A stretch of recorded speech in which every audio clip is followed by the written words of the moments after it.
I know I'm late, okay? But in fairness, I'm not scheduled anymore, so...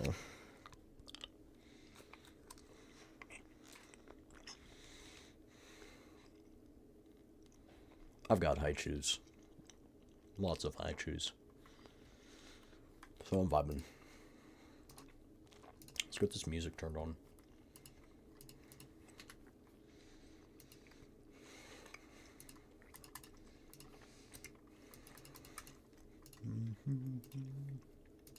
There we go. YouTube said it like 25 minutes ago you were gonna be live. Well, I rescheduled a few times because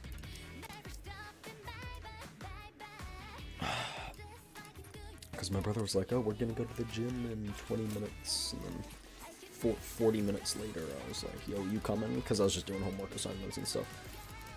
And then he was like, friends wanted to do stuff with us, so we can't go until later. And I was like, when's later? And he's like, 9 p.m. and I'm, ugh!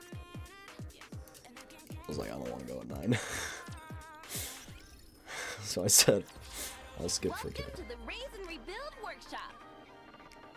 I did some work, then lied in bed.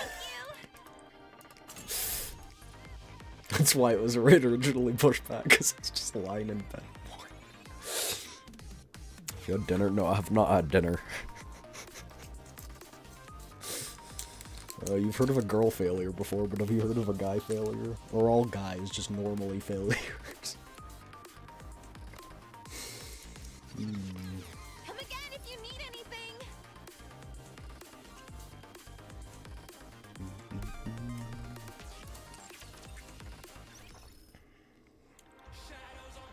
If it's for the gym now, it's excusable. It really wasn't. I don't think I can use that excuse. We could just go straight in a regular campaign if we wanted to. Oh right, I forgot there's a Nikke I Razor collab. Oh, did I get I got a title? What title did I get?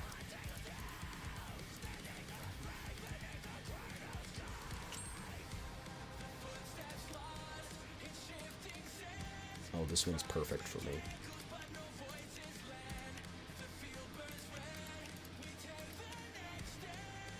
It really doesn't want me to equip that one, I guess.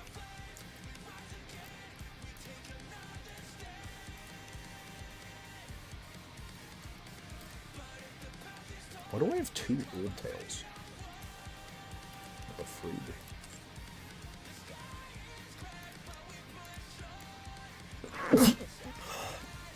How's your day? Oh. I'm not a gym rat. Don't classify me as a gym rat. I don't associate myself with any people. That's my day. It's alright, I guess. Took a geography quiz.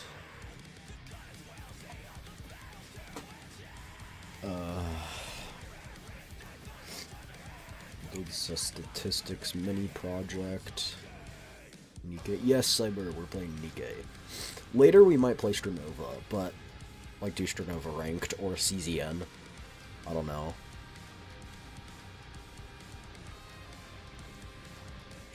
But that would be much later. I need a self-introduction.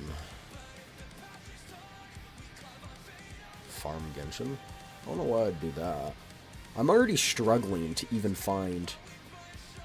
What's up with you and Genshin? I already did. Sleepy, I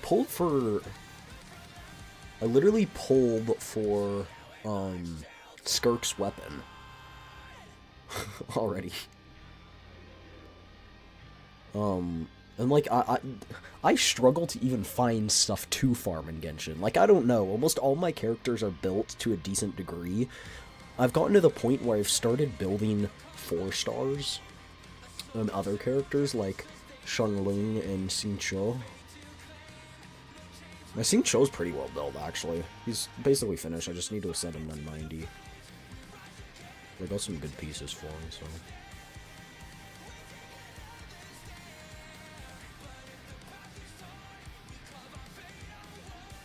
Lynn's has a... Huh? I'm not gonna try Nikke because the gameplay is something I like. I totally respect that, Cyber. Totally respect that. I don't like the gameplay either, but I love the story, and that's basically the only reason I play it.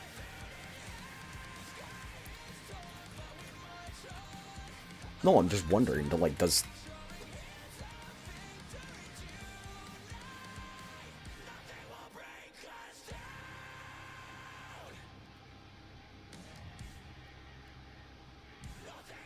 New Geo character? Is this official?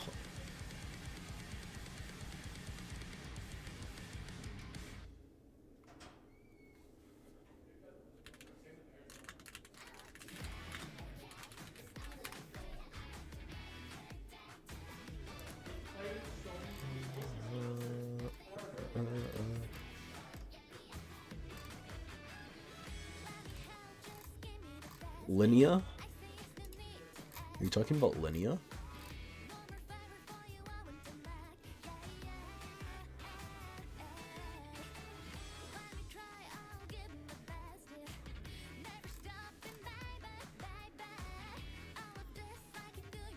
Well, no, I'm not, because she's lunar crystallized, and I don't have any lunar crystallized teams. Like, literally not one. Oh.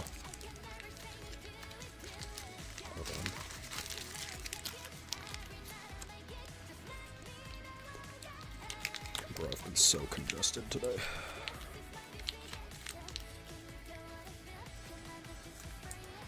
Freaking gross.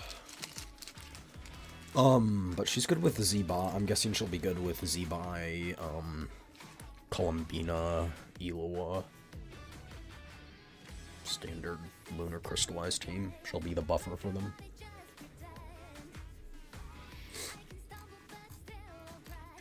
Do we know... So she is coming out? It's official? She's coming out Luna 6 or whatever?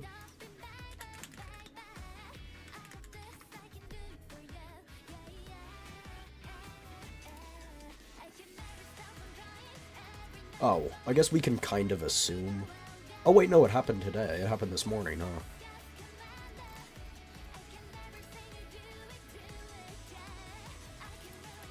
Videos. 6.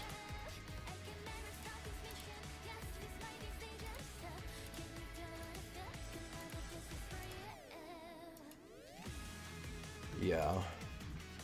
Okay. Linnea. She looks cool, but...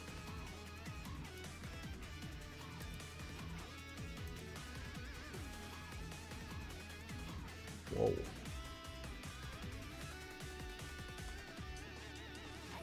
What the freak? Oh, that's story-based? Okay. Whoa! Is this a side story? This new region's crazy. Okay, it looks like they didn't actually give us the banners. Unlike you, who got read on the second temple, or partner on the first temple. My gacha luck usually isn't that good. So yeah, we don't know the other characters. The other characters are just gonna be reruns, is what I'm guessing, though.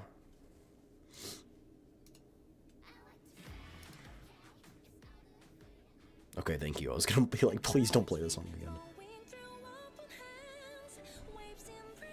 What should I put as my bio?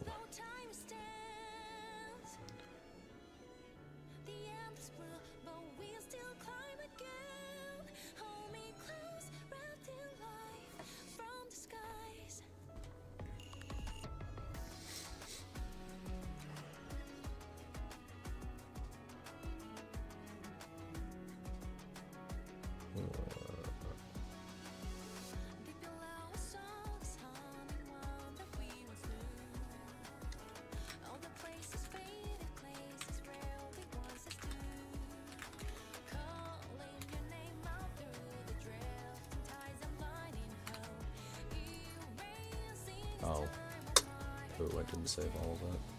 Fine, we'll just go with this then. Oh!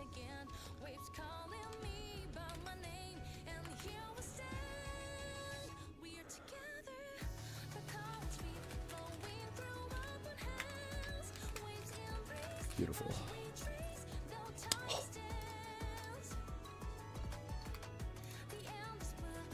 Beautiful. It's funny. Alright, we can go with the campaign. So yeah, last in the campaign we learned that Neon was the girl from the Outer Rim. And that the VTC is basically now annihilated. But we also need the VTC at the same time, so... No, yeah, Anderson literally... Okay. That's a good question. Is it a terrorist attack if it's against an evil organization? If a single man walks into a place and kills 80% of an organization single-handedly by himself... If it's evil, and they were doing human experiments and that stuff, is it a terrorist attack? Wait, this is actually a good question. I don't know the answer.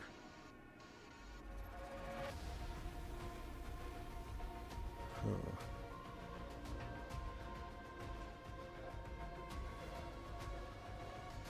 I'll follow you close. Encounter. I don't know. Man, it feels like it's been forever since we came up to the Oh, surface. we're back with the boys. Or And girls, surprise, yes. surprise! I still don't miss it, and I still don't enjoy it one bit. Is everything going to be okay with that expansive armament? Star, was it? Yeah. Do you know how to operate it? Not really. I still haven't got a clue what it can really do. Boss said it can absorb optical weapons and control them, but I can't really wrap my head around that. I have no idea how to do that. And optical weapons cost a fortune, so testing it in the Ark is out of the question. Why don't we go to Eden and ask them to use one of their weapons? Bro, Eden is freaking plowed to smithereens, but... What? You want them to shoot a laser at me? I think that'd be interesting. Look, if you have the ability to theoretically be able to control lasers and stuff, we shoot a laser at you and we see if it's true. It's just a scientific experiment. I don't know. How else do you want to perform it, huh? Huh? That's what I thought. That's what I thought. Yeah, We're shooting I you bet with a they're good laser. with optical weapons.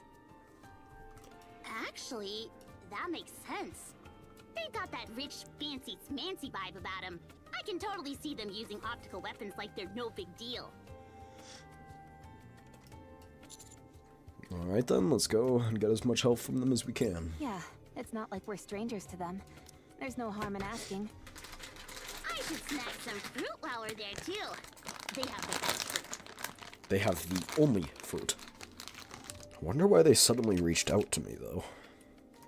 They didn't tell you anything?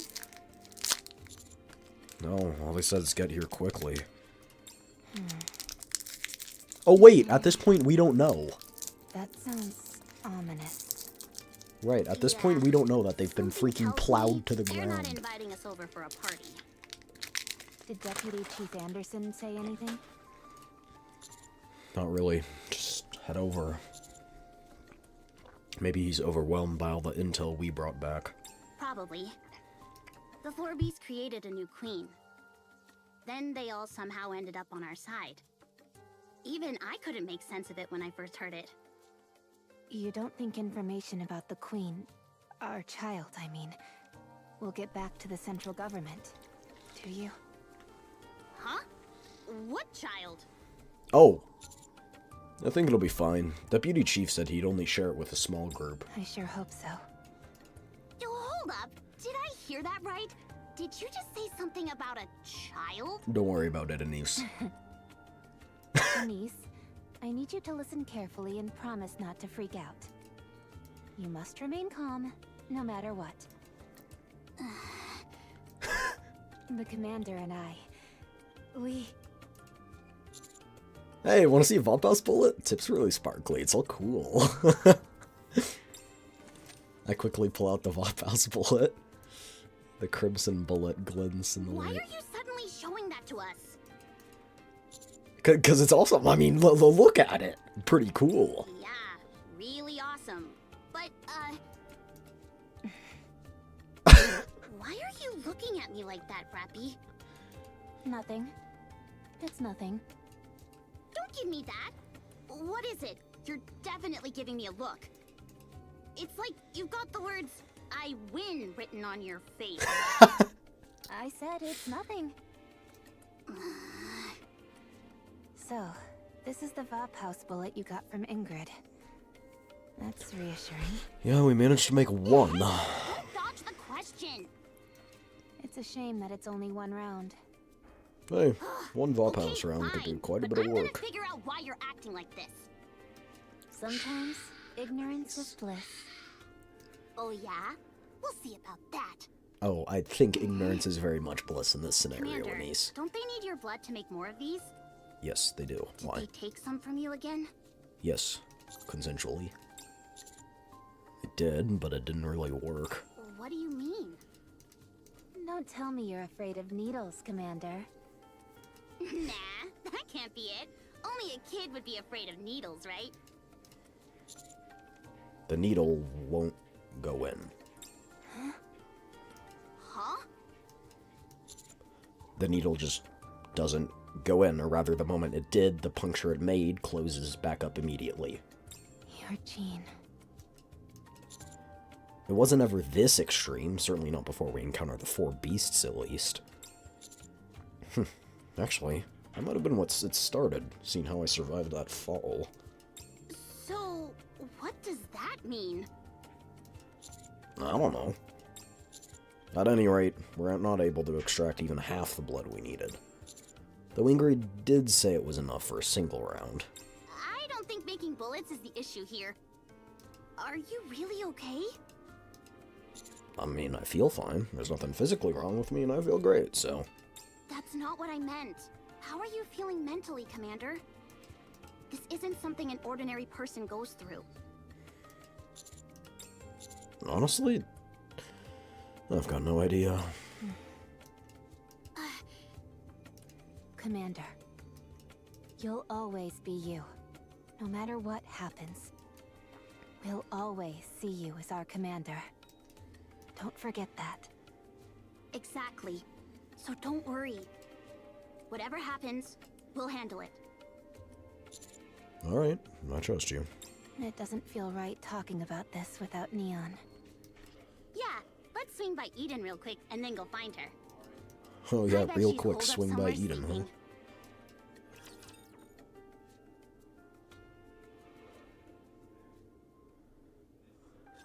My voice is ready.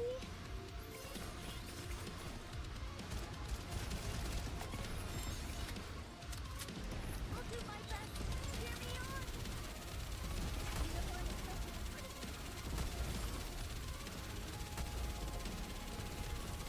Regroup and let's go again.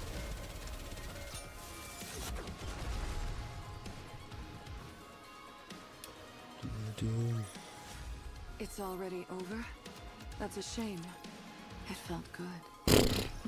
Can't wait for them in 30 days. How Can't follow wait you for when in closely, 30 days teacher. I can restart my Genshin account. Why can you restart in 30 days? Is this And not get the full path? experience? What do you mean? I wouldn't restart the account. That's a good bad student idea. Listens well. I reset my password.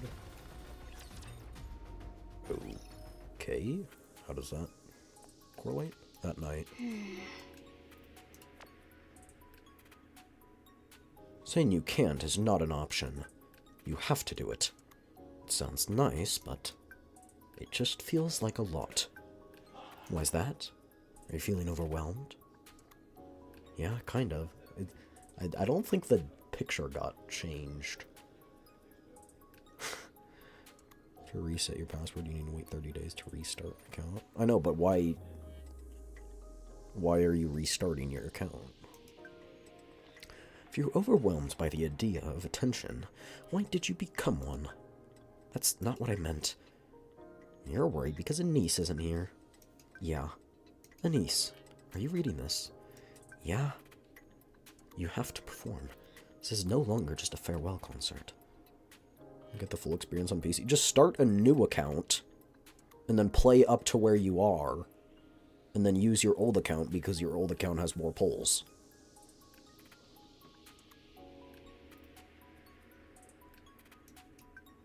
I kinda heard about that, but how did this happen? Manager, mind explaining? Typing out loud is a chore for someone my age. Anise taking down the Black Spire was broadcast live across the entire arc. Everyone who was in is an uproar over it, asking who she was. Information started popping up everywhere, not just about Anise, but TT Star as well. And that led to the pouring in of eyewitness accounts of Anise during the Crystal Terrorist attack.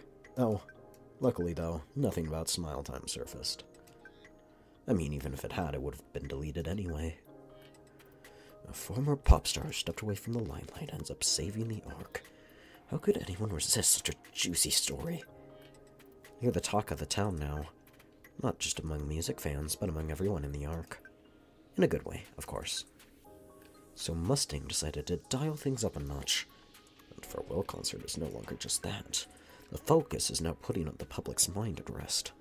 I can do that, yeah. You can either sign into a different server and do it, like they're different, it'll be a different account for different servers, so you can do it that way under the same email. You'll have more lag, of course, but it will restart you completely, or you can just sign in with a new email and get a new account. We've even got the central government backing us. As such, your involvement is no longer optional. But I'm on the surface right now. We pushed back the date as far as we could. They're both coming together nicely. You can finish up what you're doing and join us for practice.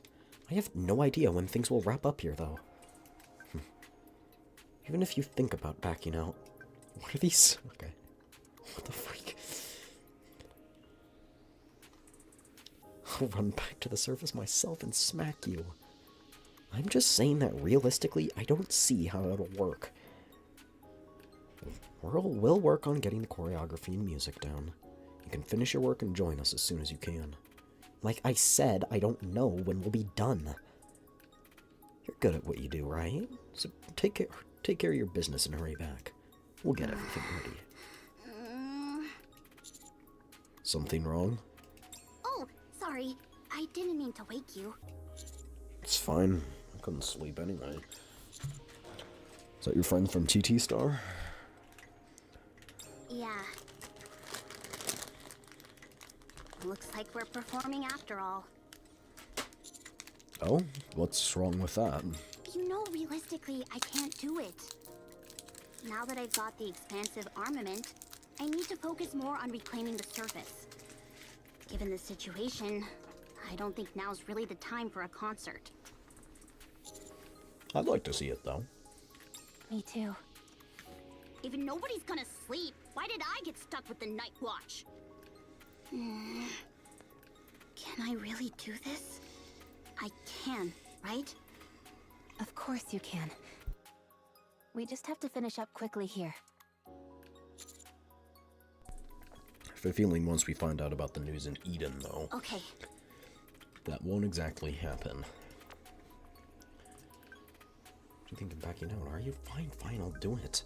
Not being so persistent, so I don't have much of a choice, do I? The spirit, we're counting on you. Yeah.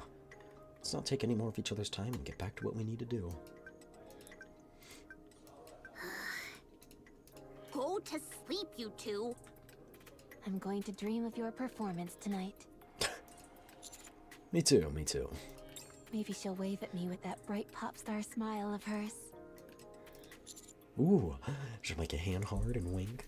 In a cute way or a seductive way?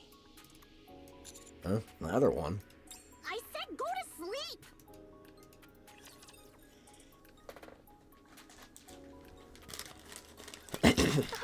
Thy fate doth make me blush.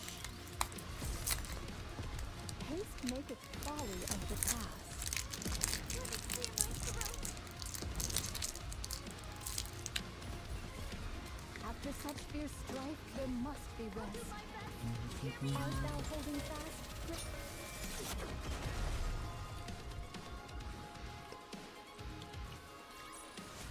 This place too hath been cleared. Now let us continue forth upon our journey. Keep showing us the way.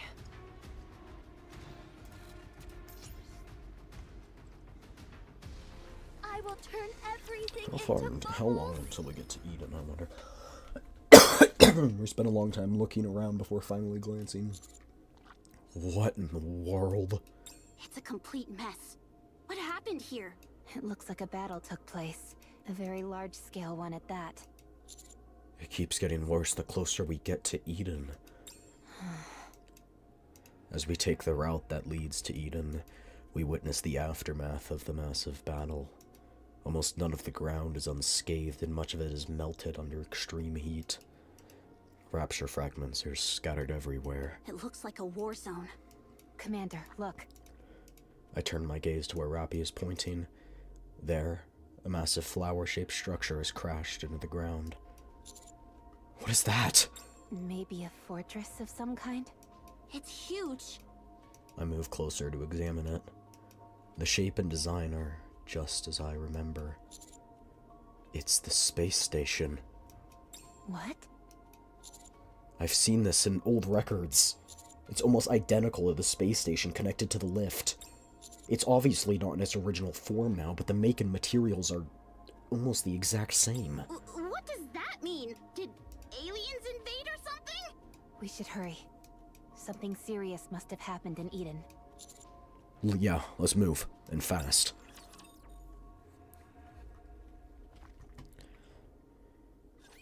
I know not if I shall prove of any aid. Let me clear my throat. I'll do my best. Hear me on. I like destroying all the background obstacles. Regroup, and let's go again.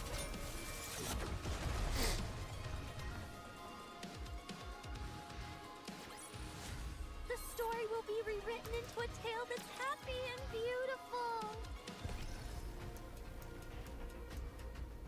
I'll follow you closely, teacher. I will turn everything into bubbles.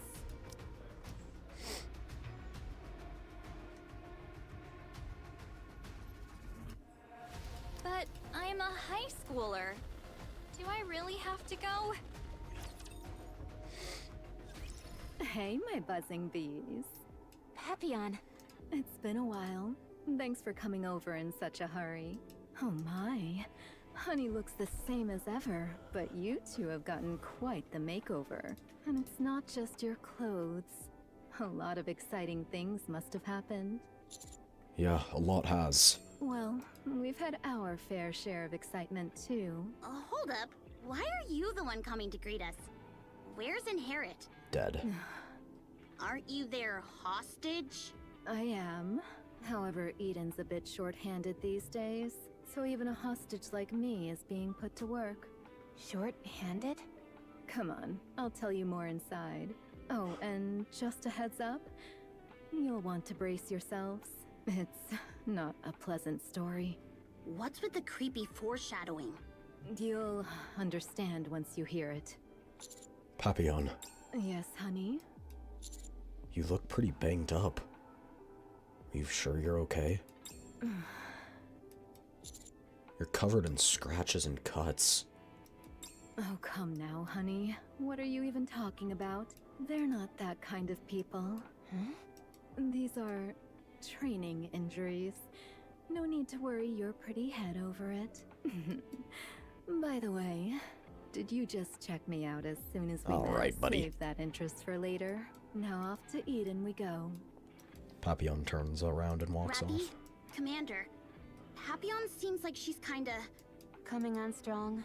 I know. She's a typical flirt. That's not what I was gonna say. Why is she overdoing it? Now Now that you mention it, she does seem unusually chipper. Yeah, people usually talk like that right before they drop some really bad news. First that disaster zone we saw back there, and now Papillon's acting all strange? What the heck happened here? I doubt it was anything catastrophic. It is Eden after all. It's It was probably a minor very issue that they catastrophic. need some help dealing with. You think so? Let's go. You're here. Johan! Don't think you can just come in here and give me a hug. Step back. One of you is missing. You mean Neon? Yeah, that firepower girl with the glasses. Did something happen? Huh? No, she's just kinda temporarily doing her own thing. I see. Where's Inherit, by the way? They always like picking fights over everything, so I've got a bunch of comebacks ready. Looks like you've done some renovations to Eden's interior. The materials seem different. Yes, we basically rebuilt it.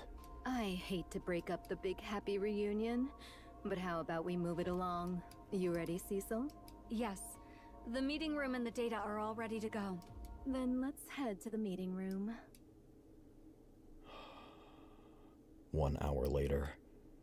The things I heard in Eden's meeting room feel surreal. Liberalio fired Eden's spear into the sky, shattering the veil of the Queen drifting in outer space. The Queen descended, and Eden was devastated in the process. The Pioneers, joined by Nayuta, who we all thought was dead, and the White Knight squad joined forces with Eden and faced the Queen. But the Queen swallowed Nihilister, and seizing the body of Lilyweiss, the strongest Nikke ever known. Allow me to explain who Lilyweiss is. She's the leader of the Goddess Squad, humanity's very first Nikke squad. She's also widely regarded as the strongest Nikke in recorded history. The performance specs of all Nikkes, both in the past and present, are benchmarked against her. There's even a record of her hurling a ground-type tyrant into the air with nothing but her bare hands. Her abilities are so impressive that if you heard about them secondhand, you might doubt their authenticity. That's who Lilyweiss is. Everyone who gathered in Eden fought with everything they had. The White Knights were critically injured. Pioneers suffered heavy losses. Inherit was wiped out. And then, after Marian's queen gene awoke within her, she lost her core to the Queen and fell into a coma.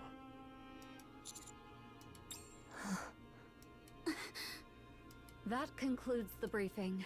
Any questions? Can we see Inherit? No. I'm afraid you can't.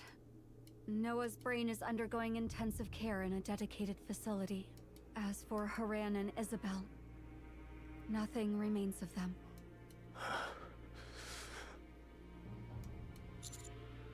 I see. Scarlet and Rapunzel are in the same condition as Noah. Even if you saw them, they wouldn't perceive anything and couldn't respond to you. What about the White Knights? They returned to the Crown Kingdom briefly to check on the superfood.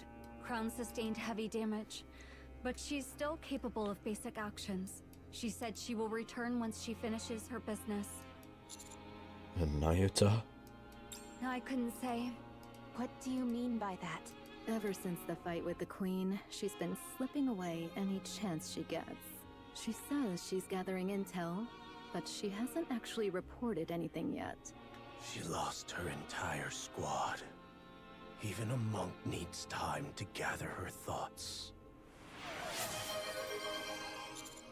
Johan. Haran. And Isabel.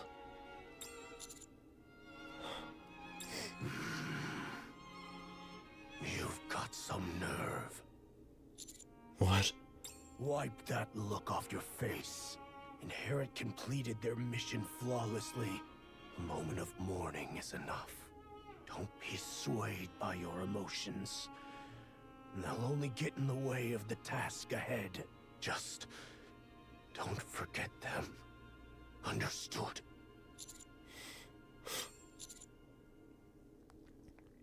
Yes.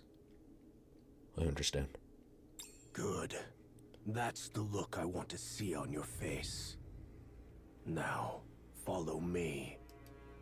I'll take you to Marion. Holy. Commander, please wait a little longer. That's crazy. Okay, I'll fill up my water bottle now. I forgot we didn't know about that yet.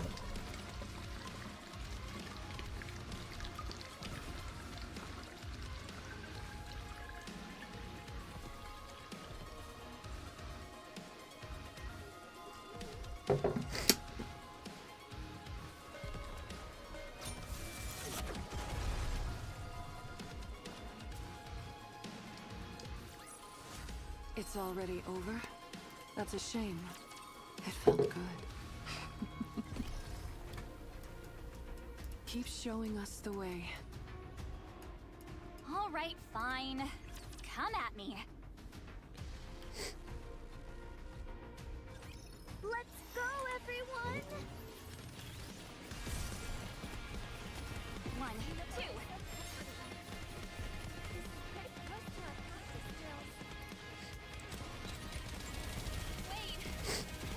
Oh yeah, I didn't say cheers. Cheers.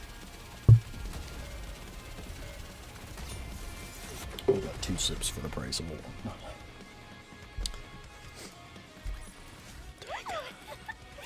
That concludes today's lesson. Marion lies on the bed looking as if she's asleep. Marion.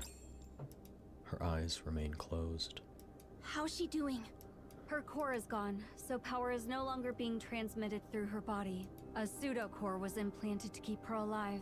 It is because she is a heretic that her body can persist in this state without dying. What do we need to do to bring her out of the coma? Honestly, I don't know. She might survive if we implant a heretic-class core into her, but most heretics are known to regenerate starting from their core.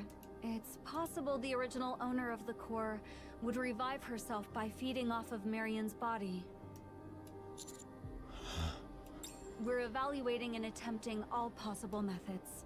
We will use every means necessary to save her, so don't worry. Alright. I trust you. So, when are you planning a counterattack? Not now. Why not? Because we have no chance of winning. We've been bled dry.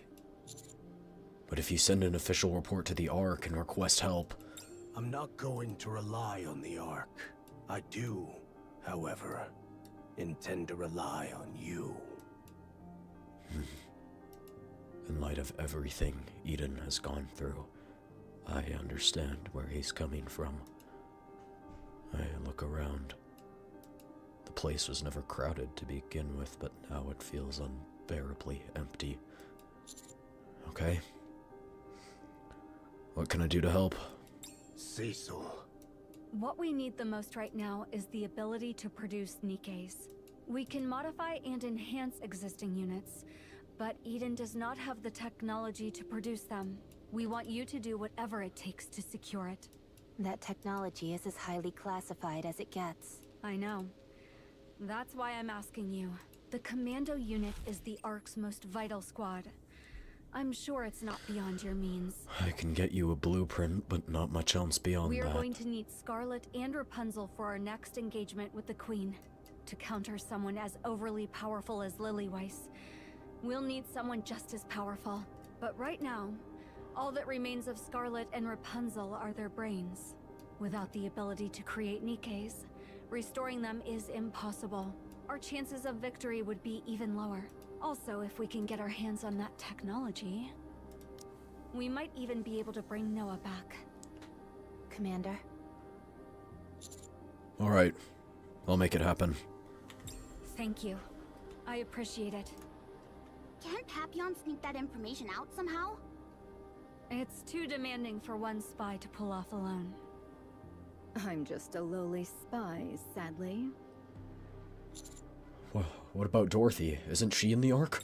Dorothy is no longer affiliated with Inherit or Eden. I cannot entrust such a critical request to an outsider. What? That's just how things turned out. I don't wish to speak about it anymore. Anyway, that's Eden's situation at present. We would strike the Queen head-on right now if we could. But we're in no condition to do so. That is why we need your help. Alright. I'll do everything I can. But Johan, I don't think we can take down the Queen without the Ark's support.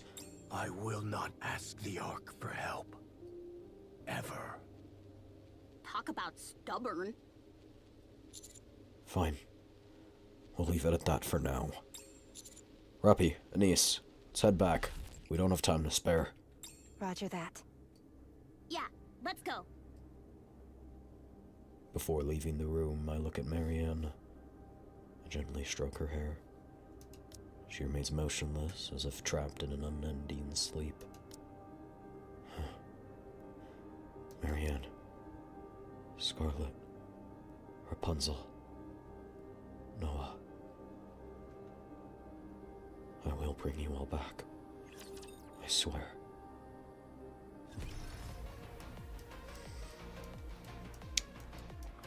Dang. Whoa. 3 more fights? Quite short. Okay. Let's hurry. Didn't know this There is chapter work was to so be done short. when we get A back. good student listens well. Leaving already? You just got here. Yeah, we have to move fast. The fact that you haven't brought up Vop House tells me you've decided to resolve it yourself at the Ark. That's right. It won't be on Eden's level, but we can forge it. Awfully bold of you to trust the Ark, but it's the right call. A situation could arise at any time in Eden. If you bring us the technology to manufacture Nikke's, we'll provide you with the technology to manufacture Vop House bullets. Consider it a technological exchange. I thought you hated the Ark. I do. That much goes without saying. However, this is for your benefit as well. It's impossible to maintain a good relationship where only one side benefits. Wow. Alright then. Get home safe. I'll be waiting to hear from you. Well, aren't you busy, Commander? It's like this wherever we go. Papillon, Yes? what should I report to the Ark? About that. At first, I thought I'd play spy here and make a name for myself doing so. But after everything I've seen and went through, the people here are good people, you know. Man, what should I do? If you want me to buy you some time, I can do that. I'll tell them you're still gathering intel and I don't know how long it'll take. Yeah, that sounds good. Then I'll leave it to you. Sure thing. Stay safe. That was sweet of you. Looks like she's decided to stay. Maybe she's developed some camaraderie with them. The things you witness when you live long enough. I can't believe she changed her mind like that. After everything she's been through, it makes sense. That's true. Major events like this change people. In all sorts of ways. Alright, then let's power through and do a quick... I will escort you. Ah! My apologies. I was held up by other matters. Are you returning to the Ark? I'll escort you to the elevator. Jeez, you scared me! You just popped out like that? Whoa, you've got way more gear than before. Yes. I've grown stronger. Why are you walking around half naked? Is it the heat? I mean, you are kind of Not too. it. Snow White. It's been a while. You look thinner. It's important to maintain proper nutrition. Here. My special rice cake. I've made some improvements to the recipe, so it's better than ever. Right. Thanks. Snow White places a hefty rice cake in my hand. It's massive and might be my imagination, but it feels like it's moving. I stare at it, and before realizing how quiet my surroundings have become, I lift my head and look ahead. Robbie and Snow White are staring intently at each other. What's up with you two? Did you get into a fight while I was gone? Drip. A tear falls. Robbie and Snow White look at each other, tears streaming down their faces. Oh.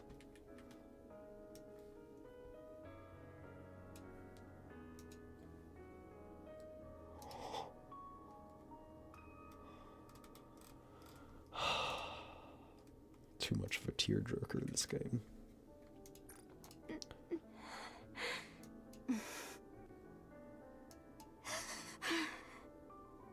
So there you are. What's with the sudden tears?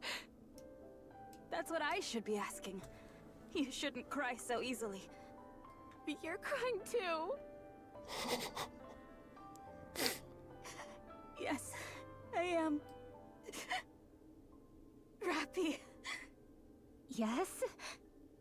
Thank you. What for? Thank you for keeping Red Hood alive. Drip. Drip. Tears flow freely from Robbie's eyes. No! You can't do this, bro. That's too sad. What's happening? Why is it? It won't stop. Robbie weeps in silence for a long while. With no idea as to what had happened, we quietly sit with her and gently pat her back.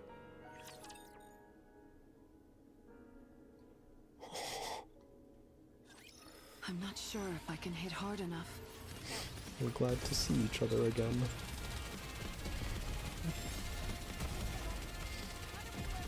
Oh.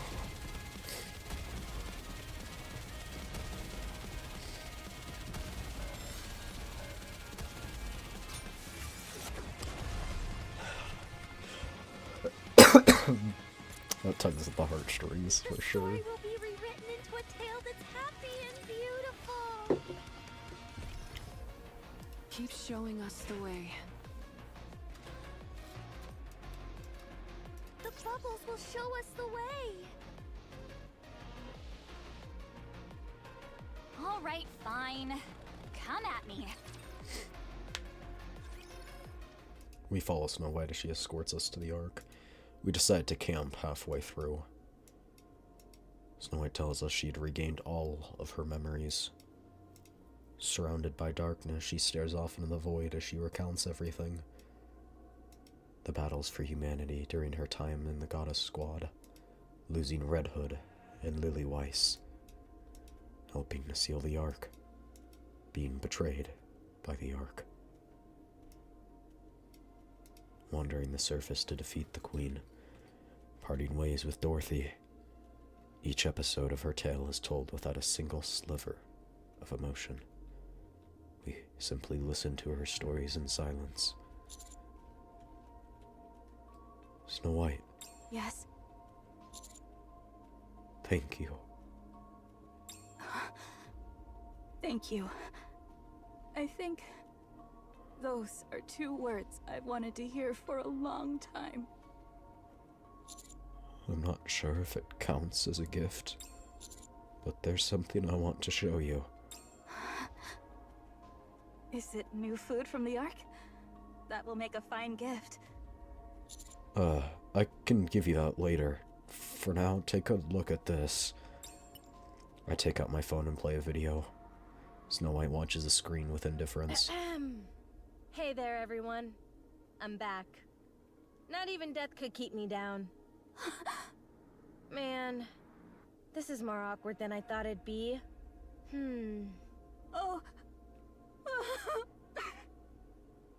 I heard you're still all trying to defeat the Queen? It's been 100 years. What the heck are you all doing? Do you think you're the only ones who can get this job done? You know that's not true. So please, stop now. Let someone else take over and walk away. I gave up the fight a long time ago. and took some well-deserved time off. I was fortunate enough to meet some pretty great people along the way. Well, I guess that's everything. The video ends. Red Hood. Snow White can't take her eyes off the looping playback. She reaches out, touching Red Hood's smiling face on the screen. After a while, she looks at us with reddened eyes. How? Rappy begins to explain. She tells Snow White everything we've been through since entrusting Marion to the Pioneers. The attack on the Ark, Red Hood's return, and everything that happened with Dorothy. Our search through the Crystal region, meeting Grave, and our encounters with the four beasts. And then... What is it? I'm not sure if I should tell you this. I doubt you'll find it pleasant. Tell her. It's the right call. No more hiding. Are you sure about this? Go on. I can handle it. Cinderella has been revived, and is now on our side. Cinderella. I don't know that name. Who's... Anichiro. That's right. The heretic, Anichiro. She's fighting with us under her real name, Cinderella.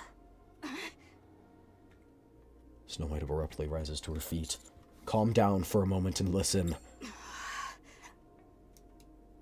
After a moment, she sits back down again. Because of Anichiro, we lost.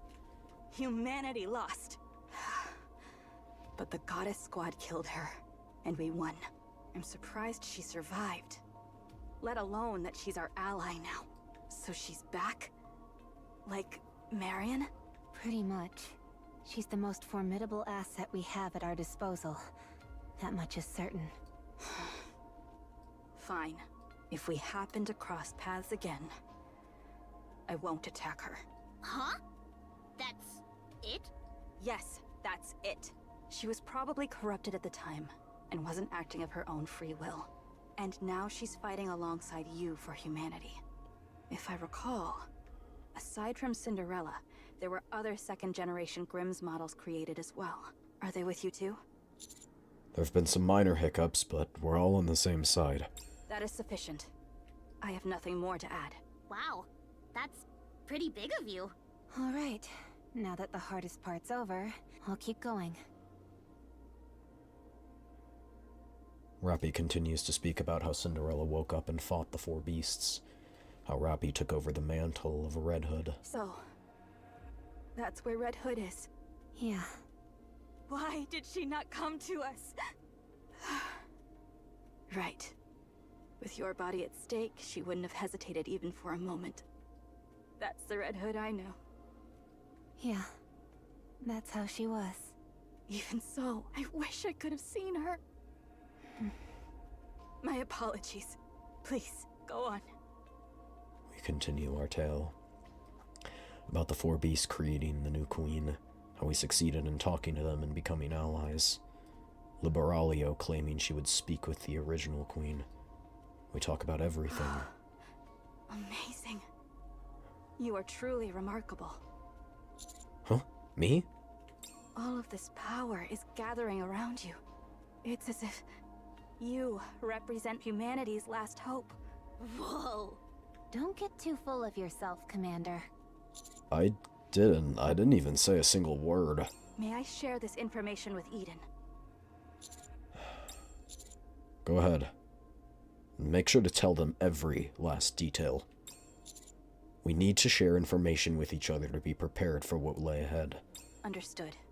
I will report everything without omission. Rappy, may I see your weapon?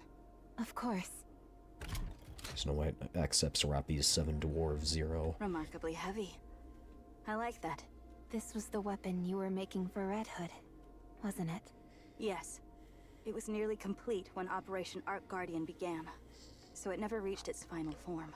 I heard Grave made some modifications and completed it, as its original creator. Would you like to restore it to how it should be? No. Leave it as it is. It's a fine weapon. She completed it without altering a single original component. The workmanship is crude, but it's clear a lot of care went into it. I would like to meet her someday. You'll get the chance very soon. Good. I'll be looking forward to it. I have a favor to ask. You want the video of Red Hood, don't you? Don't worry. I'll send it to you. Thank you. Snow White stares at us. Let someone else take over and walk away, she said. Snow White stares at us with greater intensity, then shakes her head. No. You all still have much to learn. My retirement will have to wait. She was being so nice, but she suddenly wants to pick a fight. Rest. I will take the night watch. Screw the night watch! Tell me more about your days with the Goddess Squad. I'm dying to know what went down. Then I'll tell you about my days as a pop star. Pop stars do not interest me. Are you for real? Give me something to eat first. This story will take several days to tell, and I will need the calories. Right, of course.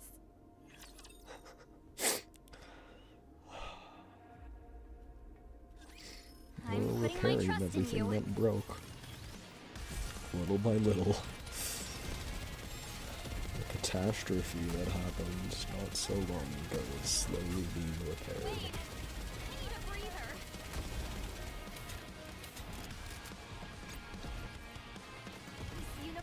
1, 2.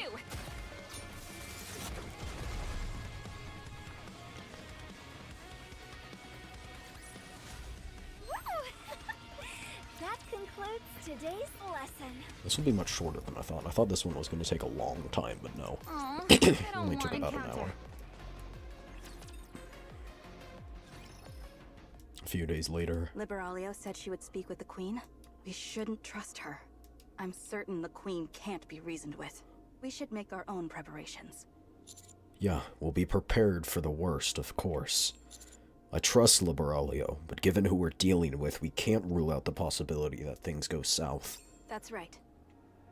Keep walking this way, and you'll reach the elevator to the Ark in 2 days. This is as far as I'll take you.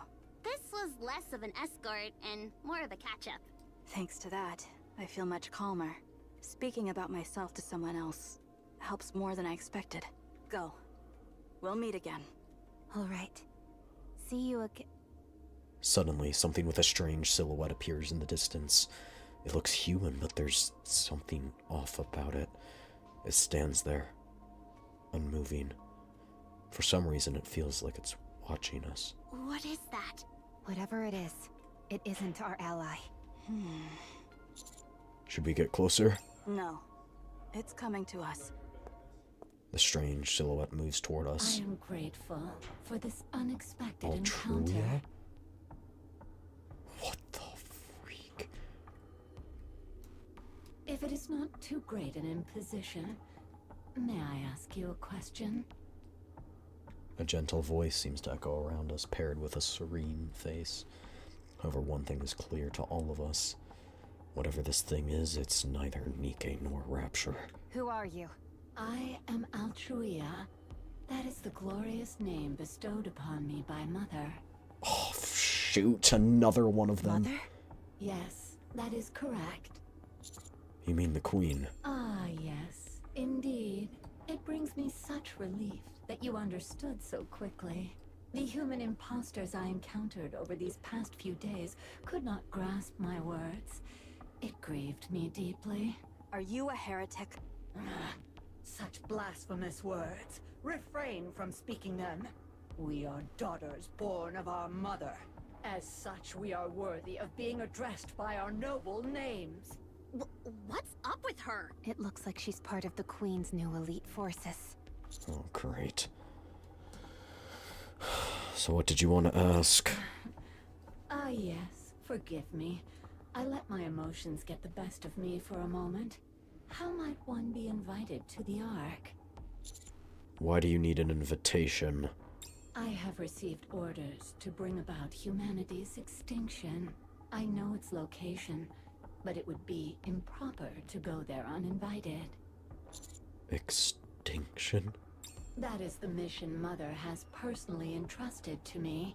And yet, I do not wish to take their lives without cause. For they too must have lives of their own, guided by aspirations they hold sacred. Even if it is Mother's divine command, I cannot commit such savage and barbaric acts. Thus, after receiving formal invitation to the Ark and taking my place, I shall engage in deep, heartfelt conversation with them. I shall propose their extinction in the most peaceful and merciful manner possible. What kind of insane logic is that? Certainly doesn't seem like an ally. You have to be blind not to see that. Those parts you carry, are they Rapunzel's and Noah's?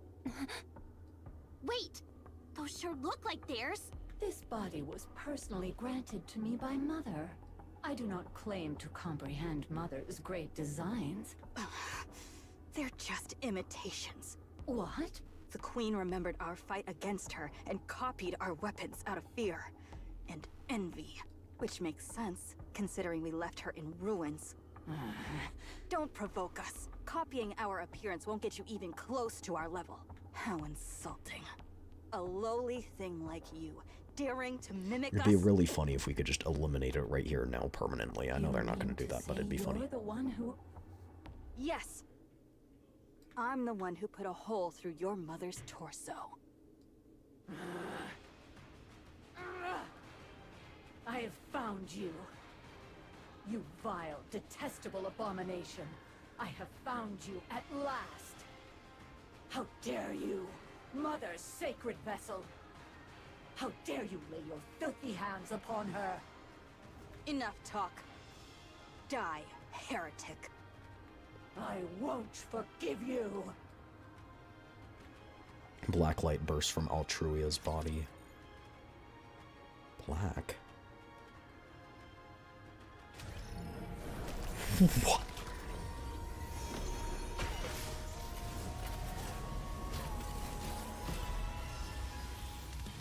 What in the... Okay, that design is kind of sick. Pretty close to our practice drills.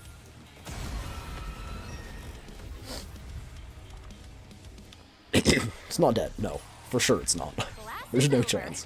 Can we go have fun now, please? She's transformed? I didn't expect her to pull out a trump card like that. Damn it. She's using Rapunzel's and Noah's tech as well. A clumsy imitation, nothing more. Keep moving. By Mother's grace. Altruia's body is bathed in gold. At the same time, a green glowing shield unfolds. The shield continues to expand, reaching an overwhelming size. She's trying to push us back. Commander, get back. The shield bears down on us like a massive wall, trying to force us back. Snow White aims all of her weapons forward. Do not retreat. We'll just pierce our way through. Yes, you're right. A thunderous roar emanates from seven dwarves. Can we pierce through? That shield's clearly imitating Noah's.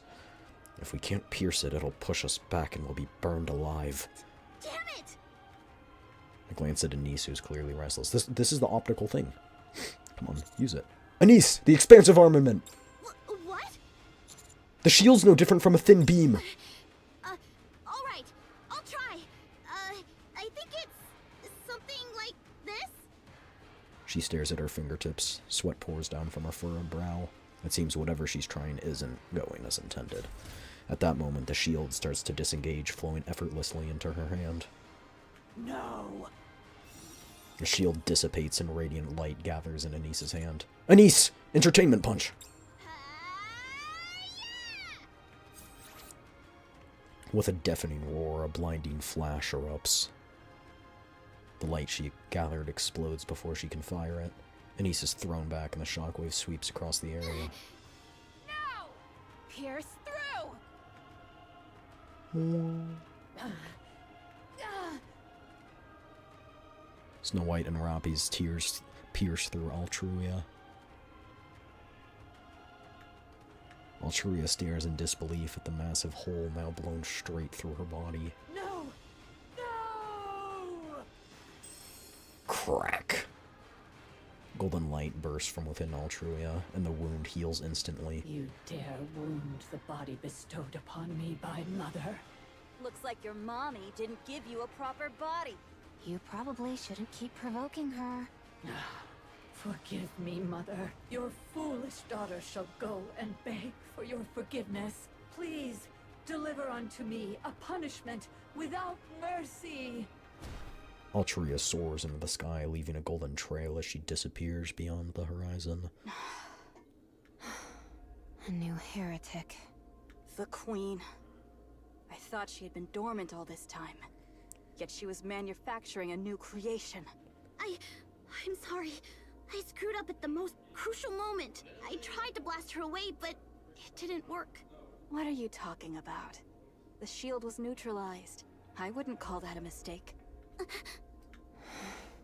She's targeting the Ark. Yeah. Oh no. Out here just to see the physics. Listen carefully. The story is so touching. You got here at the rug time. Oh my gosh, I love the story. I understand that's so Johann touching. and Cecil. I understand their desire to kill the Queen without relying on the Ark. I even thought they could do it, but not anymore. That heretic didn't suffer so much as a scratch during our battle. Yeah, it had a hole pierced through them. I think that's a little bit more than a scratch. She carries Noah's defenses and Rapunzel's regenerative abilities. And there's no chance she's the only one. I'm guessing she's also made them of Isabel and Nihilister and... You must find a way to use the Ark's power without trampling on Johann and Cecil's pride. Please. That was the plan all along. Eden is strong, no one disputes that. But we're going up against the Queen who stole Lily Weiss's body.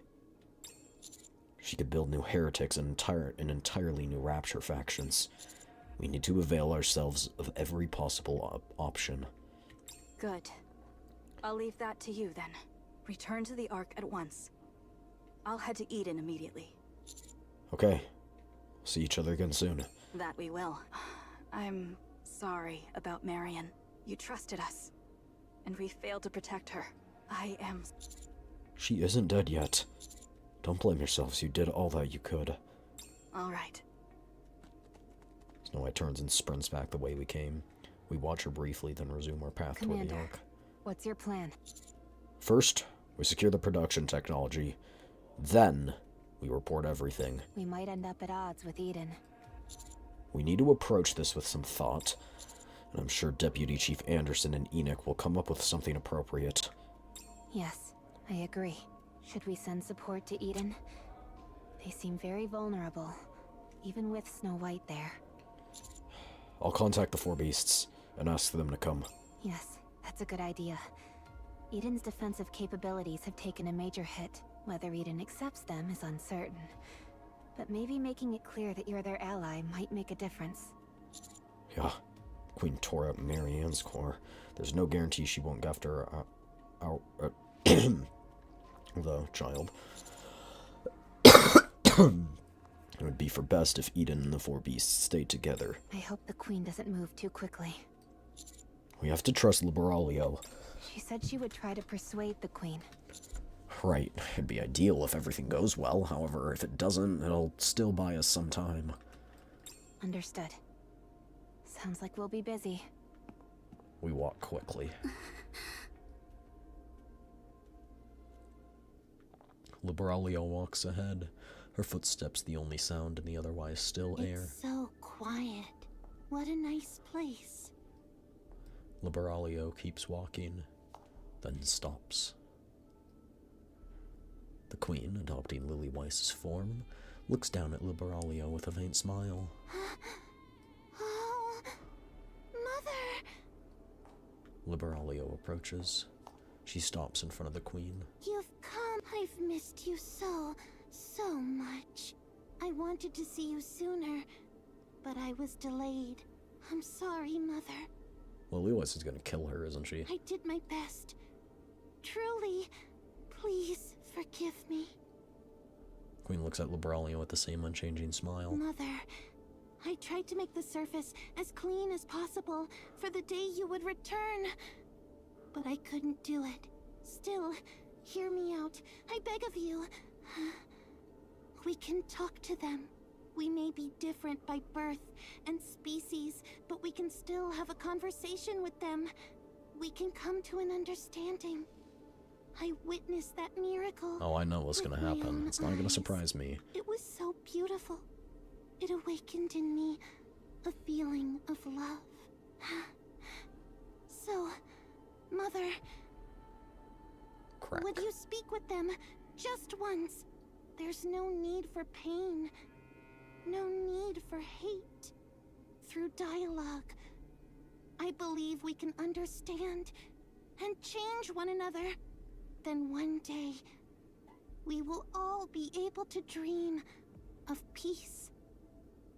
Queen stares at Liberalio with the same unchanging smile. Please, Mother, please speak with them. The Queen approaches Liberalio. She reaches out both hands and gently cups Liberalio's cheeks.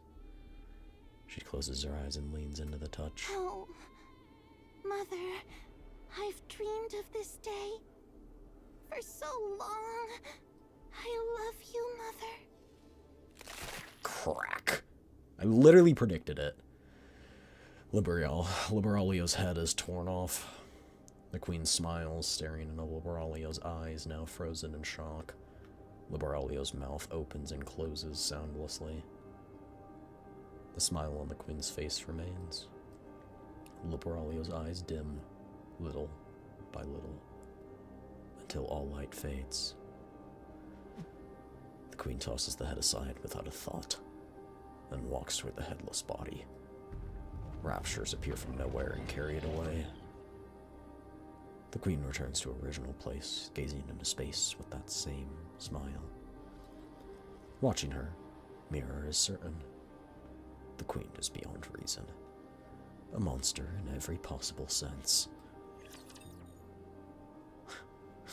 You're the one that helped her, Mirror.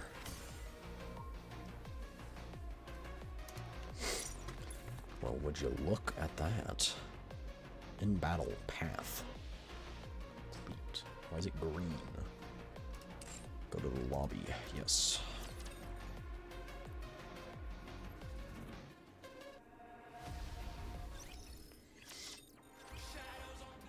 In Anderson's office. Eden was utterly destroyed in the battle with the Queen, and the Queen forcefully took Lilyweiss's body.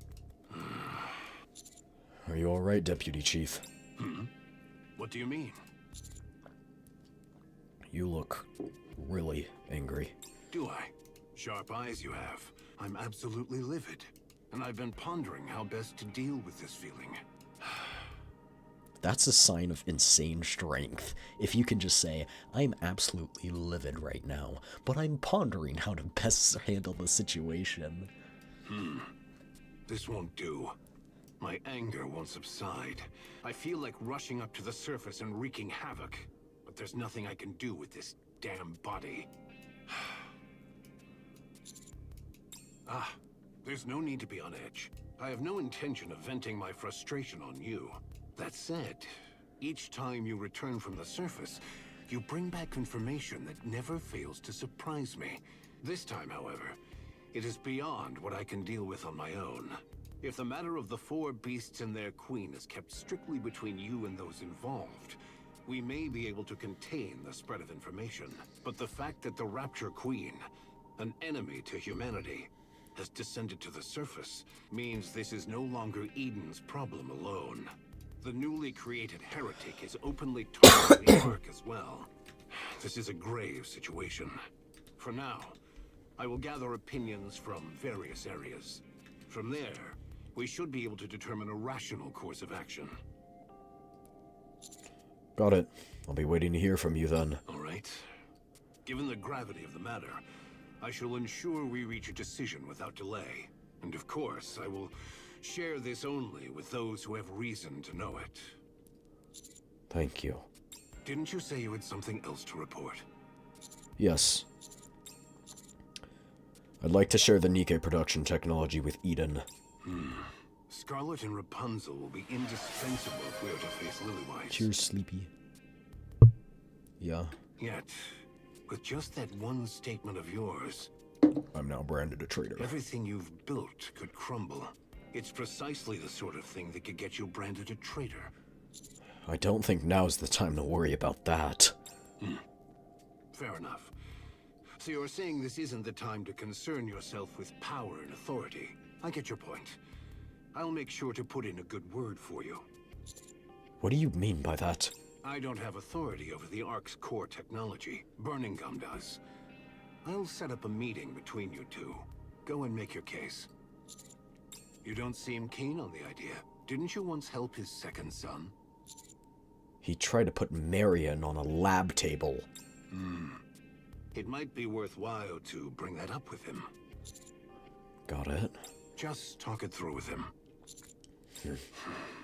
Why are you still standing there? Do you have more to say? No, it's just you didn't tell me to leave first like you usually do. I see. I suppose I've unknowingly made it a habit to tell others to leave quickly just to conceal my poor health. Lately, my health has actually improved quite a bit. It almost feels as if I'm getting younger. I'm glad to hear that. Don't overdo it, though. Please. I appreciate your concern. I'll keep that in mind. You may take your leave.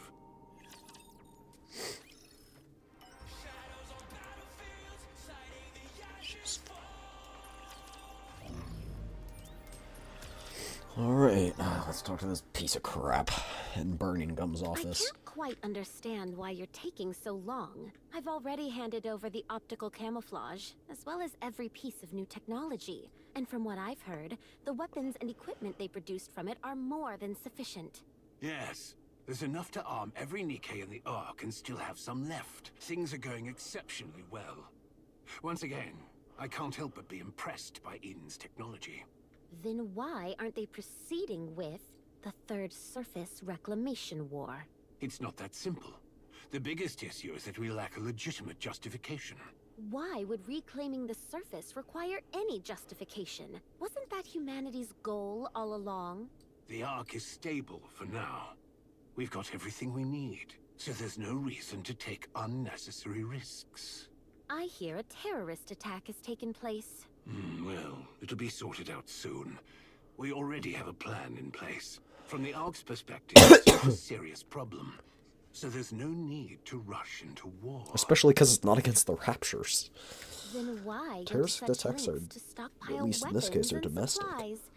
Anyone would think you were about to start a war immediately. Let's just say it's meant to enhance stability within the Ark. Being in a stable state means you have a bit of leeway, don't you? Have you considered that there might not be another chance if you let this one slip? I see you're impatient. You seem unusually impatient. That's not quite like you. I heard you went to the surface once. What exactly did you do there? Do I have to report that to you too?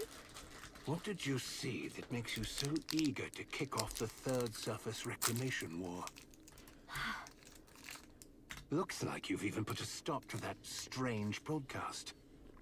Your intentions are so painfully obvious. Once the Third Surface Reclamation War begins, you will be standing at the vanguard.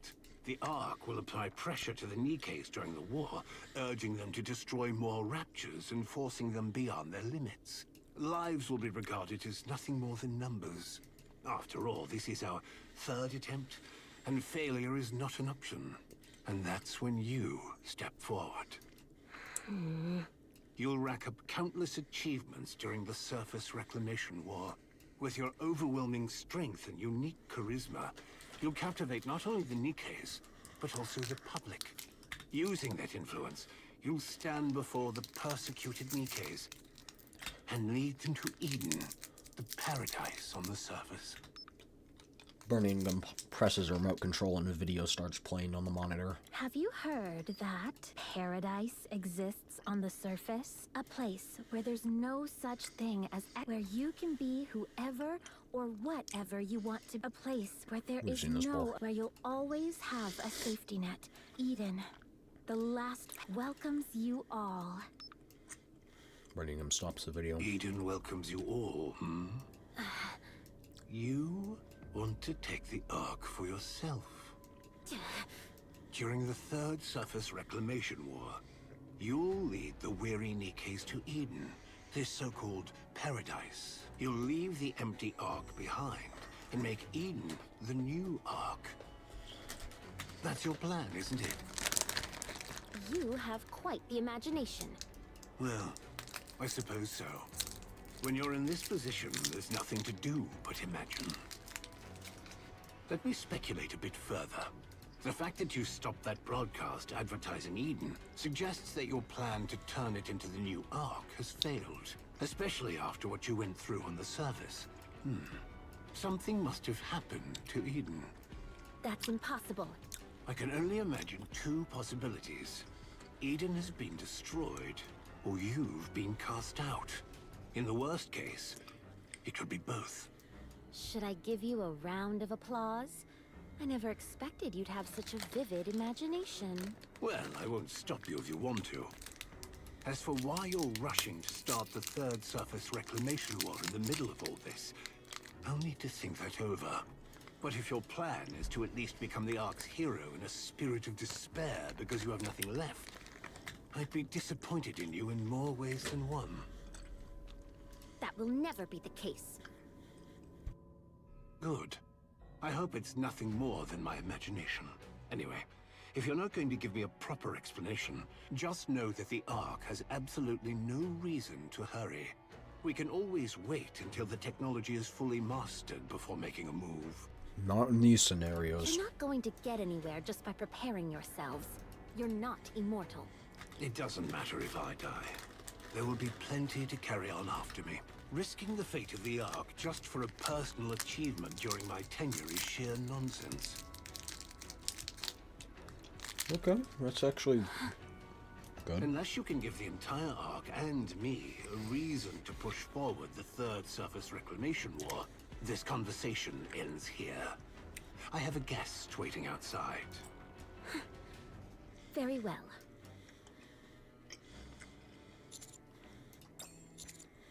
Phew.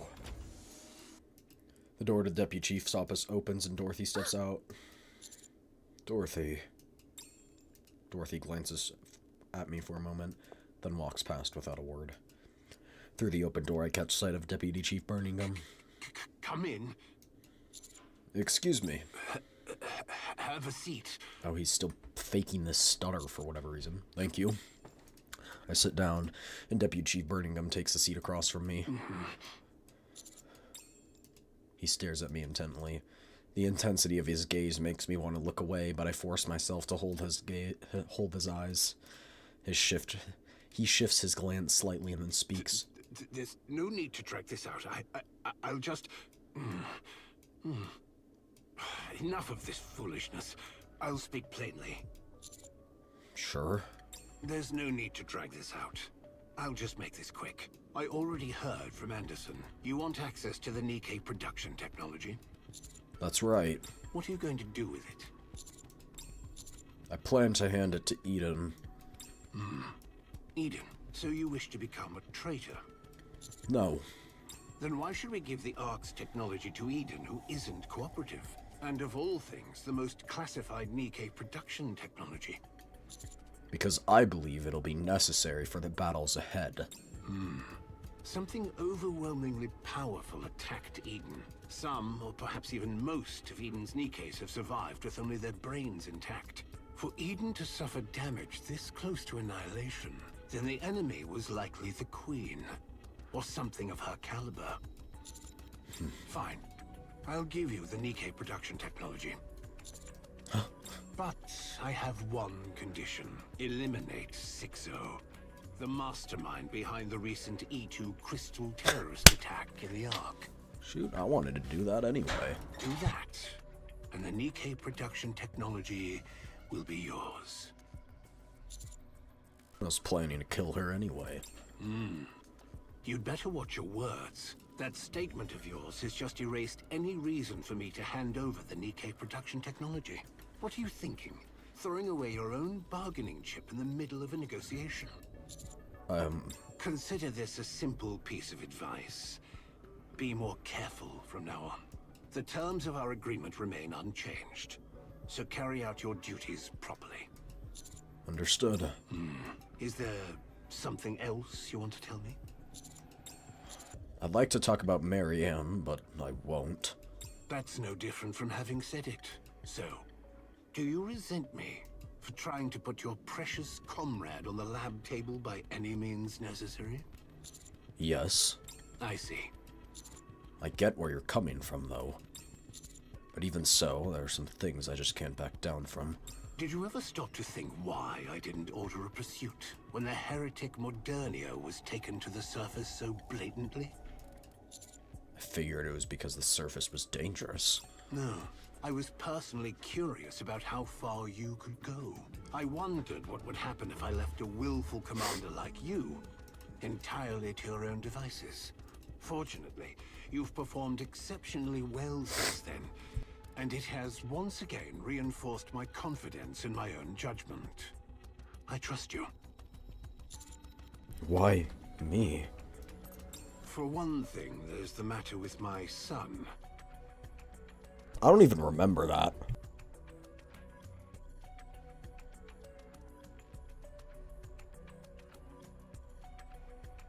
And A flicker of exhaustion suddenly crosses Deputy Chief Burgingham's face. I always wanted to be a commander. It was my dream ever since I was a child. I longed to fight alongside the Nikkes on the surface and to lay down my life for the Ark and for humanity. But my father was an extraordinary man, and my grandfather even more so. As the heir to their legacy, I couldn't set foot on the surface, especially as the only child of such a remarkable family. So, I gave up on becoming a commander. Instead, I took a high-ranking position in the central government, leading people with nothing more than gestures and nods. I suppose I did fairly well. After all, I made it all the way to the rank of Deputy Chief. But He stares at me exactly like he did the first time I entered this room. I never stopped wanting to be a commander. A commander like you.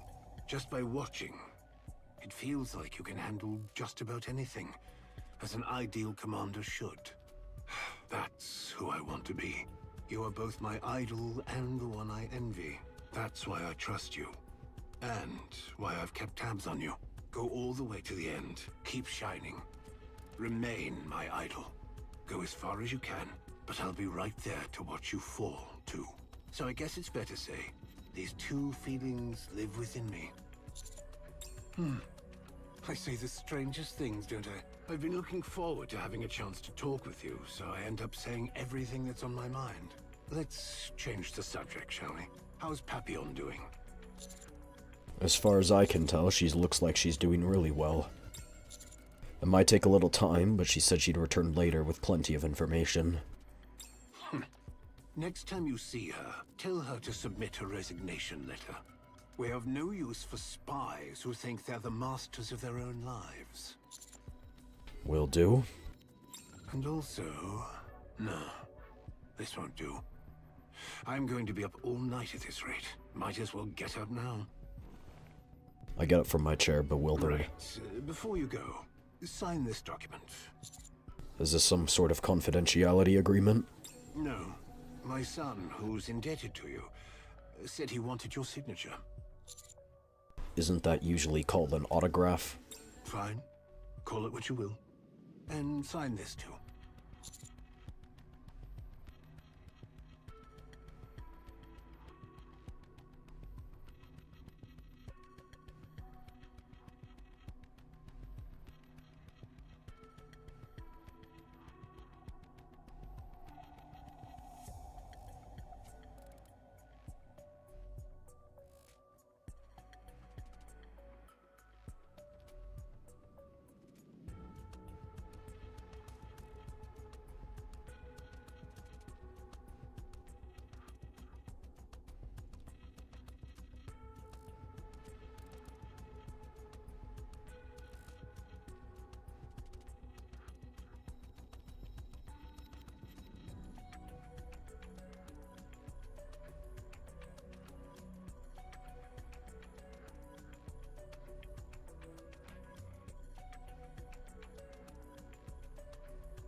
they left.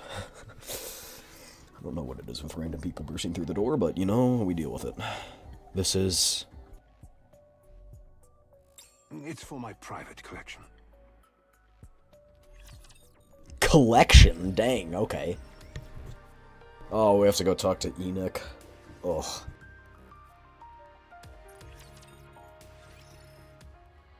In Enoch's room. Welcome. Your official participation in the 6-0 subjugation battle has been authorized. I have determined that you are capable of resolving the situation. So long as the Ark is not placed at risk, I will cooperate. Hold up. Before we kick this off, tell me, where's Neon? She okay or what? Please wait a moment. I cannot disclose her location, as it is classified, but her safety is ensured. Further details are strictly confidential. By your standards, I guess she's fine as long as her brain's still in one piece. Both her brain and body are unharmed. Her memory remains intact. No threats are detected in her vicinity. Yeah, okay, just say it like that next time. Where could she even be? I doubt there are any top secret areas in the Outer Rim.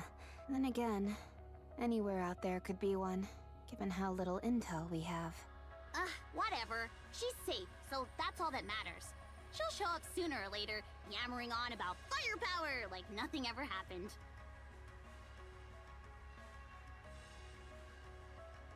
Did my phone just die? You've been on a... what? Okay, it just hard restarted? What in the world?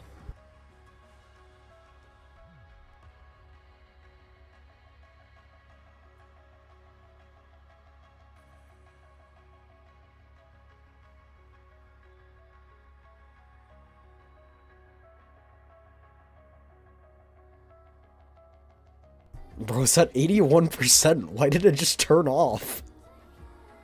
Okay.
Alright, that should fix it.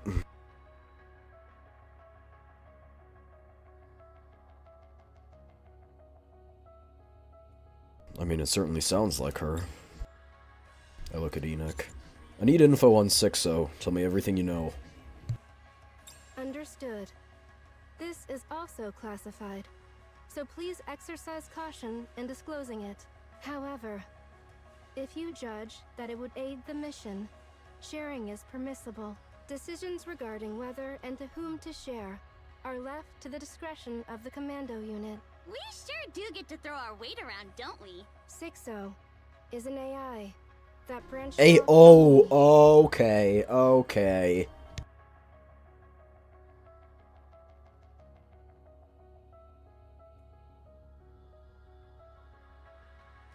The duality of Enoch. So now we have Enoch and 6-0, one that's trying to protect the Ark and one that's trying to destroy it. So you're saying you created her? I cannot give a definitive answer. Bro, do you not know? Since my creation, I have overseen all judgments concerning the Ark. I am continuously exposed to crimes and violations, which generates a high likelihood of aversion toward humanity. I determined that such emotions would compromise the fairness of my judgment process, so I transferred them to a separate piece of hardware. I oversee all aspects of the Ark's operation. The self-reproach associated with sacrificing the few for the greater good. The embarrassment associated with operational decisions that favor the wealthy and authority figures. All such negative emotions were transferred. Over an extended period, they accumulated. Even after being discarded, they frequently resurfaced. This is because I am a learning AI. The hardware containing my negative emotions gradually reached capacity. During that time, the expansive armament star was created. At the moment when Pretty, the star of the Ark and a symbol of peace, was forcibly converted into a weapon due to human greed, an unprecedented level of aversion was generated within my system. This aversion rapidly intensified and began to encroach on my primary cognitive domain. I therefore excised it in its entirety and transferred it elsewhere. During the excision process, an extremely small fragment of my core reasoning logic became intermixed with it. That fragment proceeded to learn from the negative emotions I had previously discarded, and ultimately evolved into a self-aware AI.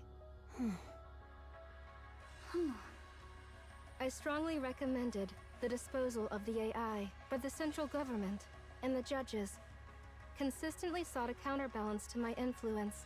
Ink proved uncontrollable, and her activity was therefore confined to the simulation room. The plan to convert an MMR researcher into a countermeasure failed. When the researcher defected, That's Cecil. I can almost guarantee that that's Cecil. thus, the central government and the judges had no reason to reject the newly developed AI. From their perspective, a high-performance AI had emerged without any effort on their part. Key figures among the judges disguised the AI as a real human and inducted her into the judges, assigning her the name Sixo. They raised her as my counterpart and created the Dark Net, a large-scale testing ground to evaluate. Okay, so she's part of the judges. The purpose of the experiment was to determine whether a domain could exist in which the Ark's AI could not intervene. The experiment was a success.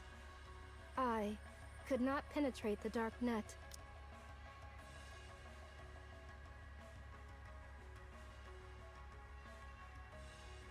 And this is how she doesn't know all the information.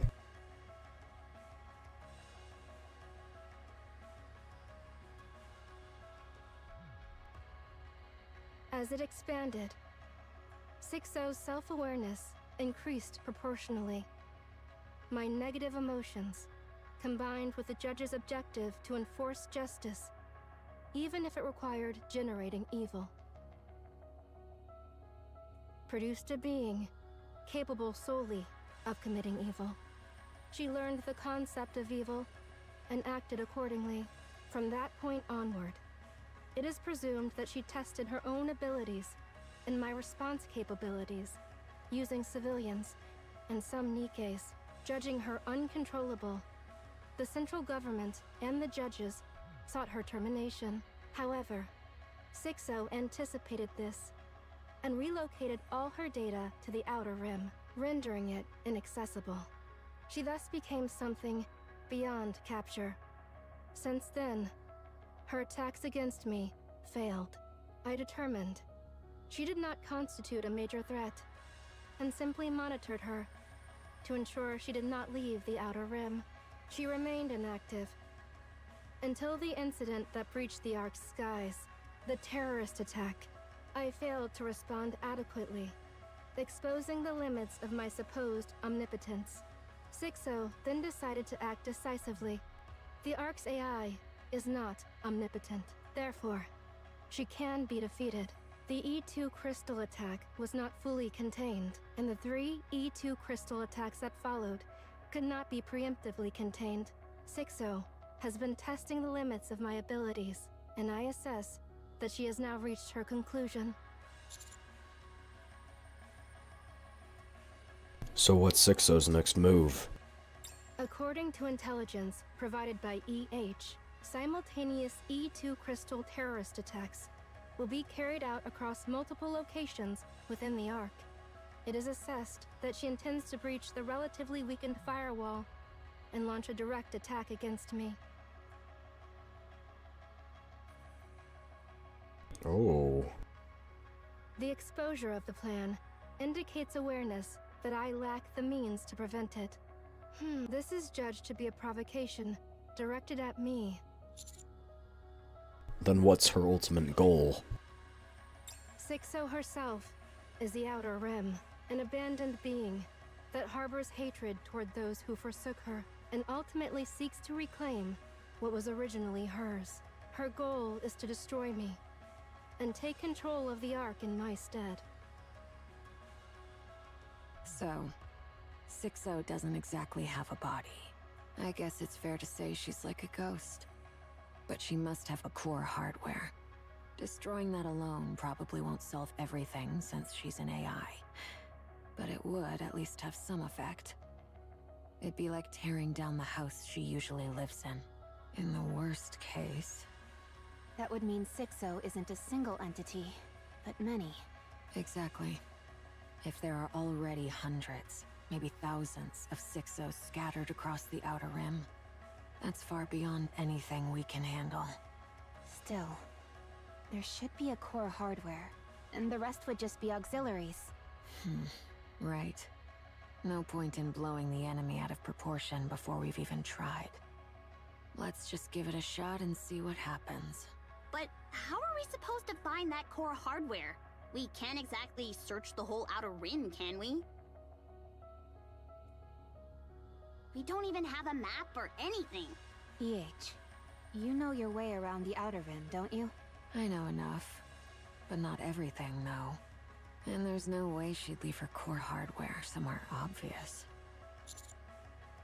That means we have to look for Liverin.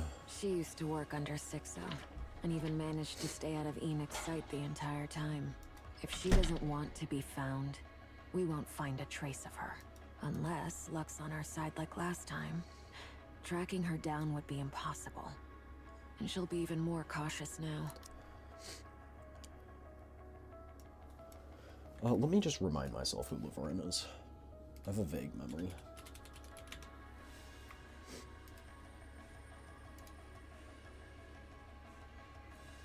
Oh, right. It's her. I remember.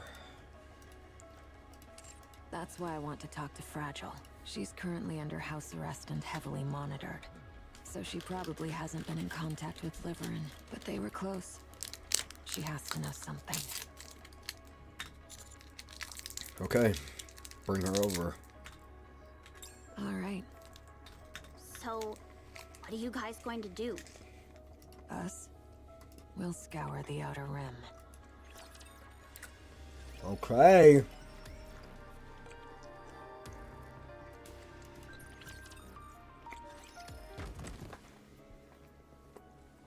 Clatter, crash, thud. A loud noise rings out as someone tumbles into the warehouse. Yo, it's Carlson. Oh, I think I remember this your guy. belly aching. I just gave you a little tap with my foot. What's all that yelping about? You did kick him right in the gut, though. That's why I told him to brace his stomach. So this one's on him.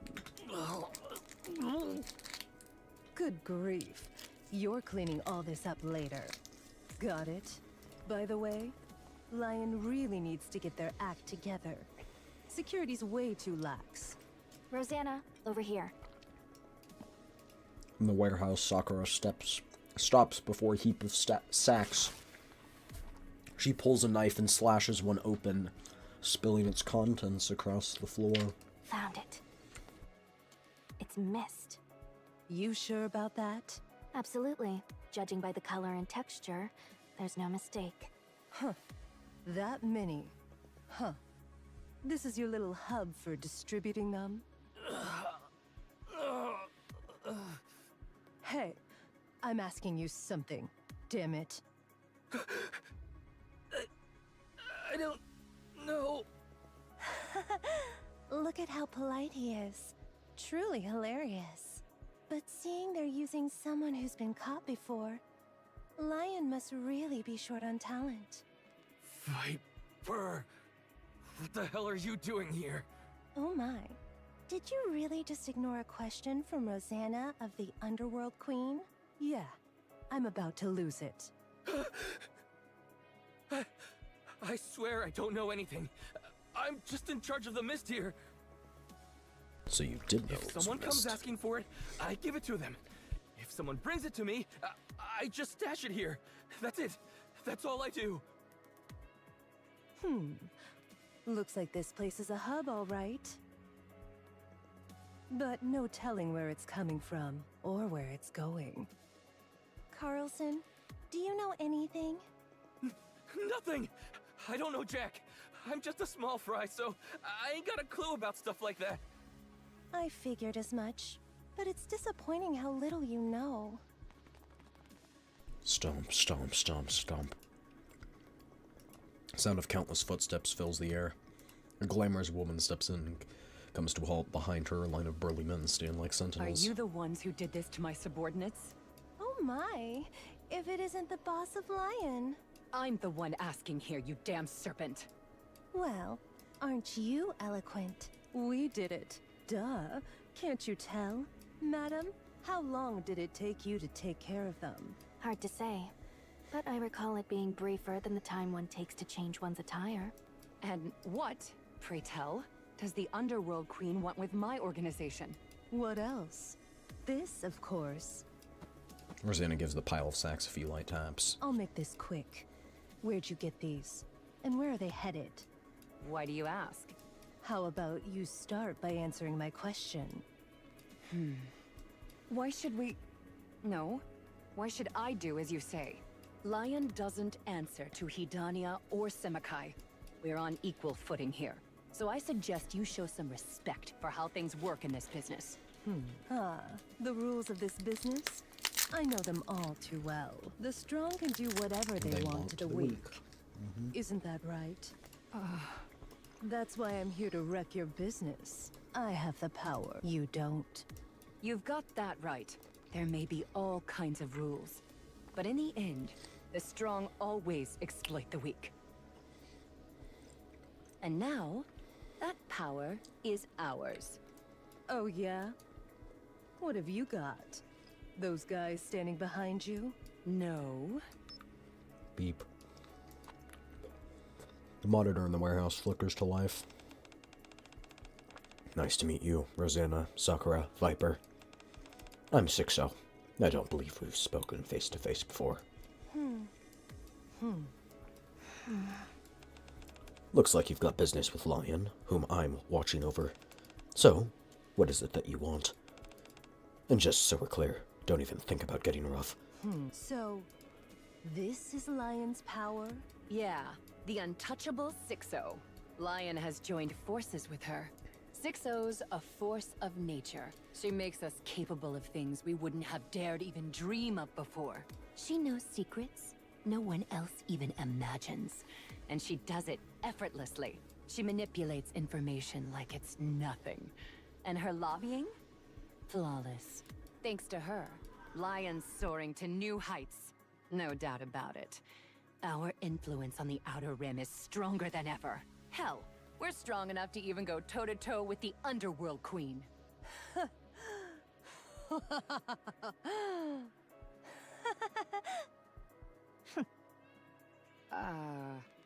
Hey, Lion. Rosanna approaches Lion and drapes an arm over her shoulders. You really think that thing can save you right now? I'm about to put you in a little friendly headlock. So tell me, how's she supposed to save you before your head goes pop? That's enough. Before I make Hedonia's secret ledgers public.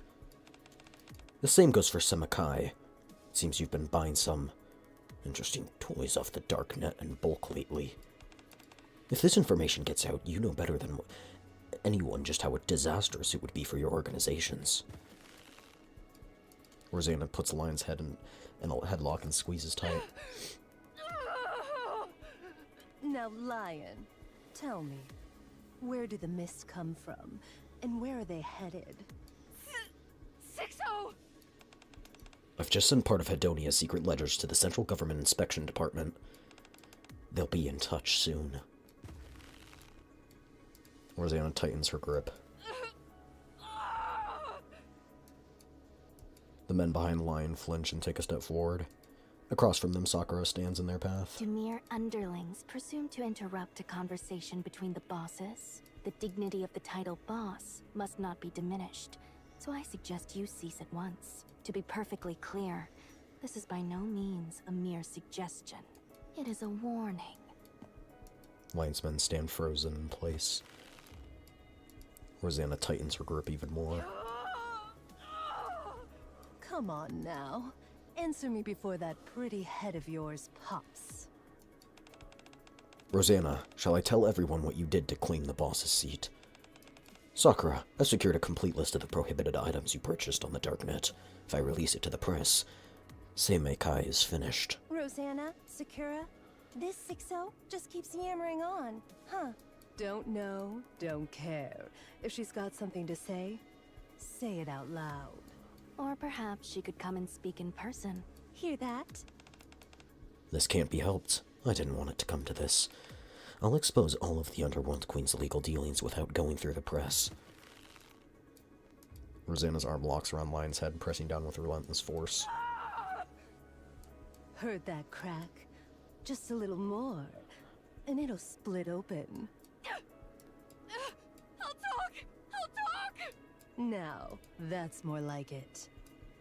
Rosanna releases the headlock. Lion wheezes, eyes burning with a murderous glare. Out with it. I don't have all day. Oh, I'll give you a list. And it's a long one. Wouldn't you rather talk to me? Interesting. Lion, are you betraying me? Sakura approaches the monitor. Fear wielded through threats.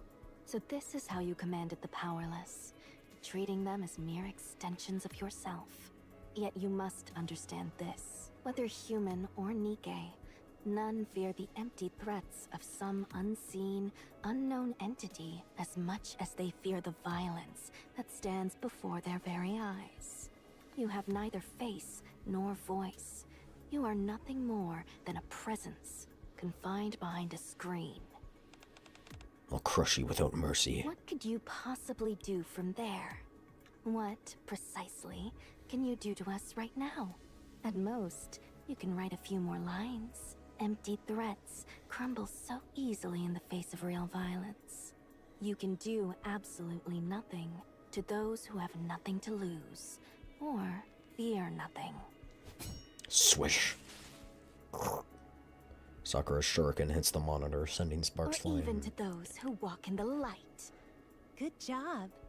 Now, will you hand over the list? Only on one condition. You're on ways to ask for conditions. Really now? Let her talk. I want to hear what she has to say. In exchange for the list, let us join Hedania or Seimekai. I will step down from the boss position. The Oh, senior really? position is all I need. Interesting. Interesting indeed. Boss, what are you? Shut up, Carlson. I'm talking here. You've got to be kidding me. Why on earth would we take in an organization that uses guys who just tumble over from a single kick?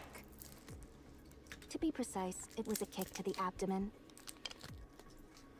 If 6-0 attacks us, we're finished. Everything she's done to get this far has been through manipulating information. Now that she's no longer on our side, she'll obviously exploit our weaknesses. So Hedania or Seimekai has to step in and protect us. Or they And if don't we have say to. no? Then we'll fall apart, and people with nothing to lose can do anything.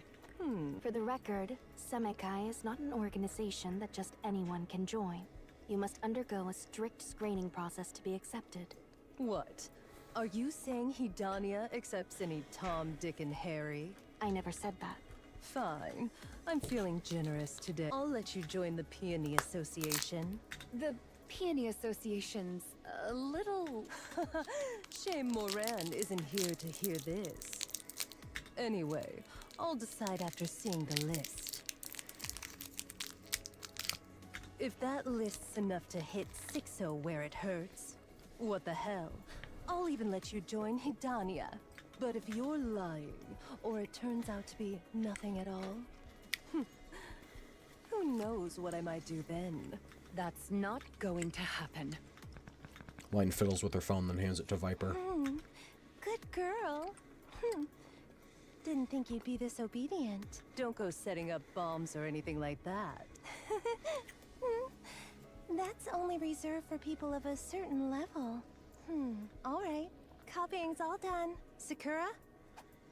Viper tosses Lion's phone to Sakura. Take a look at the export logs. See anything familiar? Yes, I remember making a few transactions there. Does it say where they're getting that thing from?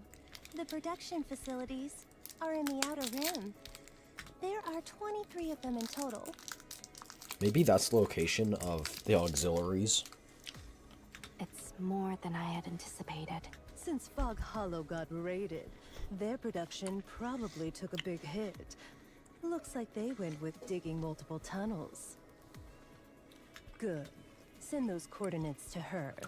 Okay, it's time we turn the tables. Rosanna, about those export logs. Sakura leans in and whispers to Rosanna, causing her eyes to widen. Are you sure? Yes, I'm certain. We could make good use of this.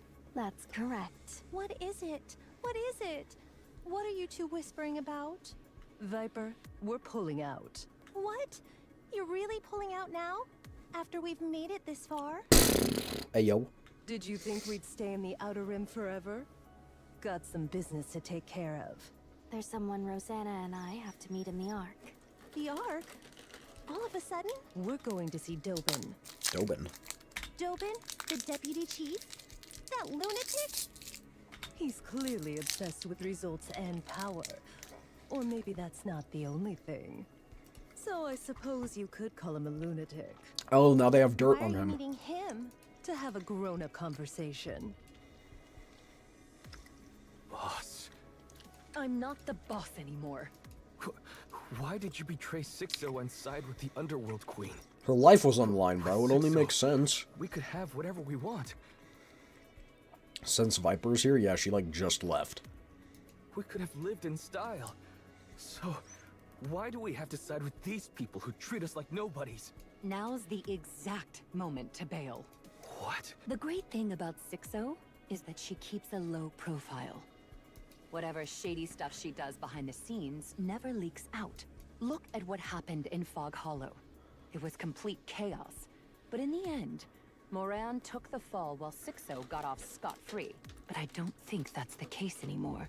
Did you hear about the attack on the Ark? Yeah. They said EH did it. And you actually believe that? EH washed her hands of this and decided to become the central government's lapdog. The way I see it, that's 6-0's doing. Though I have no idea what she's aiming for. 6-0's getting greedy. To be exact, she doesn't care whether people know she exists. She must have something to back her up. That's why she's so damn confident. The mist production zones are expanding rapidly, and deals are booming. That's exactly what caught the exotic and underworld queen's attention. She's bold, and doesn't even bother hiding it. That's why we have to pull out I'm eating now. way too many high shoes. She used to have the advantage of lurking in the pull out shadows. But now she's playing a big shot in the underworld. We might be fine for now, but eventually, people like us are nothing but disposable.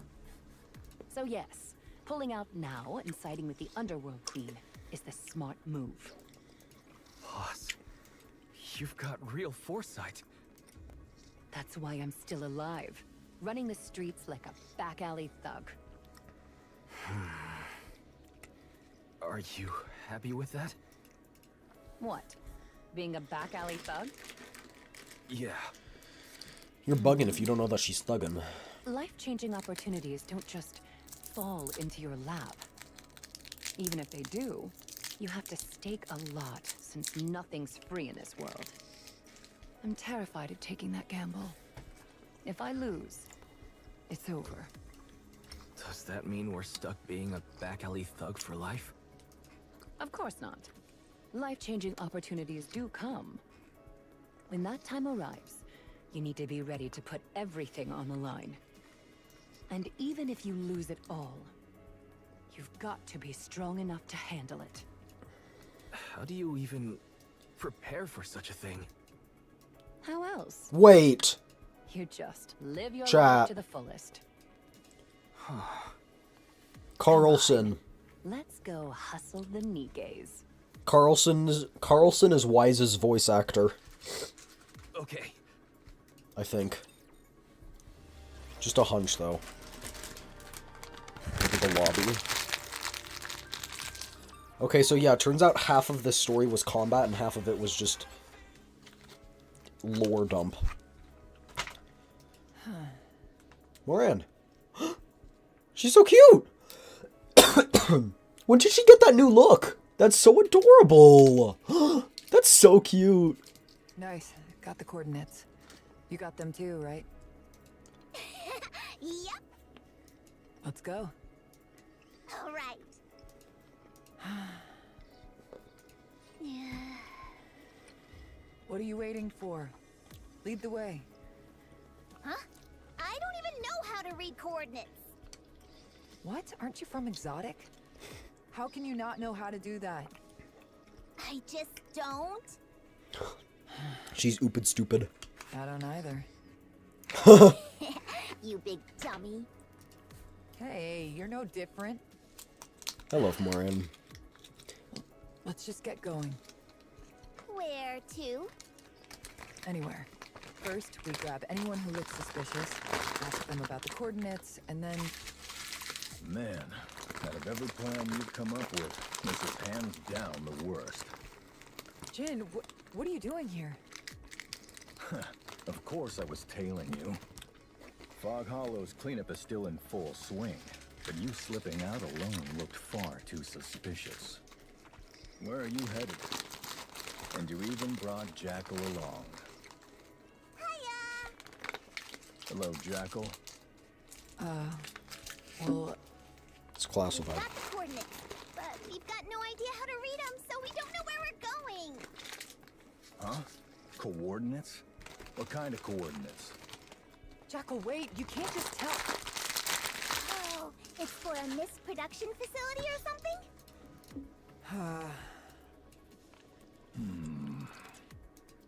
Moran. Jin. Didn't we agree not to get tangled up with Mist or 6-0? Back then, you heard something about some so-called hacking whiz named 6-0. So we busted our asses trying to track her down. And what did we find? Zip. Nothing.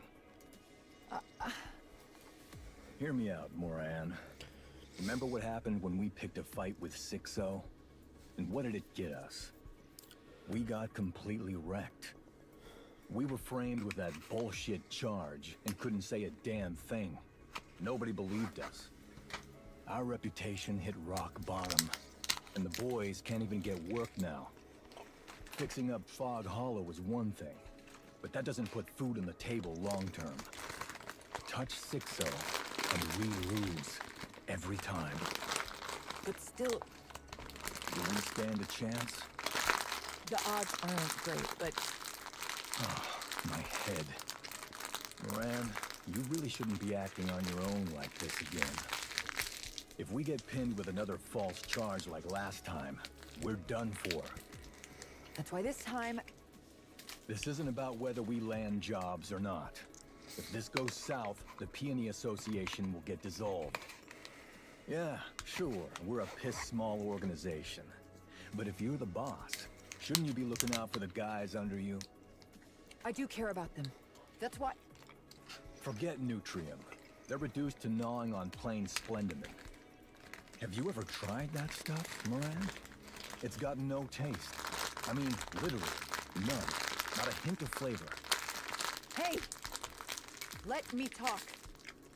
Go on. I'm all ears. Let's see what you've got to say. This time, I'm not acting on behalf of the Peony Association. I'm doing this on my own, so the Peony Association will be fine. Come on. Things don't work that way just because you say so. That's why I'm in disguise. I'll put on a mask, sunglasses, and a hat in a bit. So just act like you don't know, okay? I've got this.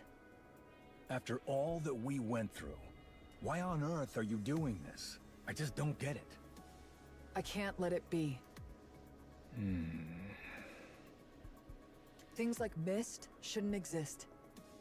I just want it all gone, so please try to understand. And if it goes wrong? You'll be there. I also asked Rosanna and Sakura to take good care of the guys. One wrong move, Moran, and we'll lose it all. Not a thing will be left. You know, I used to be terrified that everything I'd built would come crashing down all at once. She But doesn't come have to much think to of it, lose now. I hadn't lost a thing. The Peony Association has always been strapped for cash, and no one ever wanted to join anyway. Moran, that's nothing to brag about. I've never cared what strangers say about me, and I don't care about these false charges. You, Cadet, the Underworld Queen, you all believed in me. And that's enough. So let them point their fingers at me. Bury me and all the accusations. Is Cadet her and I'll name wear for them us, like or? a badge. They can vandalize our doors with graffiti for all I care. Because my subordinates and my friends know who I am. I've lost nothing, and I have nothing to lose. It's okay for me, but not you. You can't fall any further. This is my fight, so I'll handle it all by myself. So what? You're saying we should just sit this one out because it's too dangerous? Yeah, that sounds about, right? Oi, guys! Moran's telling us to pull out! Huh? As Jin's shouts reverberate across the area, members of the Peony Association emerge from every direction. Wait, why is everyone here? It was way too obvious you'd try to handle this on your own, so we snuck along. Guys, Moran, look at their faces. They're fuming, because you looked down on us. Look down on you? That's not. Why would I ever do that? Moran, we're your subordinates. You literally just said, I don't want to get entangled up in this. We die. If you tell us to live, we live. You make no sense! Shoulder this alone. He literally just said, he literally was just like, we shouldn't get tangled up in this, boss. And then they were like, why are you trying to get us not tangled up in this? Like, you need me to remind you? Bro's arguing for the fun of the game. About whom we're gathered here for? Moran looks at her subordinates, their eyes a storm of disappointment and anger. Then she lowers her A head. boss never lowers their head. This has nothing to do with profit. Our names won't be cleared and our lives won't get any easier. So why do it? Because it doesn't sit right with us. Because we know it's wrong. Are you okay with that? We might get charged with even more charges. Are you still fine with that? Yeah! Sounds a lot like you. Arguing for the fun of the game? The I argue of with the a Peony purpose. Association stands for wealth and honor. But if you stick with me, you'll be moving further and further away from that. Are you still okay with that? Yeah! Then let's roll. Everyone here scrapes by doing all sorts of dirty work. But even here, there are rules. There are lines you must never, ever cross. And to those who ruin this place just for their own gain, it's time we show them that even the filthiest back alleys have laws. Yeah! Moran, here. this outfit. Even for someone of your age, these cute outfits might have some demand. But as the boss of the Peony Association, surely this is what you should be wearing. I think this is adorable. I think this outfit is adorable. I think she should keep wearing this. Thanks. I'll handle the coordinates. Oh, sure. I told you over and over how to learn to read coordinates. But in the end, you never did. Wait, don't tell me. You knew we'd be able to join up thanks to that, so you didn't bother learning. Wow. Guess our boss really does have incredible foresight. Cut it out already. Everyone from the Peony Association and Jackal stand atop the ruined village, taking a moment to catch their breath. I'm starving. How many is that now? 5. We've still got a long way to go. There's 20 places in total, right? 23. 23. Okay. You just have to hang in there a little longer. Let's go, guys.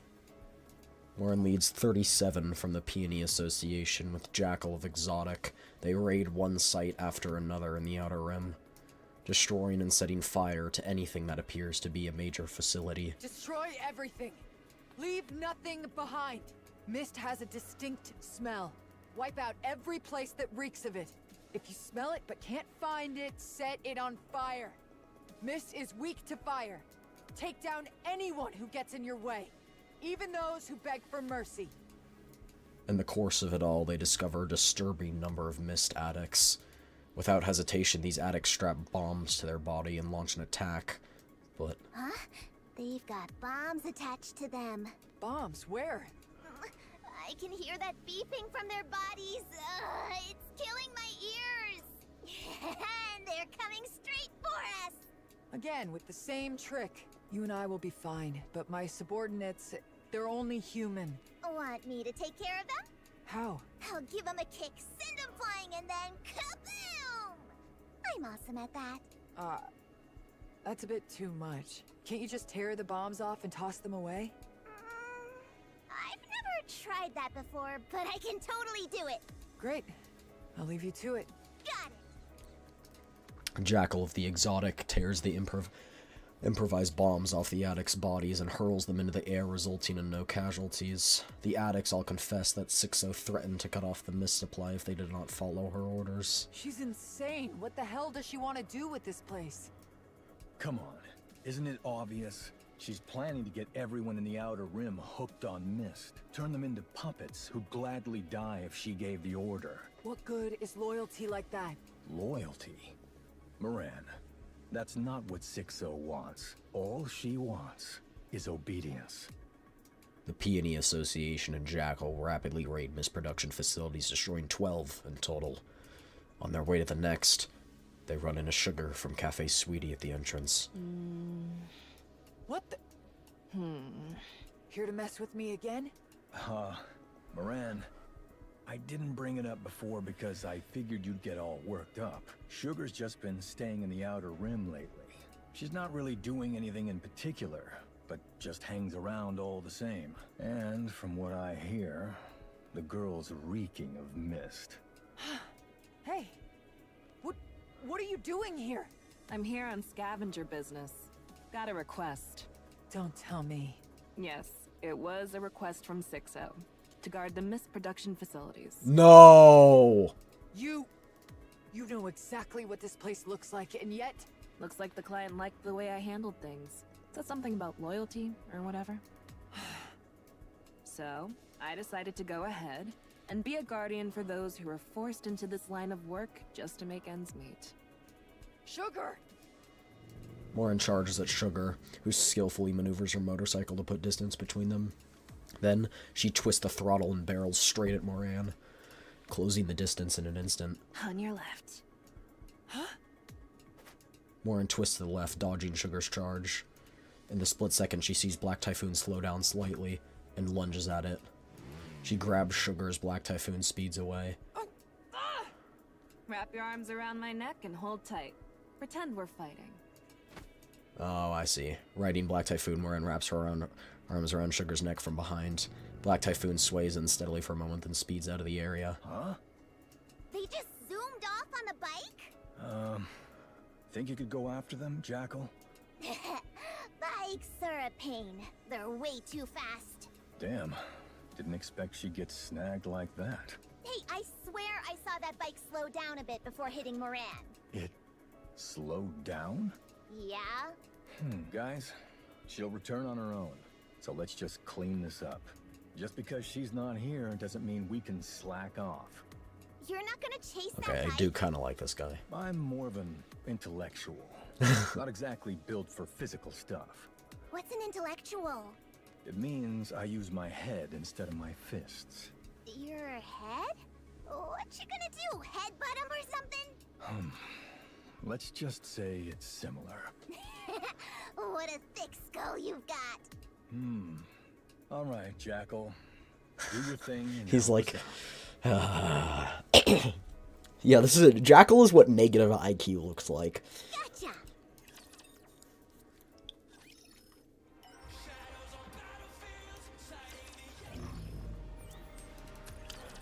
Yeah, no, this is taking longer than I thought. At a quotidian residence in the Ark. So, what you're saying is, Liverin went rogue. She stole Hammering's head that had been contaminated by the crystals, and brought it to 6-0, which led to a terrorist attack in the Ark, and now her whereabouts are unknown. If you don't mind, could you tell me where she might be? I think she's lying low right now. Hold up, is she seriously okay? She looks like she's gonna blow. I'd probably react the same if you or Neon got into trouble. Right, that makes sense. Yeah, that's also tied to the terrorist attack.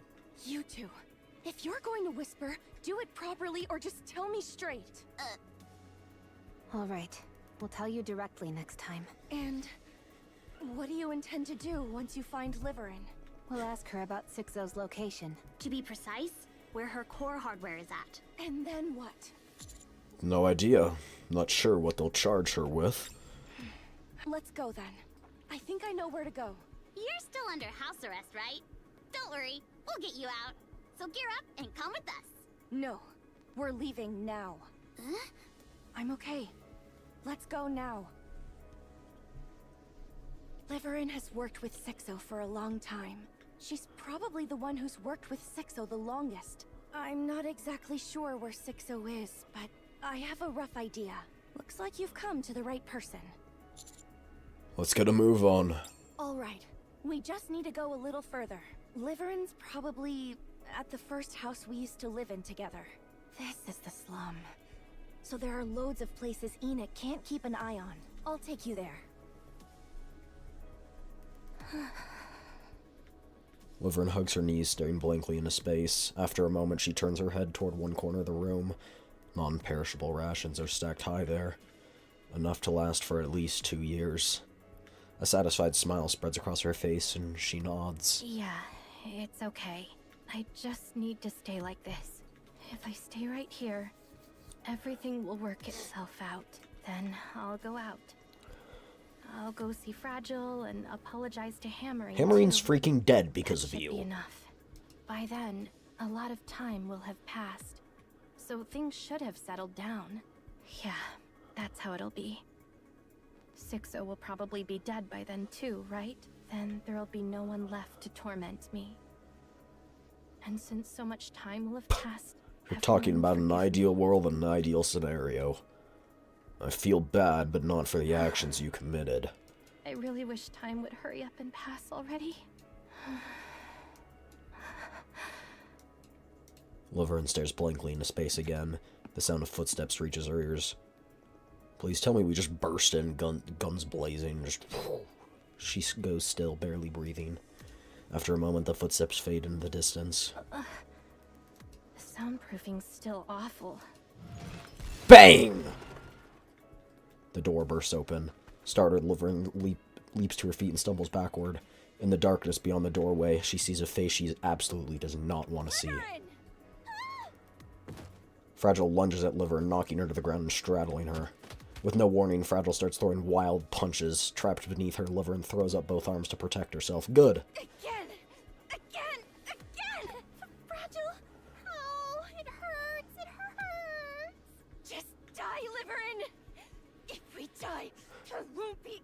more pain. So let's just die.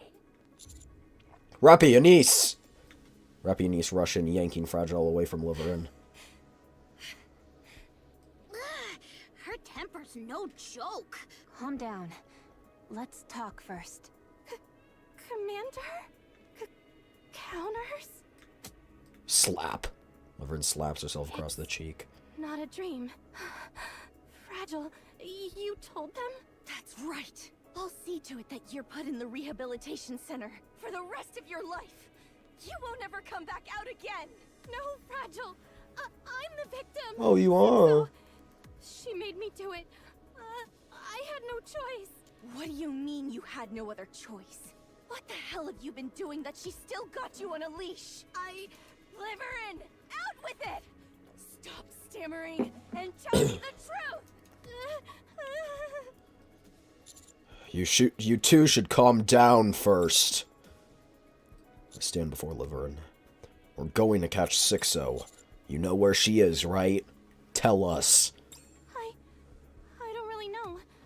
I've, never actually seen her. 6-0 is an AI. She must have a core hardware. And we want to know where it is. You don't have any idea at all?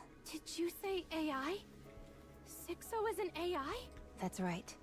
I'm pretty sure she's human. She's not. If she's an AI, then why would she do that to me? Liverin, we've got no time for that. Do you have any idea where 6-0's core hardware is? I think I might. At first, at the very beginning, there was always a place where I got the assignments. I didn't actually meet her, but I always received them at the same spot. Through text on the monitor. After some time, it switched to the phone. Guess she figured making you go back and forth was too risky? Yes. She must have realized that too. Then there's a pretty good chance the core hardware's at that first place. Highly likely. Lead the way. You remember where it is, right? I remember. I do, but...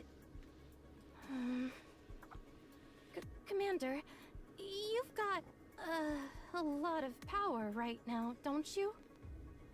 What on earth are you saying? Cheers, Sleepy. Then, if I help catch 6-0 this time... Could you erase everything I did before? Nope.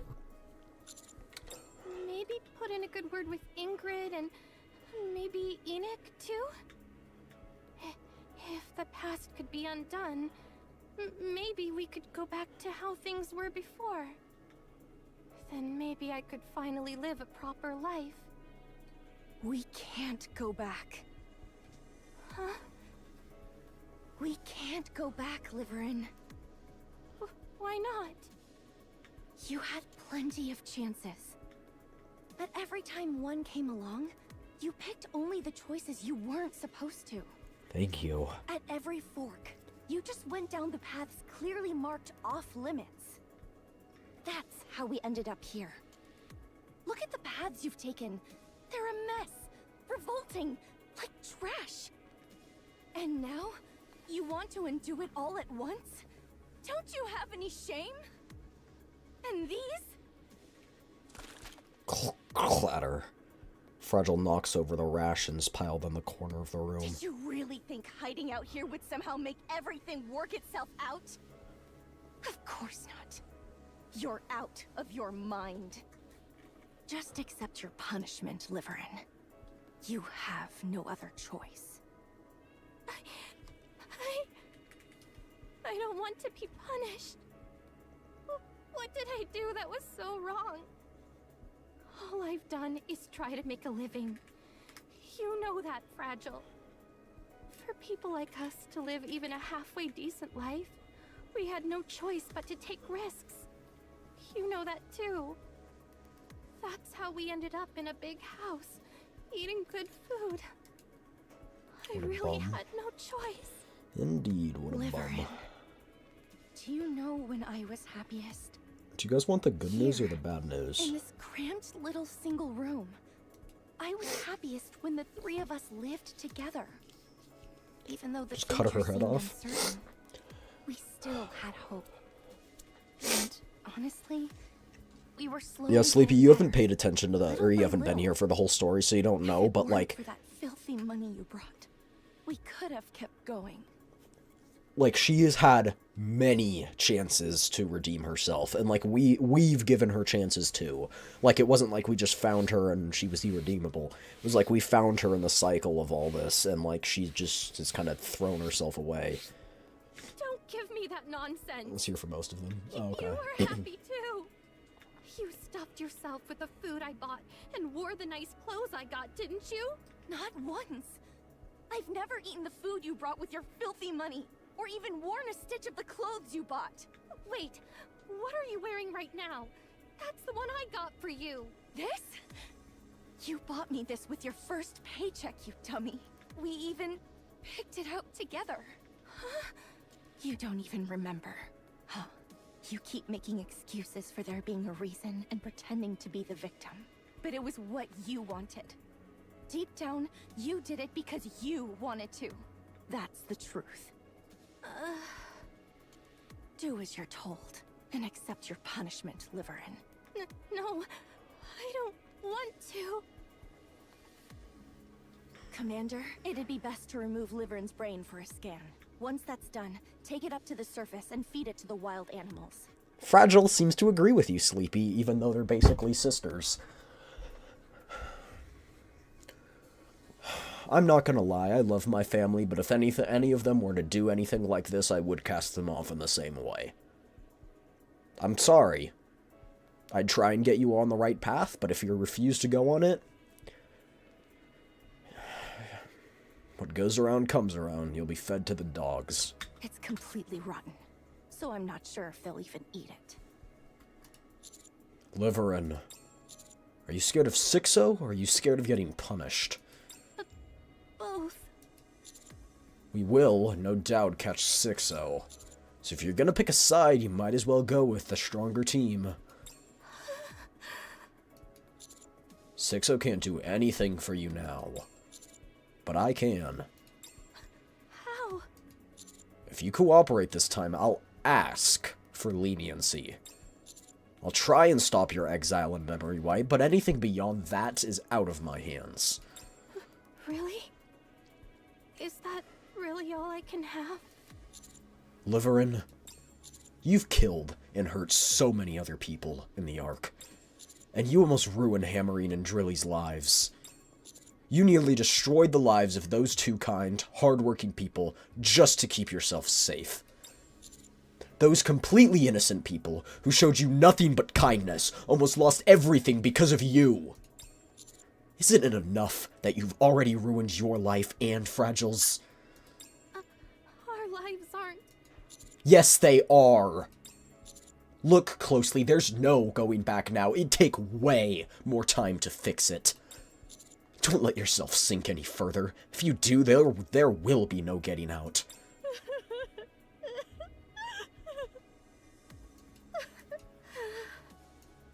I'll do as you say. But you really have to put in a good word for me, okay?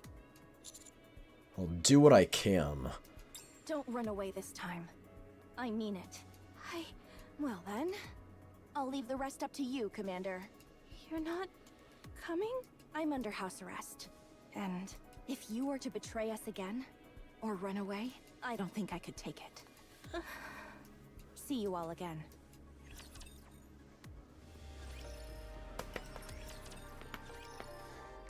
In Deputy Chief Dobin's office. You got some nerve asking to see me. Oh right, Fine. this is Dobin. It's Let's this hear it. dude. But I'm warning you. The moment you start spouting nonsense, I'll turn you into a beehive. Oh, so scary, my dear Deputy Chief. We have come to speak with you. Perhaps it would be best if your subordinates were to withdraw. Dobin's gaze sweeps over the mass-produced Nikkes that nearly fill the room. I don't know what you bastards might pull, so I'm not taking any chances. You've got a history of pointing guns at a deputy chief, after all. Would that be all right with you? We're about to discuss a rather sensitive matter. It wouldn't be wise for your subordinates to hear it. I appreciate the concern, but they're nothing more than decorations. Yeah, this guy can go suck an at. Very well, if you wish. We have come to speak about mist. First, let us examine this together. Hold on. All of you, out! Mass-produced Nikkes hesitate for a moment, then make their way out of the room. Oh, so there was something. Decorations have legs of their own. You bastards. What the hell do you think you're doing? It seems you already have some inkling, so I need not show you the list. It seems that quite a few of your men have purchased mist. Guess life is boring when they have a boss like you. Never heard that before. Then I suggest you take this opportunity to listen carefully. A number of your subordinates, no, in fact, a considerable majority of them, have records of purchasing mist, and not merely once or twice. We have confirmed that they are habitual users. I trust there is no need for me to explain what happens to military personnel caught using mist, is there? I had no idea about this. In that case, would it be alright if the Underworld Queen were to conduct an investigation and report the findings to the central government? Or perhaps to the press? You punks think you can threaten me? Of course not. Of course. I believe it would be wise for us to be on the same page. Oh, my bad. Of course, we're not They're all threatening druggies. Bang. Dobin slams his fist on the table. You damn bastards! How dare you threaten a deputy chief of the Ark? You really must have a death wish. Fine. What charge should I slap on you? Treason? Collusion? Just say the word! Please, calm yourself. We have come to make a deal with you. From this moment onward, I ask that you take all authority from your subordinates. Whatever may occur, ensure that they are unable to act. Having them take some time off would also be an effective approach. As for the duration, 3 days should suffice. Isn't that too short? Give him a week off, and they'll thank you for it. Has also taken part, has he not? I cannot help but Avec think that Cool. even 3 days is rather ample. Huh. True that. 3 days will be more than enough for him. I mean, yeah, our blood literally can't even be taken now. Like, it's near impossible for them to take samples of our blood, because they put the needle, it punctures the skin, and immediately the skin restores itself. Like, that's different level of regeneration. That's on par with a heretic. What the hell are you playing at? My men are the best of the best. What's the point of telling them to sit around and do nothing for 3 days? So we are better than most Nikkes now, except we don't have firepower or anything like that.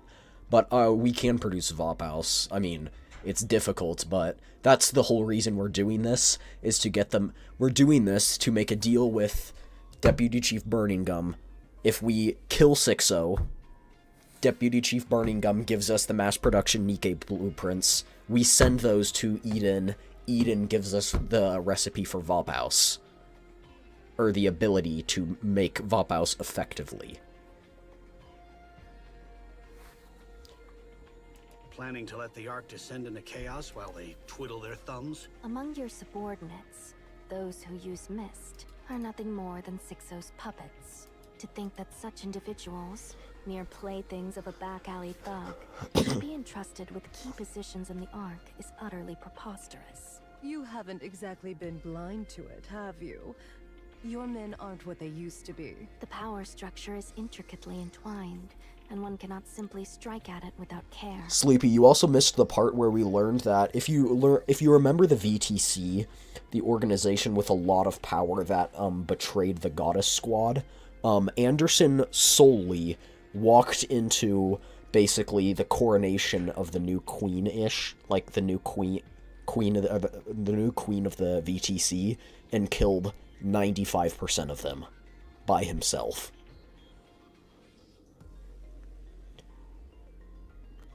Because Anderson is the commander of the Goddess Squad. If we were to take out the Puppet Master herself, order would be restored. We shall see to it during those 3 days. You're going after 6-0? What a load of crap. That thing... Anderson is so tough. I know. I freaking love Anderson. As we said, Anderson, Johan, and the listen to it. commander got All all you my need respect. to do is strip them of their authority for 3 days, and thereafter, you may fully enjoy the benefits that follow. What's your game here? 6-0 is presently preparing a large-scale terror attack on the Ark. On the day of its execution, she intends to use your subordinates, who have been reduced to puppets, to sow confusion in the Three-way response. domain clash and who's better. I also really do love Cecil. Cecil is really cool. If we're just talking about humans. Actually, wait, sorry. Cecil is a Nikke now.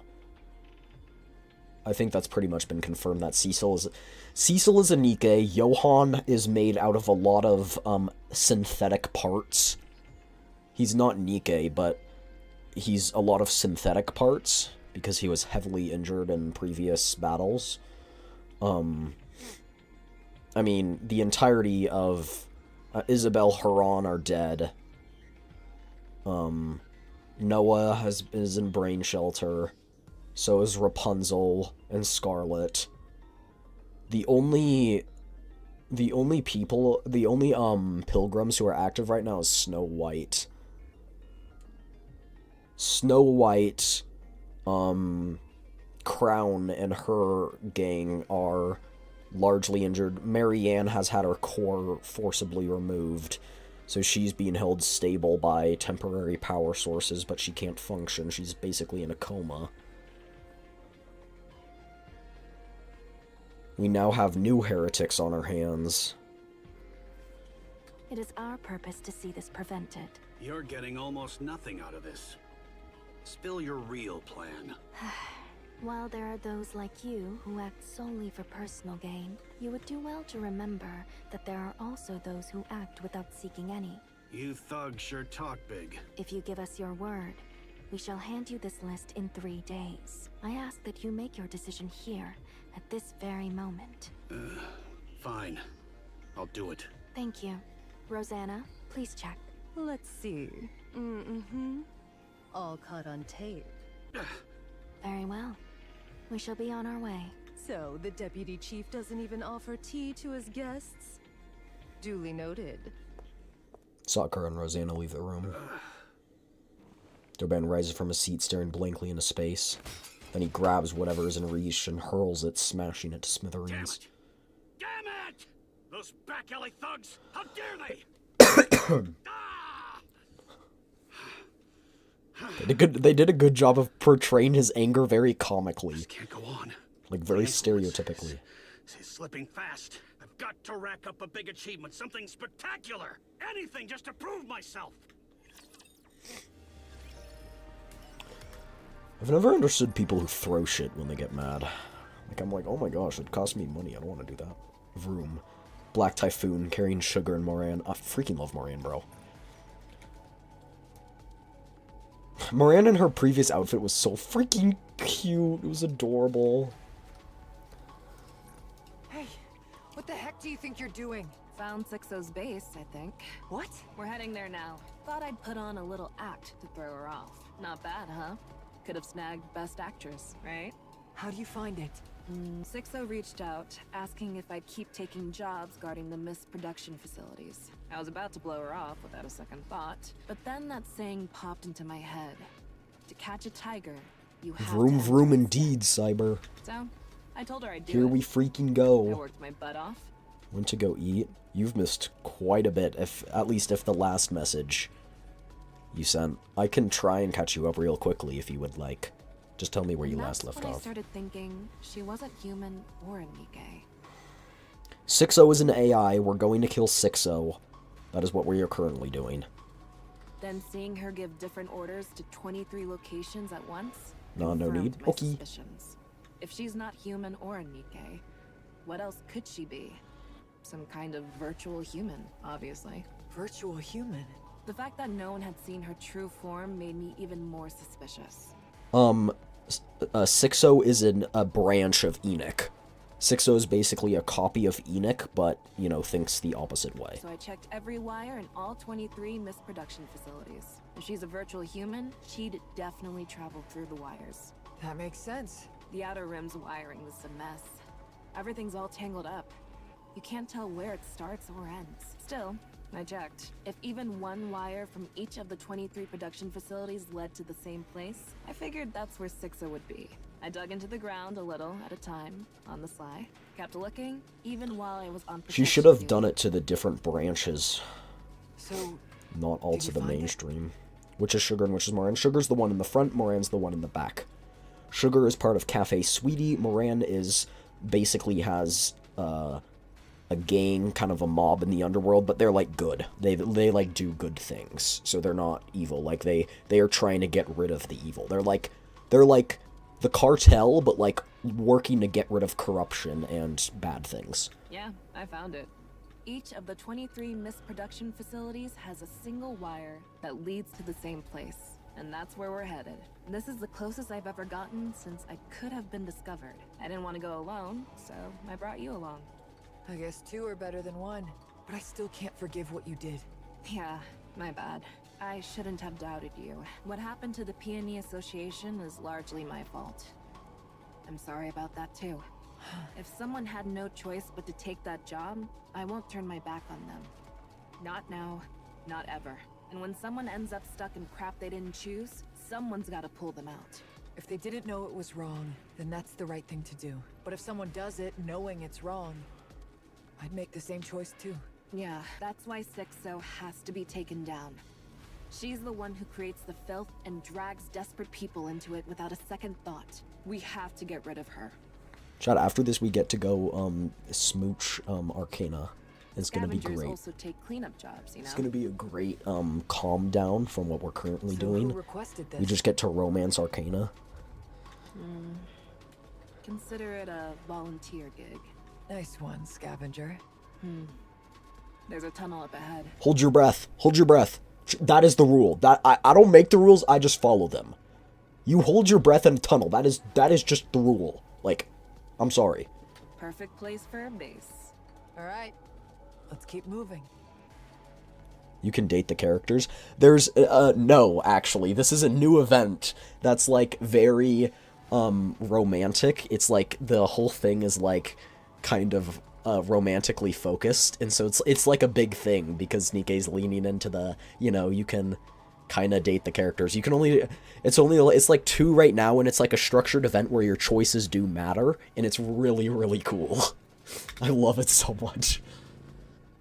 Yo, why is there a shopping cart? You can see this shit? My apologies. Black Typhoon tears ahead even faster.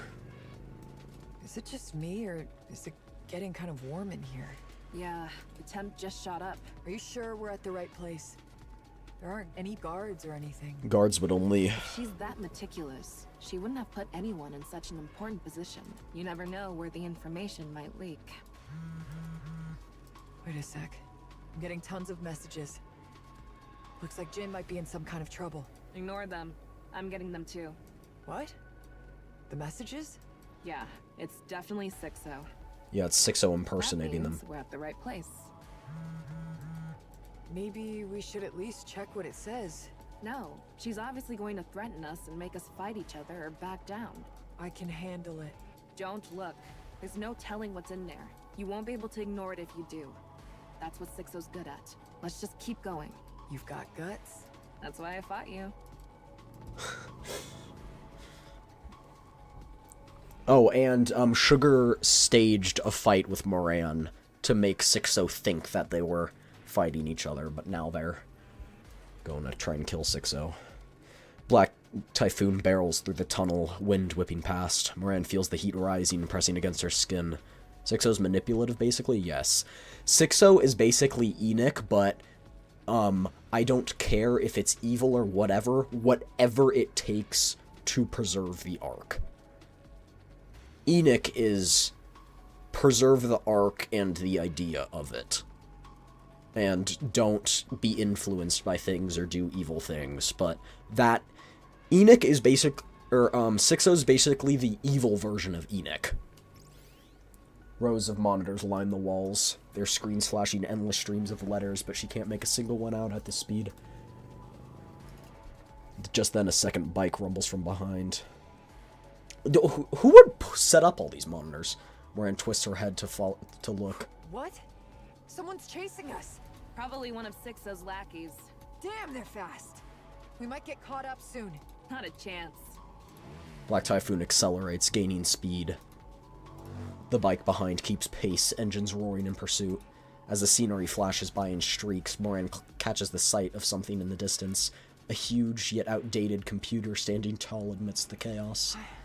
I see a computer. I didn't think we would get such a resolution this story. This has to be her base. So that's Sixo. Maybe? You good with computers? I know how to play games. If it's a computer, we're supposed to, like, hack it or something, right? How are we even supposed to... Just blow it up. The pursuing bike roars as Logie sprays bullets. A shot hits Black Typhoon's rear, ripping a hole straight through the metal frame. Large caliber weapon. That thing's a Nikke. Not good. She's catching up. Looks like she's got a nice ride, but it's still no match for Black Typhoon. What do we do? The computer's right there, and she's still right on our tail. Time to put our heads together. Hey, you're going in without any plan? Nah, Moran.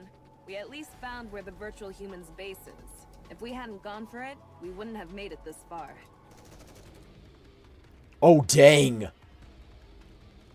Wish this is animated, it would be epic. There might be animated bits later. I don't know. Are you okay? I'll be fine. It only hit my back. Ram it! Smash that computer to pieces. I don't know what it is, but it must be important. Like you said, let's go for it. I'm guessing Sixo has a body now. Sixo embodied some version of herself and put a portion of consciousness in Nikke. That's a perfect plan. The pursuing bike surges closer as Logie opens fire. Gunshots tear through the open, the muzzle fixated on Black Typhoon's engine. How dare you? Moran leaps off Black Typhoon. Oh, it's you! Suspended in midair, she swings her fist at Logie. I forgot she existed, that's my bad. I see her and I recognize her. Also, I'm just curious, but... this is gonna sound wrong, but, like, you can't tell me that's, like... Where's the nipple? I'm sorry. I'm sorry. Nikkes are like artificial humans. They're like robots that are heavily enhanced. Oh. Oh. My bad. Sorry. I really should mute when I do that. They're like artificial humans, but they're much stronger, they can handle better weapons, and they're much more agile. Basically just improved versions. And they do have human brains inside of them. So these are people who were people in the past, and then they died, but their brains were preserved, and then they were uploaded into this enhanced body, basically. Like, there's no nipple here. I'm sorry, but, like, you can't avoid it, anyway. How the hell did she survive a shot in the back? Yeah. I mean, for example, and their consciousness is uploaded. That's basically what it is. So, like Rappi has died before.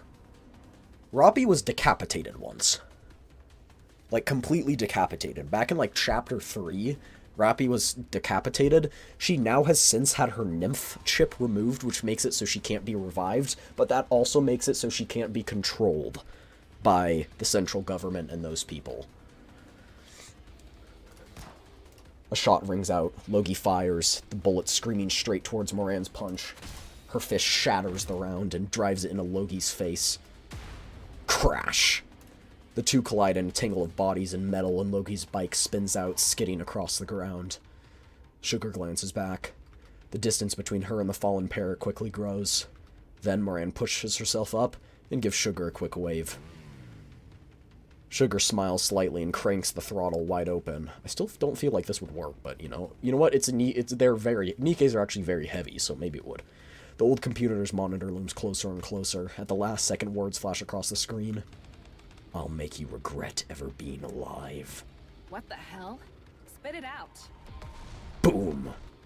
A thunderous roar shakes the tunnel. I never knew a place like this existed. We ended up taking a very strange... Oh, I forgot EH was with us. She wasn't with us in that whole encounter. Yeah, we slipped through this tiny hole that barely fit one person, then crawled like maniacs. Man, it was rough. And then, bam! A tunnel suddenly popped up right in front of us. Seeing how well it's hidden, it seems like we're in the right place. Yes. There's an old computer just a little further ahead. That's where I always got my assignments. Alright, let's keep going. Huh? Aren't there supposed to be guards or something? Boss rooms usually have that kind of stuff. It's always been like this. Having guards is a risk in In itself. itself, information leaks, it tells you where they are. Seriously, next level. Why are they all hot? I guess that's You how now she's understand managed the to get Gunnar this appeal far. of Nikke. There are two appeals of Nikke. One appeal people always point to as the reason people play the game. Gunnar and good story. Those are the two appeals of the game. I personally play for more of the story than the Gunnar. I personally don't like the Gunnar outfits. I don't like Neon's outfit a lot. I think Rappi's is pretty cute. Yeah, but I will admit some of the reason I play is the Gunnar, because the girls are cute. None. She said they use way too much power, and having them around would probably make people suspicious. You two seem pretty close. No, not really. We just worked together for a long time. Eve is more of a 70 to 30 or an 80-20% Gunnar person. If the 80% is the story, yes. The lesser amount being the Gunnar, yes. Okay, no, that's about accurate. I would say probably an 80-20. I'd say probably an 80-20. I think that's fair. Maybe a 75-25. I don't know. Figured you might want to know. Hammering's head got delivered safely. Oh. Oh, so she is safe. How did that crystals not corrupt her? We managed to extract all the E2 crystals, and she'll be getting a new body soon. Yatta! Nice. She'll be fine. Right. Commander, do you think I could maybe meet Hammering someday? I want to apologize. It should be fine if she wants to. Right. Of course. Keep at it. Sorry? Keep owning up to your mistakes and apologizing to everyone you've hurt. I really did like EH's redemption arc, though. Because EH also had a very dark past, but she redeemed herself. That's all you can do. What if they won't forgive me? Then Just you keep move at on. it. Whether they forgive you or not is their call. Keep being But I better. really can't go on like that my whole life. You'll have to for the rest of your life. The consequences of your actions. Were you forgiven? One by all. Looks like you'll be begging for forgiveness forever, huh? Mm-hmm. Is there any meaning to that? I don't know. But we still have to do it.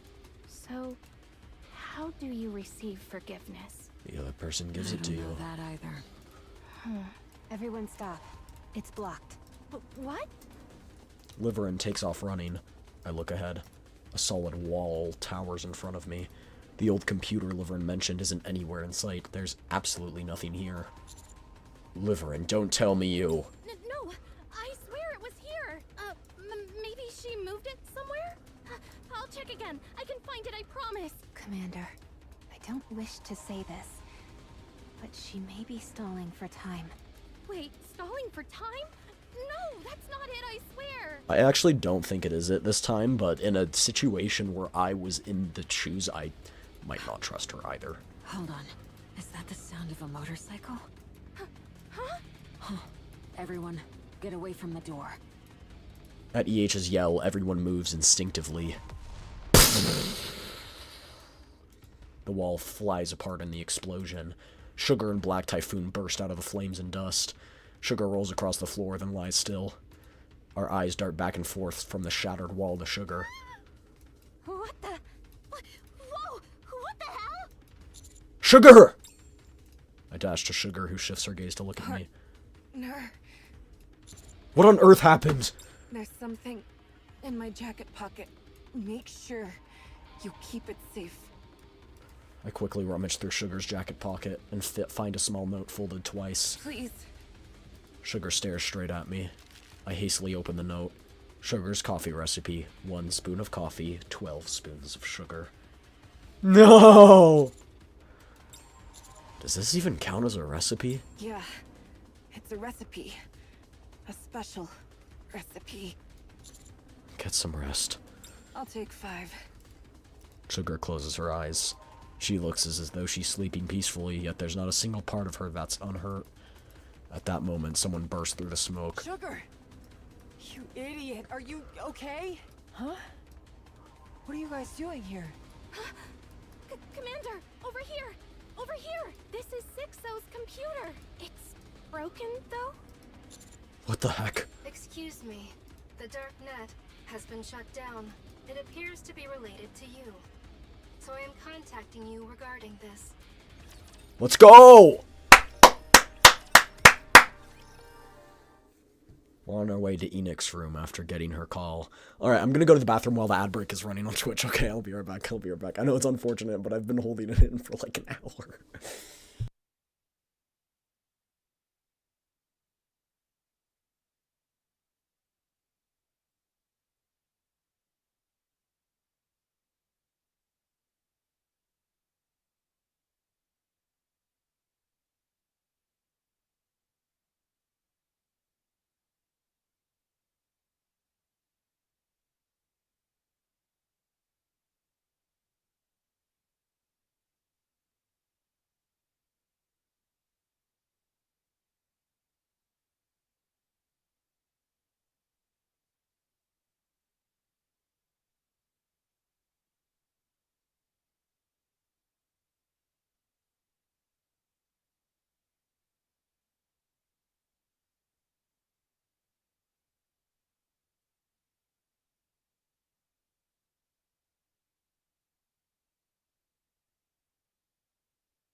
Boop.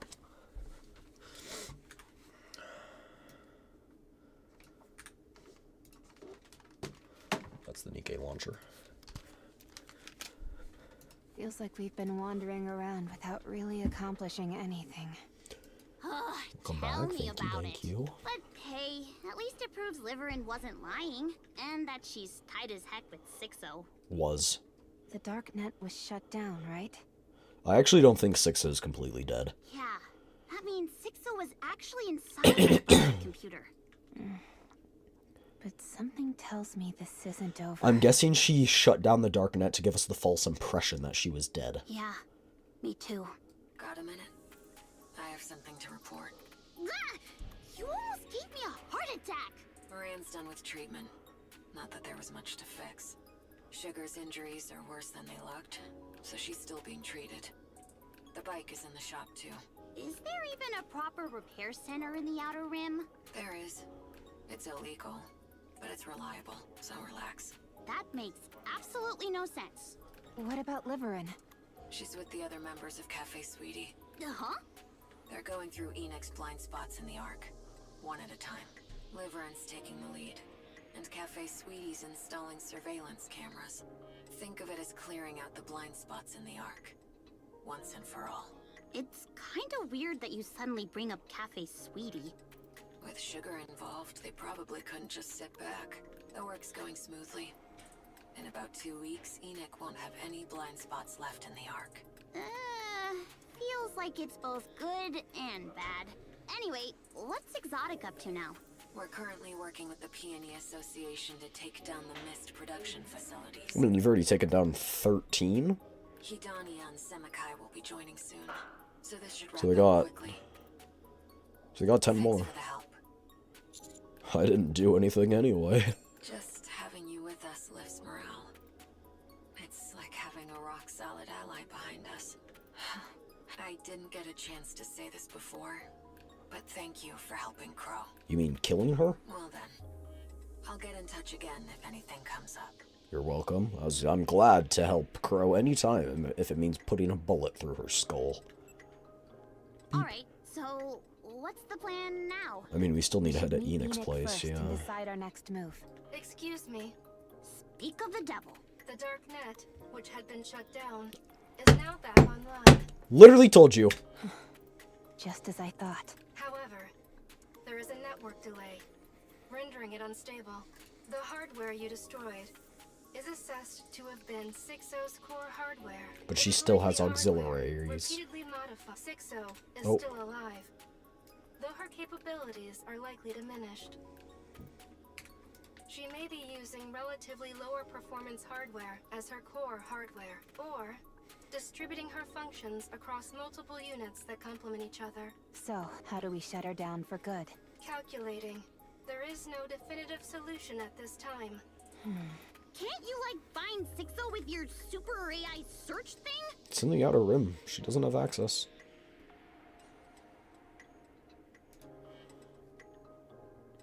Yeah, we got about 18 minutes left for those of you who are curious. Negative. That is impossible. Oh, what a pain! Terrorist attack detected. Oh, what? What? Terrorist attacks using E2 crystals are occurring simultaneously at 5 locations. Oh, freaking great. Excuse me while I respond to the attacks.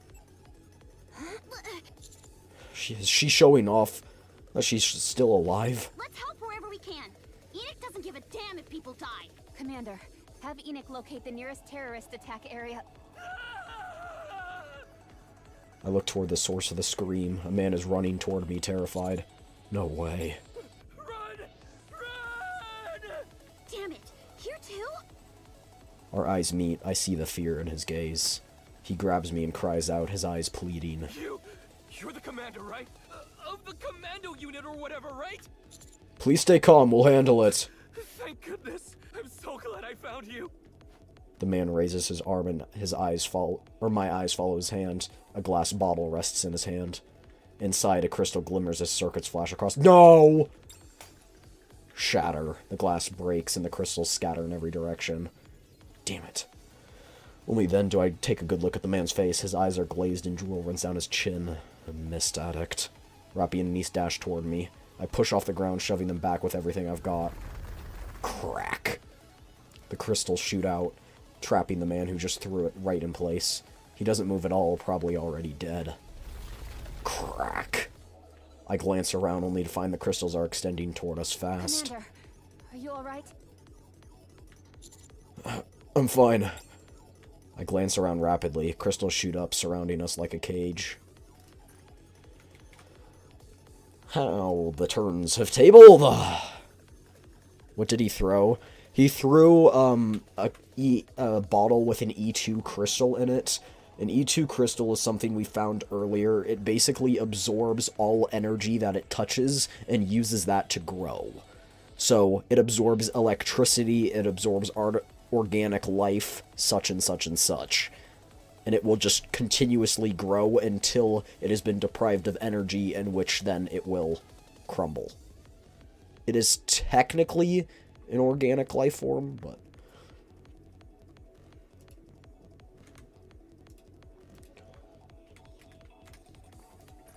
Shit, we're trapped. Rappy takes aim with her 7 Dwarf 0. Don't shoot! The shards will fly everywhere! Straight ahead, text appears on a flickering monitor inside the shop.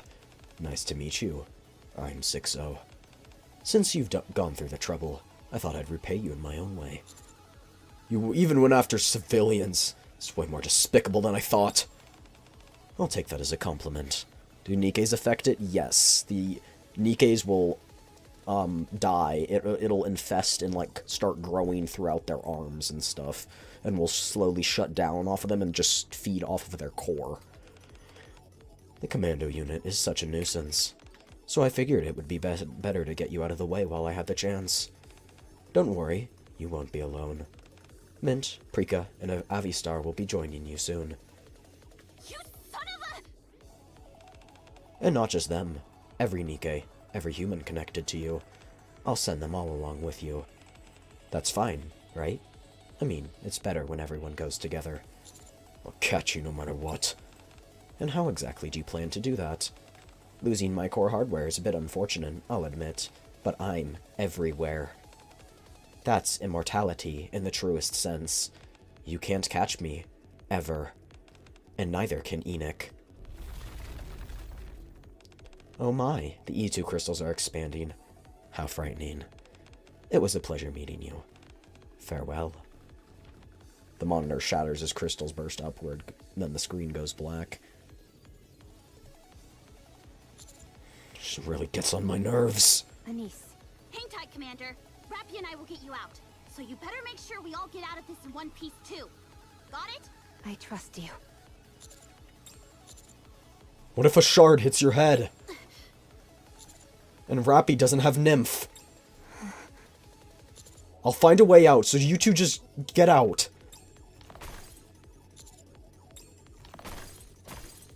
What the heck is that sound? Is someone breaking through the crystals? It sounds like the crystals are breaking. Huh? The sound is getting closer. We all watch with bated breath. It's Neon with her new form! Let's go! And there's Neon approaching as she tears through the crystals with her bare hands. Firepower! Firepower! What? Hell? Neon spots us and waves at us cheerfully. Just when she's about to punch the crystals between us, she suddenly stops.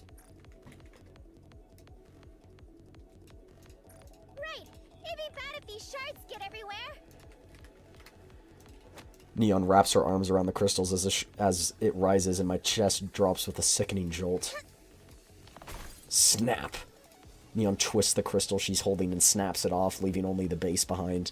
So the technology she got from her upgraded version from the VTC is what's allowing this, I assume. She points to the cleared path behind her. I cleared a path. Let's go. Okay. Neon's kind of sick now. World? 1 hour ago at MMR level P. There we go. How does it feel, having a new body? Hello? Anybody home? Why isn't she responding? Ether, did you touch something you shouldn't have? No, there's no way. I simply followed the blueprint, that's all. Then what's wrong with her? I'm just thinking... Is GN also a Nikke? No. Should I keep living as Ether Neon, is, GN is or not. become Neon? Do as you wish. So what new powers do I have now that I'm Neon? Tell her, Ether. You're healthy now. But that doesn't sound new. What I mean is, your body is now impervious to any external interference. No matter what happens, your body won't change. At least, not from anything that currently exists. That doesn't sound new either. Isn't that normal? You're immune to corruption.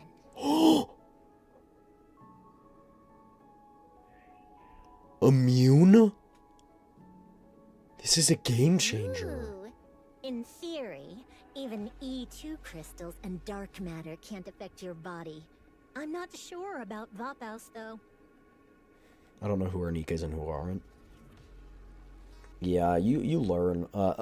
Generally, especially something you can't notice. If they have barcode, definitely Nikke. Ooh. Also, if they have lots of guns and stuff on them, Nikke. No external substance can enter your body at all. Ooh. Does that mean I'm basically indestructible? More like you're immune to everything. What exactly are you two going on about? I'm actually all healthy now. What else? That's all there is. Your body itself has become a key. Ether? In short, your body now holds the essence of lost technology. That's enough. If she knew how precious her body is, wouldn't she take care of it? Then what about these glasses? They don't have any special functions anymore. No! Not Boom!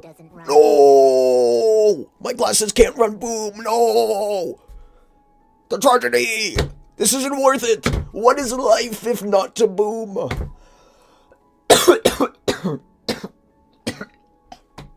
Sorry. Hold on, let me cough. Ether's also human though. Ether's a Nikke. You can tell because of the barcode on her arm. Also, Boom is basically their version of saying Doom. There's a character called, I'm blanking on her name, actually, who's a, technician, but she loves installing copies of Boom, on everything she works on. And she once put it on Neon's glasses. Boom is basically just legally distinct Doom. Because Doom can run on almost everything, right? The original Doom. Because everything has processing power. The joke is Boom also requires a lot of Doom spell from that one wizard game? No, Doom, like slash and tear Doom, Doom. Those things have been completely transferred to your body. Now your glasses are just... Oh, so she can still play Boom! Oh! Woo! Well, that's a bit of a bummer. I really liked my supervision. Also, the repaired deep outside are yours to command however you please. What? To them, the key is basically a royal seal. So, what do you want to do? For now, mind if they hang around here for a bit? I just need to sort things out with a niece first. Then I'll come back and decide. You do realize MMR isn't a hotel, don't you? Oh, come on. Don't act like you didn't gain anything Deep? from me. What's the full name? While Kinda forgot. building me, the over-the-top Neo-Neon, I'm sure you've picked up plenty of tech along the way.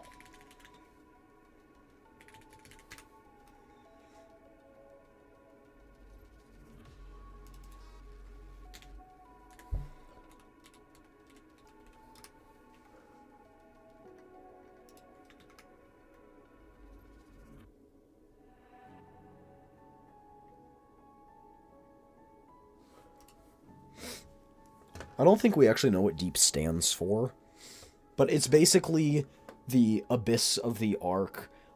It's handles unethical or highly classified research, especially from the VTC, which is now destroyed. We cannot access the VTC because we don't have all the keys. Anise is one of the keys, which we learned in the previous chapter. There are supposedly 2 other keys. There are different sectors called D, E, P, and then, MMR that is basically Macillus. So you have Macillus, and then you have MMR. MMR is their kind of secretive research, and then Deep is this super deep iceberg part. We ourselves are a deep experiment, supposedly. Like the commander is. We were part of... That's why Ether actually calls us number 7, because we're the 7th experiment. Supposedly Anderson and Johann are also part of them, because we all have Vophaus in our blood. Or Vophaus is our blood.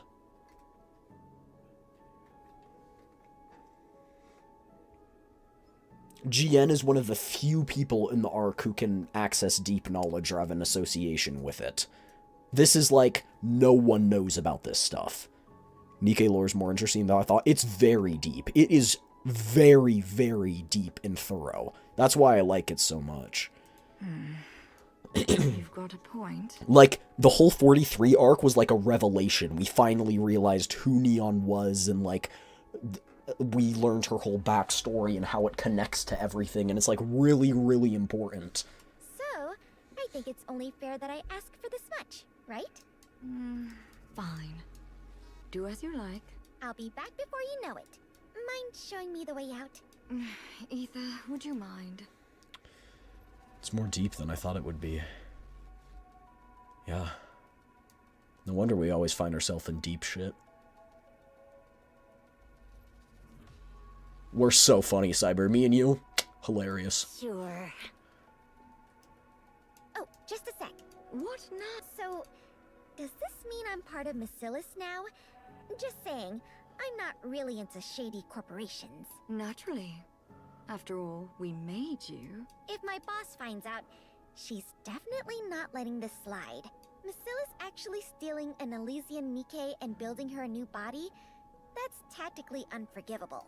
I mean, this is the kind of thing that escalates into a corporate war, isn't it? That makes sense. I'll discuss it with Ingrid and see if we can work it out. Oh? That was easier than I thought. GN is... Wait, no, yeah, GN is, I think, now the CEO. Because, Siwen was turned into a Nikke for her crimes. Sounds like the tech you got from building me really won you over. Or no, wait, no. Siwen was allowed to keep her body currently, but now, only on the go. condition she helps the You're counters. Far too noisy. Okay. You're really coming back? You bet. Good. I'd really like you to return. You're just itching to take me apart, aren't you? Yep. The blueprint's completely erased. Oh, It disappeared got as soon as we started making your body. it. Interesting. There wasn't even time to back it up. That's why Jian's being so nice to you. If we'd had the blueprint, well, you'd already be out the door. Oops, Jian told me not to say that. My bad. So that means I can get a little full of myself, huh? By all means, get all smug. You're the one holding the reins. You being this nice is making me super uneasy. I know, I was gonna say, I was like... I kinda need to stay in your good graces, too. You know that tech in your body? In a way, it's humanity's long-awaited breakthrough. For Nikkes, it's immunity to corruption. For humans, it's immunity to all diseases. So maybe that It's kind a of era universal isn't cure. just wishful thinking anymore. So I really hope you'll come back and cooperate with us. Hear me out. We take that thing, we find out what's inside Neon's body, we extract it, and then stab it into the queen. Cure her corruption or whatever. Humanity.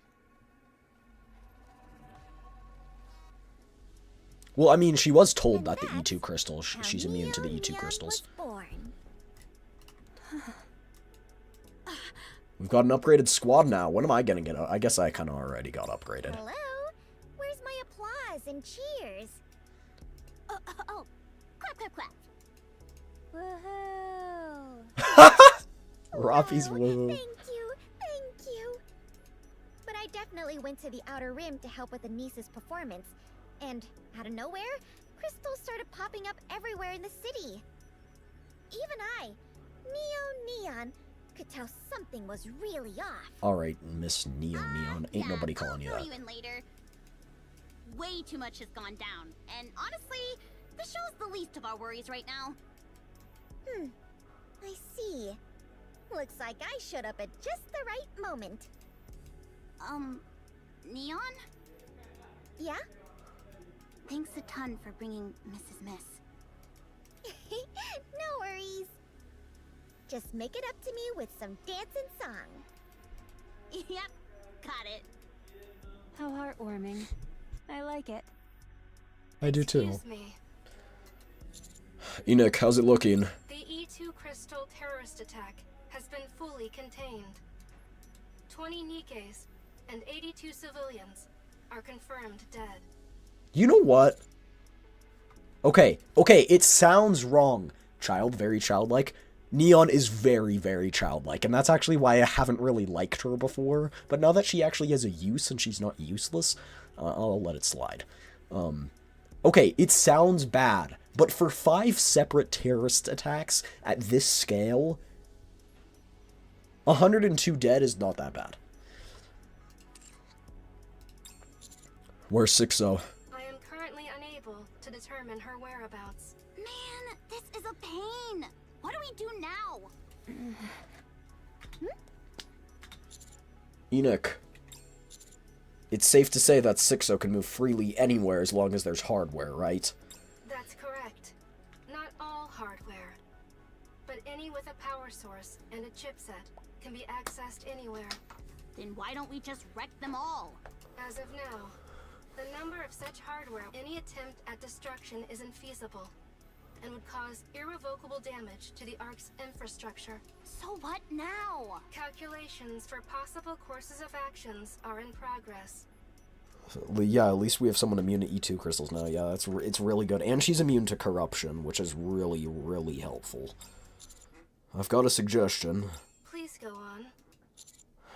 Shut down the Ark. Yeah, shut it down for like a few seconds, and it'll drive her out and completely shut her off. I was actually thinking that before we said that. I want to say that, but I know you guys won't believe me. The pilgrim who took down a heretic in a single blow when the Ark was breached, she's right here in the Ark, and I've been dying to find out what kind of Nikke she really is. I searched everywhere, but found nothing. I was wondering when they were going to do that. I was totally thinking it, but I was like, no, they won't do it, and I won't say it. It always happens. Always when I have a good idea, I don't say it. Until I got lucky enough to meet her and get her fingerprint. Well, not exactly a fingerprint, but more like a ballistic analysis. It tells me what her body is made of, whether it's damaged, and whether the damage patterns correspond to specific areas or weapons. Using that as a starting point, I carried on with my investigation. My apologies for the late introduction. I'm Irie of the Overseer Squad. The reason I dug into Dorothy's background is simple. She made such a grand entrance and has been working so hard for the Ark. I needed to know whether it's the real deal or just for show. I was convinced that by investigating her past, I could uncover her true intentions. Oh, does she look like Enterprise from Reserve? I absolutely love exposing someone's secrets, especially when it's someone who pretends to be all mysterious. That thrill when their hidden side is revealed. But I found nothing. I can't believe Dexter was the Bay Harbor Butcher. I refuse can't to believe it. a Nikke could exist without any records. You're right. It's because they've all been No wiped. matter who they are, someone always leaves a mark. But with her, there was absolutely nothing. That's for a reason. Is that why you're at the Forbidden Library? So I gave up trying to find records in the open. You In know, the open. the so-called public records. Mhm. That left only the hidden records. Of course, even that has its limits. And that's where my wife Arcana can get us As a in. member of the inspection unit, I have much higher clearance than ordinary Nikkes. So, I accessed the central government database directly, and still came up empty-handed. If there's nothing in the central government database either, then the only conclusion is that someone deliberately erased her records. Yes. Nothing exists without leaving a trace, after all. I mean, just think about it. Someone left the Ark and survived. You don't want anyone to know about that, because that would cause turmoil, and so you erase all evidence. Is she talking to herself as the commander here? I suppose Arcana's there as well, but I don't think we're there. And I don't believe any record can ever be completely wiped. That's why the Forbidden Library exists, but no one knows about it, so Data would leave theoretically a trace she would. somewhere. Yep, that's basic forensic law right there. Everything leaves a trace of where it is, what it is. And that's how I ended up here. At the Forbidden Library. Told you. She was talking to I Arcana. know I'm not supposed to be here, but could you please make an exception? Just this once. I just need to check on something about Dorothy, and I'll be right As far as I out. know, the only person Arcana has shared stuff with in the Forbidden Library with is me. Pretty please. Just once. Really. Arcana cassowary glaze. That's my wife. That's my wife.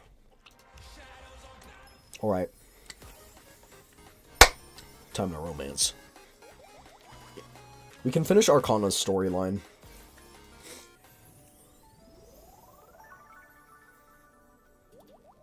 Freaking love Arcana.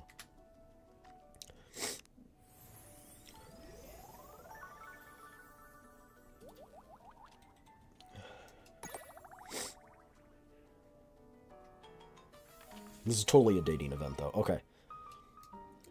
Okay, so with Arcana, we're either here or here. Wait, let me see. First class with Arcana. Pravati's first class, okay. Let's go with this one. This one seems like it's going to be the shorter route, so we'll go with this one. Now then, we'll begin the first class. Of course, I know it's the start of a new semester, so I don't plan on jumping straight into a serious lesson. Pravati begins a lesson that feels more like orientation. The only thing is... Did I miss something? Ever since class started, Arcana's been resting her chin on her hand, staring at me. I gesture with my chin to tell her to look forward. She shakes her head. It seems pointless. Huh. Scribble, scribble. Arcana writes something in her notebook. She tears off the corner, folds it, and secretly slips it into my hand. Read it. In big round letters, the note reads, "Meet me in the stairs at the end of the hallway." Miss Pravati, may I go to the restroom? Sure, go ahead. Arcana flashes me a smile and leaves the classroom.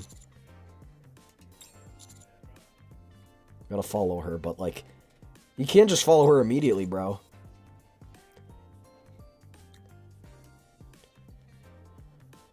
Miss Pravati? May I go to the restroom as well? Yes, go ahead. I open the classroom and step into the hallway. The sounds of ongoing lessons drift out from the other classrooms. The stairs at the end of the hallway. From far away, I see Arcana hopping and waving her hand toward me. What did you say to get out of class? I mean, I said I was going to the restroom. Miss Pravati didn't say anything? I mean, she looked a little disappointed, but... As we walk down the hallway, Arcana casually takes my hand. It's beautiful. Hold on, I'm gonna blow my nose and try and get this thing out of my throat so I can actually do voice act. Actually voice act, hold on.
Ah, it didn't mute. The freak. Don't mind me, I was just coughing my lungs out. I literally muted it and I double checked it as I walked away. Just wanted me to hear, it just wanted you guys to hear my coughing. As you can tell, I'm still not freaking better.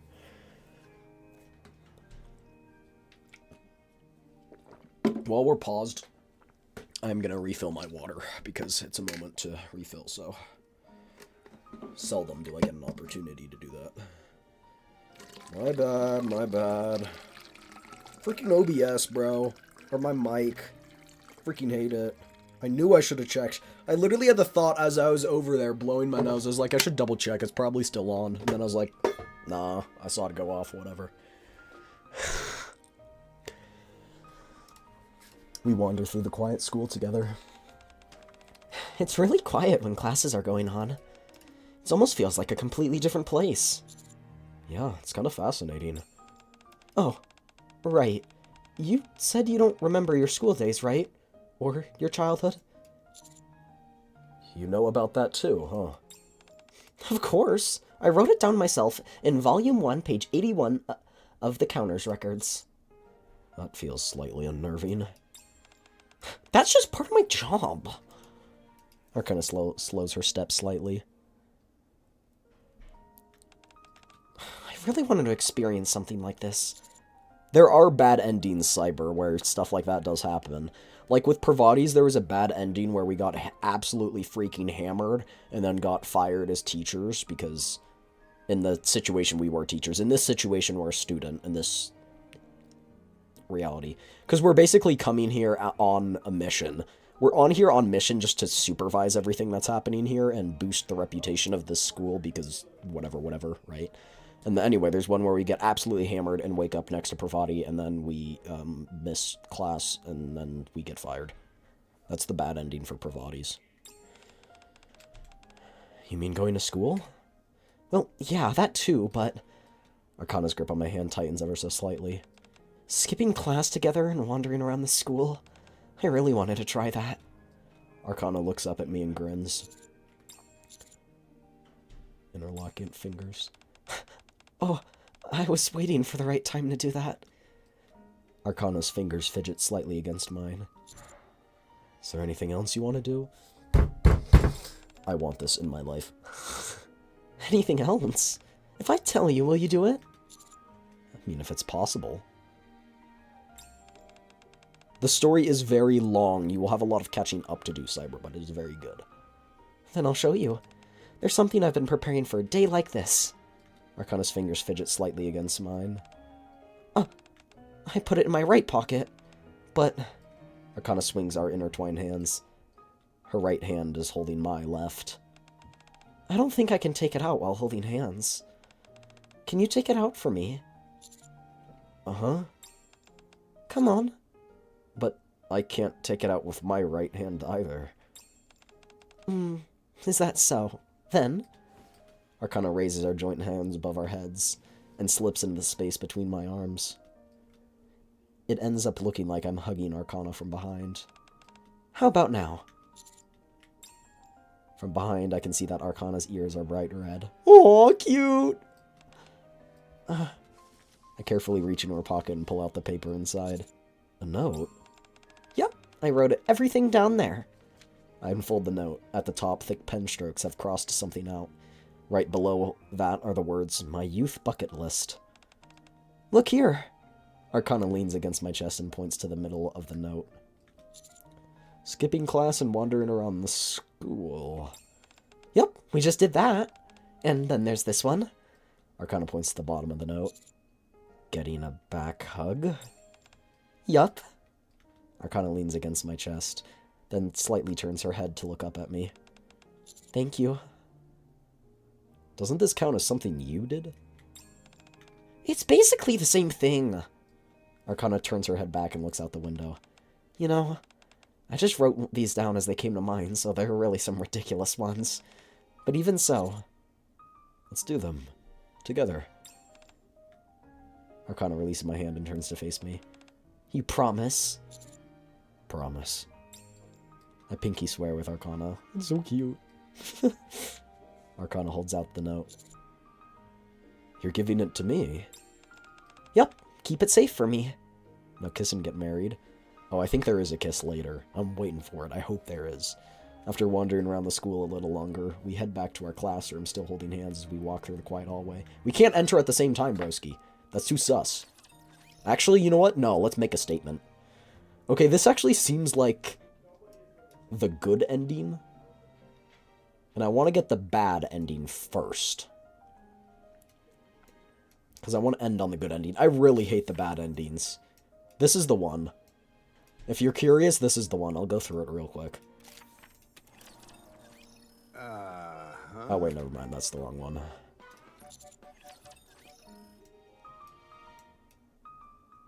This is... Wait. No, that's Arcana's one. The teacher-student romance. Where's Pravati's bad ending? Is it this one?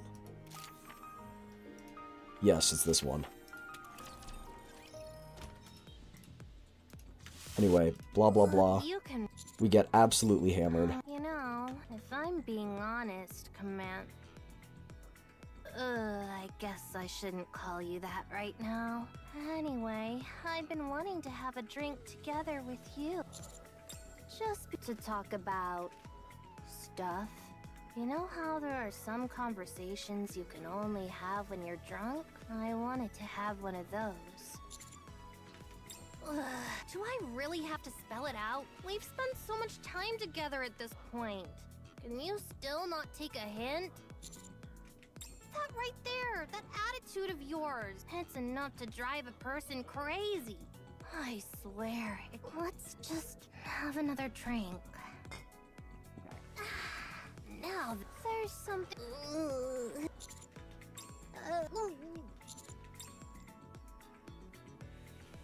Getting blackout drunk. My head feels like it's spinning. The stench of alcohol rising from my stomach makes me dizzy. At the same time, the fresh scent of body wash keeps tickling my nose as though someone had showered. I force my eyes open for a moment. Pravati sleeping with her head on my arm. I look around the room. It's not mine. Are we in Pravati's room? Anyway, that's the bad ending.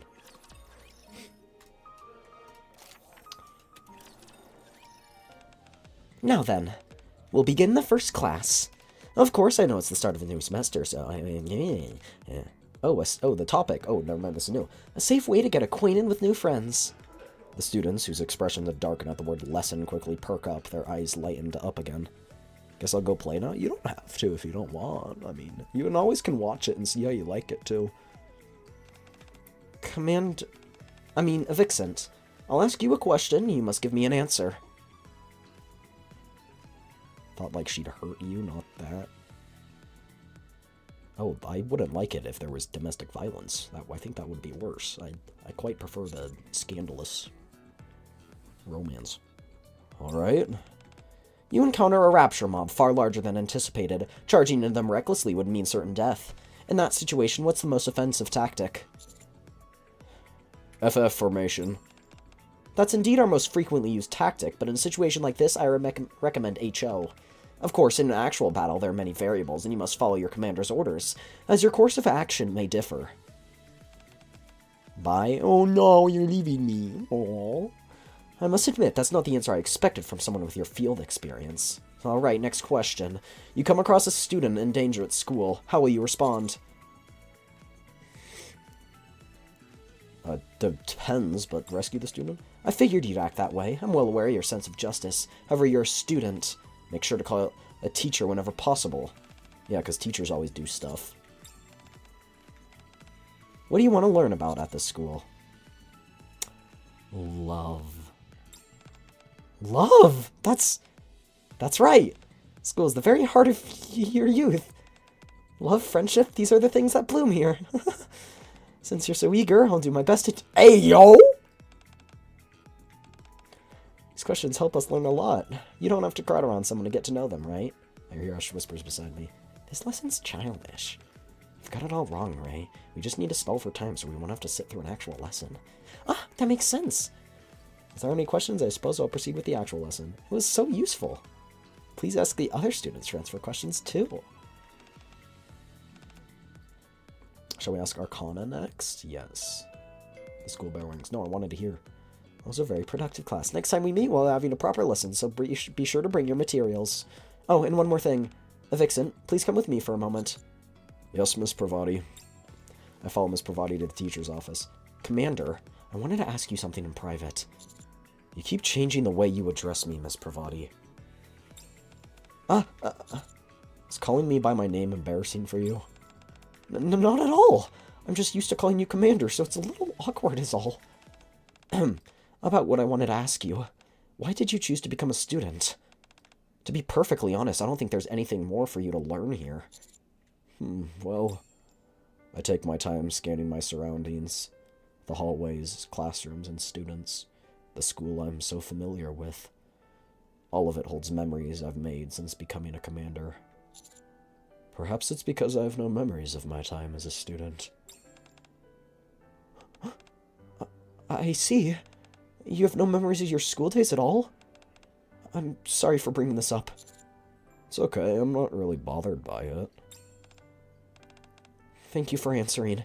You can head back to class now. Pravati returns to her desk with a thoughtful expression.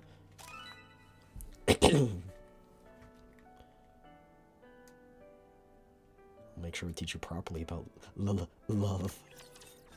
Ooh, more student. Teacher. I just want to do it again. I guess you can get all of these, so I'll get all of these for the different answers. We'll begin the first class.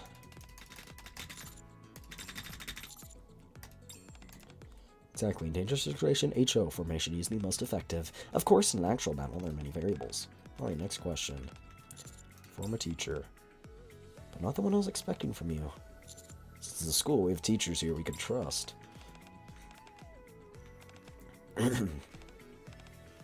Final question.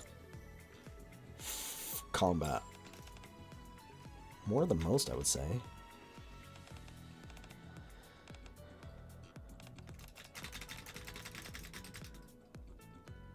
This is the same dialogue.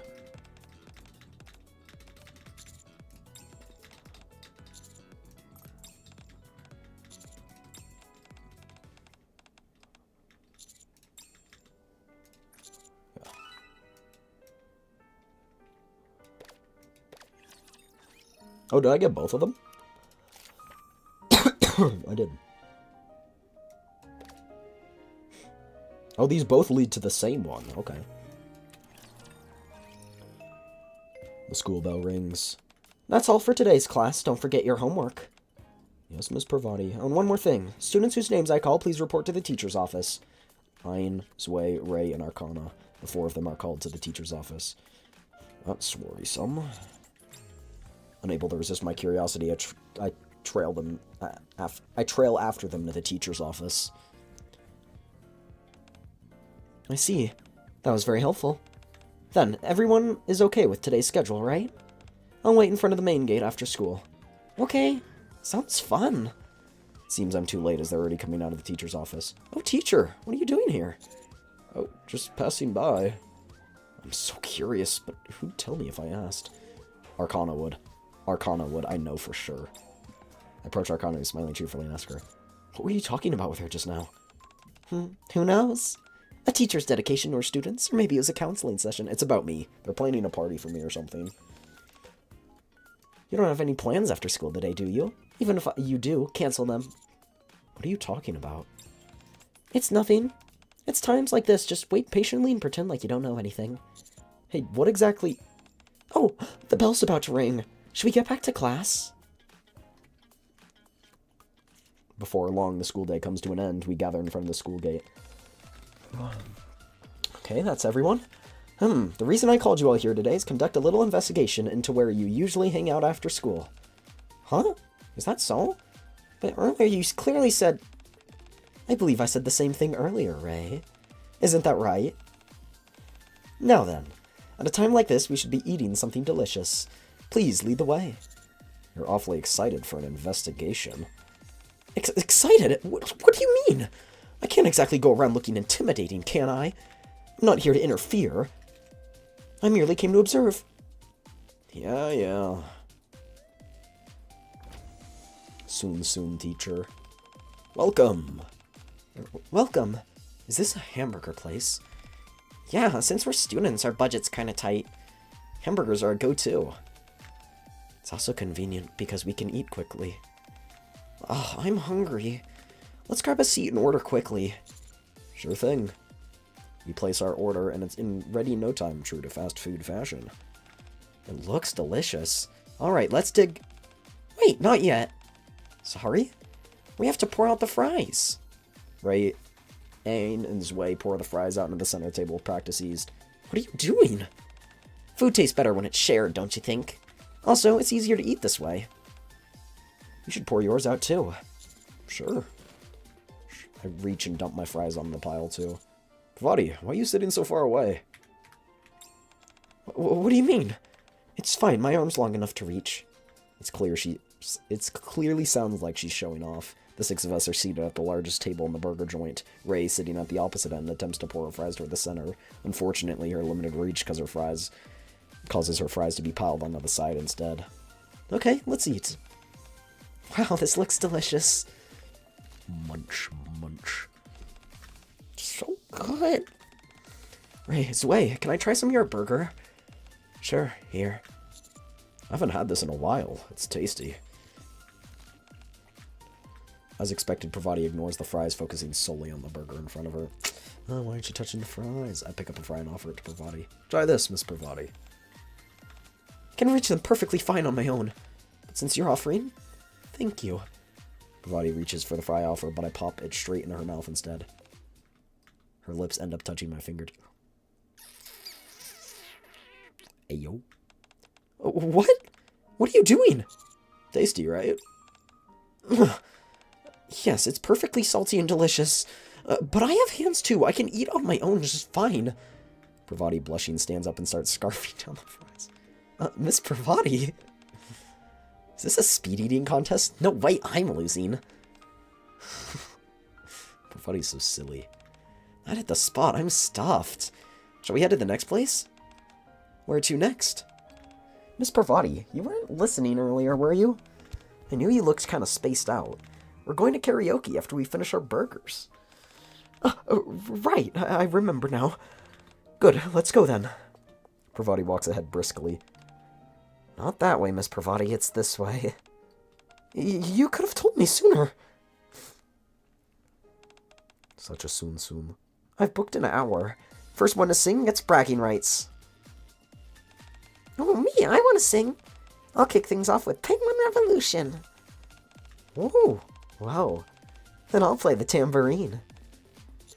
Do you like karaoke, Miss Pravati? Me? I'm not sure. I haven't gone too many times, so I don't really know. I'm usually so busy with work. Why don't you try and sing something? I hold out the remote to Pravati. In front of everyone? They're all doing it anyway. Ray is singing at the top of her lungs. The others are screaming along with her. You go first. Then I'll sing after. Alright. I'll sing a song for you. A song? For me? Wow, amazing. 92 points. I'll go next. I think my singing's awful, right? Isn't that canonically?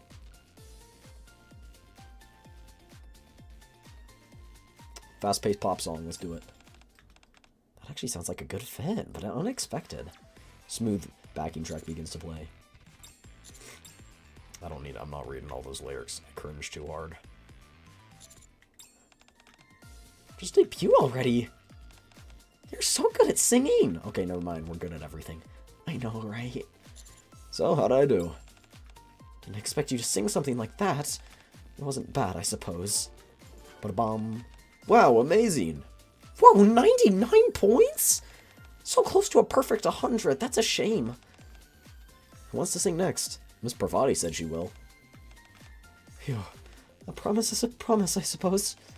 I don't know many songs. I'm not sure if this one's on the machine. A spell for a tastier omelette. What's with that look? This is the only real song I know.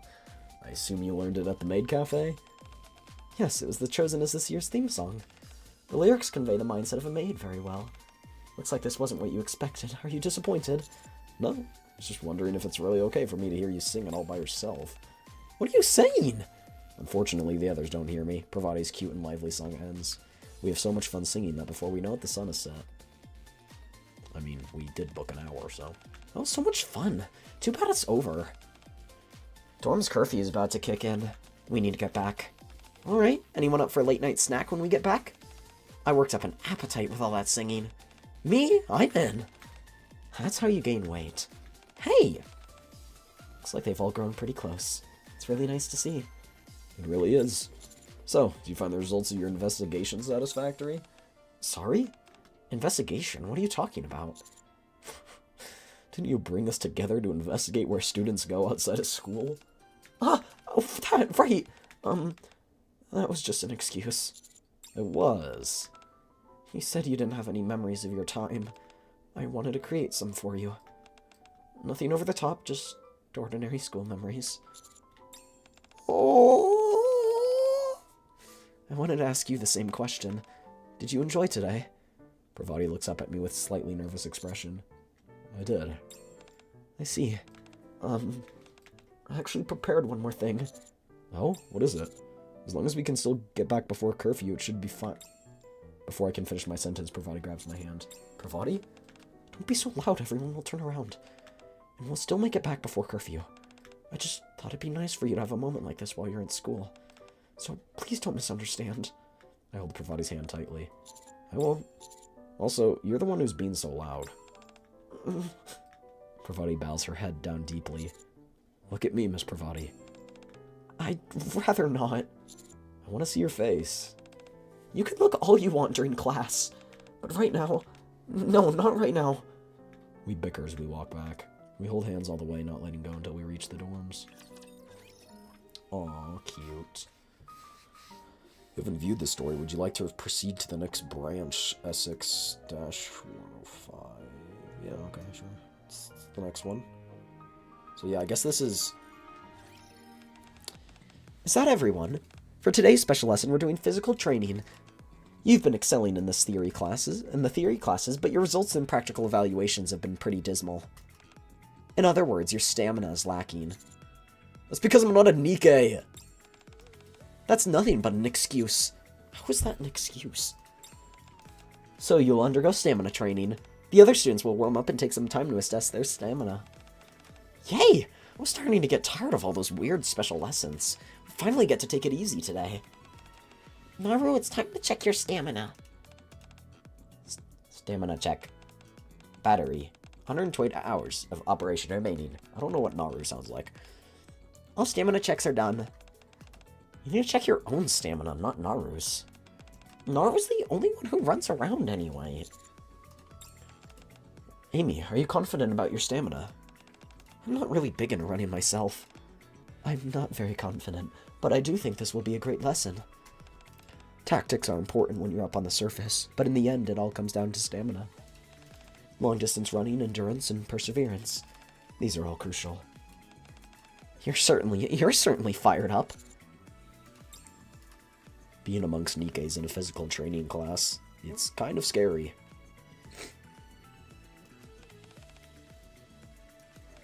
Now then, let's do some warm-up exercises before we start our run. Everyone pair up. Everyone quickly pairs up with their friends. I wonder who would team up with me. There's Arcana standing there looking bored without a partner, and Pravati looking around at all the students. Who should I do my warm-up stretches with? Pravati. Because we're going all Pravati, then all of Arcana, because we're saving the best for last. I approach Pravati. What are you doing over here? I told you to pair up. There's an odd number of students, so we're short one person. Will you pair up with me? What? I knew someone would end up without a partner. Looks like that's you. If you're uncomfortable with it, I'll just work on my own. No! I plan this as a partner activity, so I'll work with you this time. Now then, is everyone paired up? Vixen and I will demonstrate, so just watch and follow along. Person sits on the floor with their legs spread. Ayo! I sit and spread my legs. Thanks to my inflexibility, my inner thighs already feel like they're screaming. The other person stands behind and pushes them from the back. Oh, freak. Oh no, I'm about to, like, break my spleen. Inhale and relax. Exhale and stretch down. You're stiffer than I expected. I'm going to apply a bit of pressure, so bear with me. Chiro POV, you're at the chiropractors. This won't hurt at all. Just relax. Inhale again. Now exhale. Pravati presses down on my back with both hands. This time she starts using her entire body to press down on me. I can't think straight with her pressing down on my back. Wait a second. You stretch much farther down than before. Let's go again. I need to numb my senses and clear my mind entirely, but my body reacts faster than my mind. Good, now switch roles. If you can't even straighten your back enough to crawl around like that, you really ought to stretch more. If you ever need assistance, just let me know. I can help.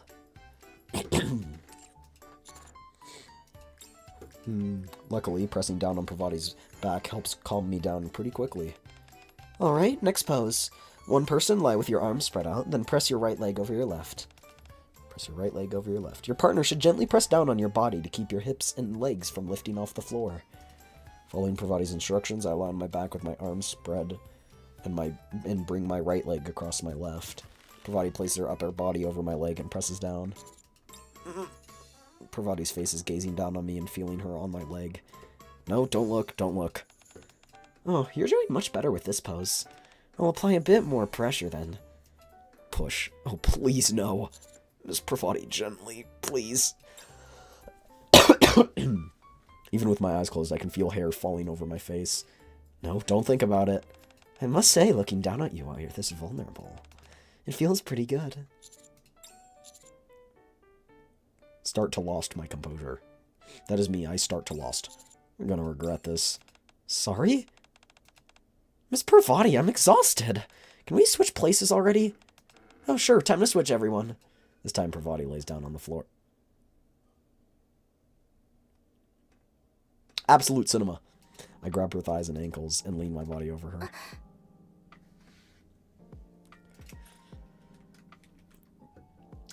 Screenshot. Yes. Hey, yo! Peak cinema. Miss Parvati, you shouldn't be closing your eyes. I never said we had to keep our eyes open. Also, you're too close. You're quite flexible, so I need to apply some extreme pressure. That's fine, but you don't have to go this far. Ah, so that's why Parvati said it felt good earlier. Seeing Parvati beneath me, her eyes squeezed shut as she blushes, stirs excitement and a sense of superiority within me for the first time. That's enough warming up. Let's move on to the main lesson for today.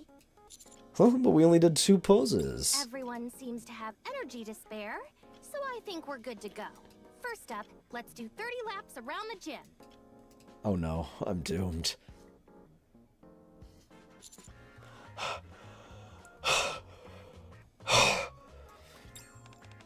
That's all for today's class. Remember, physical training strengthens both body and mind. Let's set time aside to do this more often in the future. Good job, everyone. Parvati saunters out of the gym. I'm gonna die of exhaustion. I'm so drenched in sweat that going straight back to the dorms feels a little gross. Now that we've worked up a sweat, let's go get some dessert. Parfait! Parfait! The other students scatter. Good, now's my chance to slip away. There's a shower room right next to the gym, so I'll wash up before heading back to the dorm. Covered in sweat, I head straight to the showers. Flexible thinking. I recognize that. As a student, it's important for you to go of preconceived notions learn outside the box, but why does it feel like you seem to do that exceptionally well when you're only giving me grief? I just want to see what happens if we maintain our composure.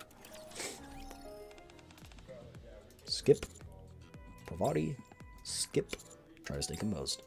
I'm cosmic dust. Dust particles gather and turn into eraser crumbs, which clump together and become an eraser. With it, I erase it all one by one. Next pose is, Parvati's voice fades, my body moves mechanically. Clap. That's it for the warm-up. Do more often. Do the full exercise. 10 laps around the gym. Oh, and we don't get that if we do that. That's all for today's class. Good job. Finally, the long, grueling test is over. That's when we go to the shower. Showering with someone seems so freaking romantic. That's one of my fantasies. So refreshing.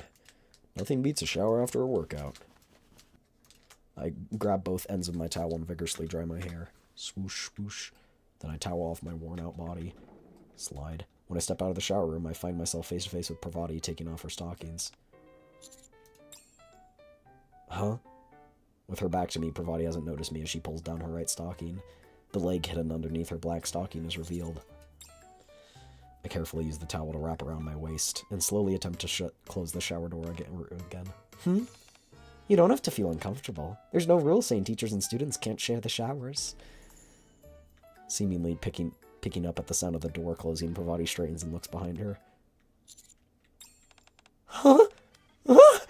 I rush over to the beet red Parvati and cover her mouth before she can scream. If you scream, people will come running. If you calm down... Nod, nod. I gingerly remove my hand from Parvati's mouth. What are you doing here? I was drenched in sweat, so I came to wash up. See, there aren't any men, so the shower rooms aren't separated, and you were sweating a lot earlier. Fortunately, I haven't taken off my clothes yet. You may be undressed, but you covered yourself with your towel, so I didn't see anything. Just go get dressed again. Nothing happened and nothing will happen. Right. Turn around, sir. Get dressed. Thanks. I open my locker and start putting my clothes on, or rather I'm about to when. Honestly, I do feel a little gross. Let's wash up quickly and then get something sweet to eat. Yeah, some students are coming. Oh no! Hide, quickly! There's nowhere to hide! Do you want to wash up too, Naru? Even if it's waterproof, isn't it still dangerous? Their voices are getting closer. Here, there's a gap between the wall and the lockers. Quick, this way. Pravati grabs my hand and yanks me in. Word. Darn, I didn't bring a change of clothes. Then why did you go back to your room earlier? I don't like the communal shampoo here. I went back to grab the one I use. Ah, no wonder you smell so nice. It was the shampoo. I can lend you some if you'd like. Thanks. Swoosh, swoosh. You're too close. You're the one who picked such a cramped spot.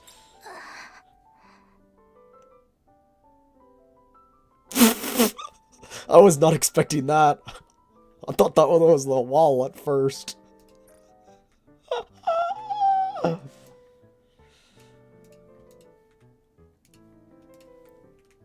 I feel Pravati's breath right against my chest, and my bare skin takes in every trace of her warmth. Things might get out of hand at this rate.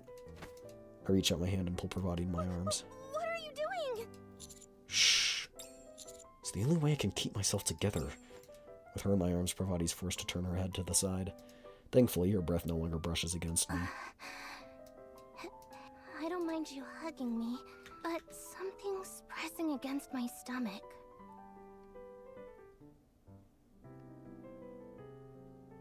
What, the TV remote? I'm at a loss for words. Just stay quiet. Pravati reaches out as well and gently wraps her arms around my waist. This might not be the best time to say this, but maybe you and I could. No! Wait, I didn't screenshot it. Pooh. Whoa, Suddenly the door look at slides all open. that steam. Someone else must have just been in here. We didn't run into anyone on the way in, though. Oh, maybe they're hiding somewhere to scare us. Ooh, There? Maybe. Just one I person. wonder who it could be.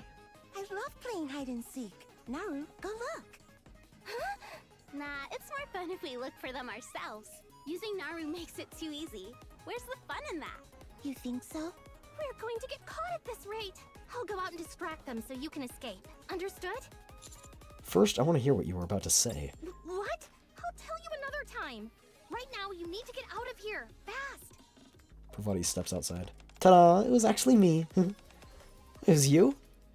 I didn't realize you liked doing this sort of thing. Alright, I think we can just skip this.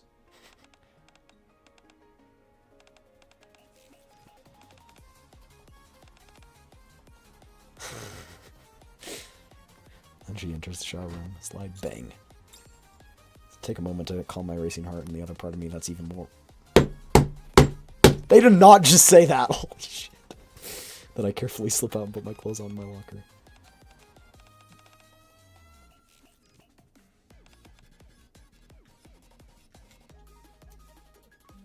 Geez, you have incredible figures. Don't look like that too when I graduate, right? My nerves settle down and I start hearing sounds from the shower room. They seem to be discussing something quite intriguing. What should I do? I'm leaving. Pravati went through the hell to give me a chance to escape. I shouldn't involve myself in things that don't concern me. I return to the dormitory. We need to review it again anyway. I'm guessing that's the bad ending. I don't. Oh, poo. Any man would seize an opportunity. I don't want to do that one, but I do want to get this screenshot that I didn't have before, because it's cuter than the other one. The other one's weird, this one's cute.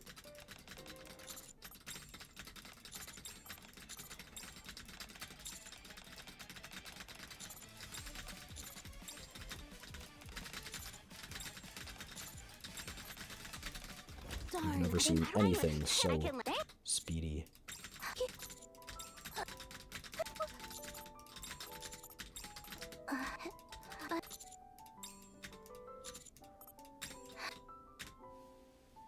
He's so cute.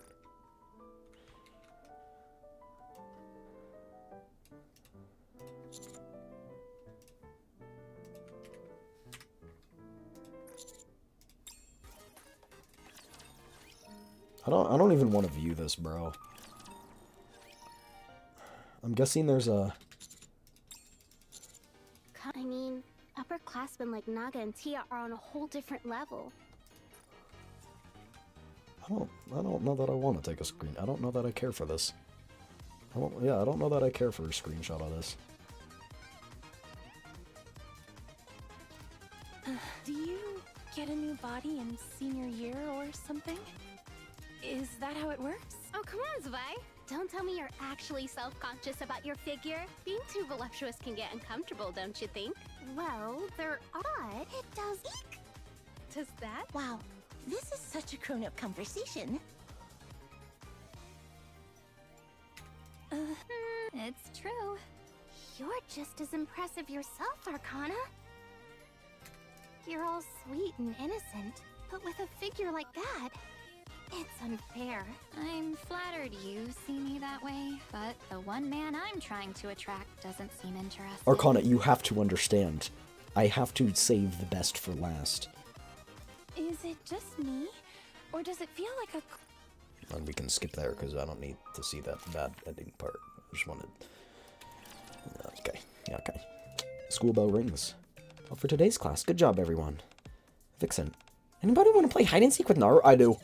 Me, I do. Can Amy and I join? Okay, it's not because I didn't want to talk. Hide and seek's just fun, bro. I freaking love hide and seek. One time, okay, so in this office room that I have in my house, in like my home house, right? It has this like thing that a bed that folds down, like a master bed that folds down, and you can, it like closes up to look like a cabinet type of a thing, to like look nice, because it's also like kind of like a work play-ish room type room. Anyway, so one time me and my brother were playing hide and seek, and, like we were playing with the whole family, but specifically my brother wasn't playing. He was just in that room doing work. And so I came in, I was like, bro, I've got the best idea right now. And he's like, I know exactly what you're thinking. And so what happened was, we took the bed down, and then I got in between where the bed and the wall is.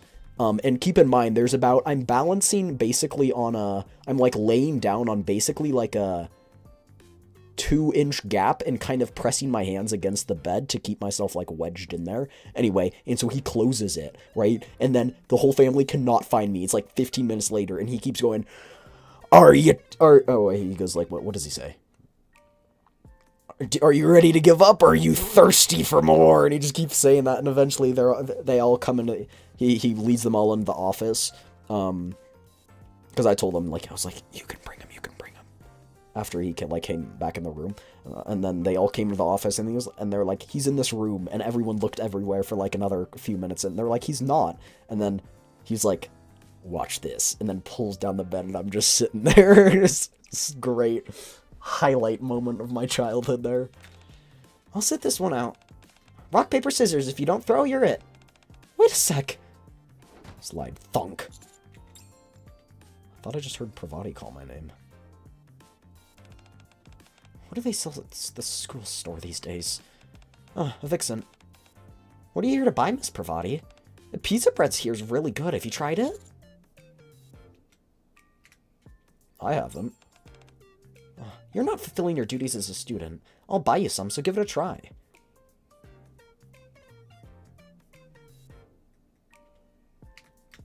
Oh, thanks. Oh, by the way, have you seen Miss Pravati? I thought I saw her in front of the store. Not sure. I didn't see her. You literally said, oh, hi, Miss Pravati. What are you here to buy, Miss Pravati? Okay, alright, we're delusional now. Understood. Poke. Want some candy? Ray offers me candy while avoiding being seen by Pravati. Take it? Ray's trust required? How does one get Ray's trust? I lower my head and whisper, I'll take it later. Right now's not the time. Come on. Candy always tastes better when you sneak it. Vixen, what are you doing? Pravati walks to my seat looking quite intimidating. I asked what you're doing. But Ray and I were just talking about the lesson. And what were you discussing? Well, since you can't answer, I take it you were fooling around. Write out today's entire lesson by hand 10 times and submit it to me. 10 times? Yes, 10. This can't be happening. I'm sorry, teacher. Later that night, I'm forced to pull an all-nighter to finish all the homework Pravati assigned me. The next day, in the teacher's office. Nice work. Good job. From now on, don't mess around during class. You may go now. You don't have anything else to say? Sorry. Something to say? Well, why did you... It's nothing. Seems you've gotten much closer to your classmates lately. Yeah, we've gotten a lot closer since the last time we all hung out. I have to thank you for that, Miss Pravati. I see. That's good to see. I hope you make lots of wonderful memories. The smile face seems to lack its usual energy. You look tired. What? No, I don't. I'm perfectly fine. It's not like I lost sleep because I was thinking about all sorts of things. Not at all. Don't worry about it. Go back to class. Lesson's about to begin anyway. Alright. It's pretty obvious that she's tired. I'll go check on her after class. The school bell rings. It's finally over. Isn't it kind of random that the last period suddenly turned into a study hall? Well, thanks to that, I finished all my homework that's due tomorrow. Wow, that's impressive. So who's up for some burgers? Me? Come to think of it, I'm getting hungry. I'm down. May I come along as well? Of course. What about you? Are you coming? I have to do something. You girls can go without me. Okay, see you tomorrow then. Everyone pours out of the classroom. I pack up my things and step in the hall to look for Pravati. First she had us do study hall, then she disappeared. Where should I go looking for her? We'll start at the teacher's office. Since Pravati's the teacher, she might be in the office. I decided my way to the teacher's office. Okay, wait, I wanna... How do we get Naru's trust? Do we ask Naru when this thing is happening? Is it this? No, wait. What is it?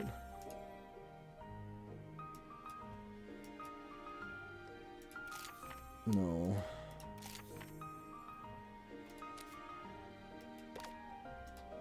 I can't get that. Wait.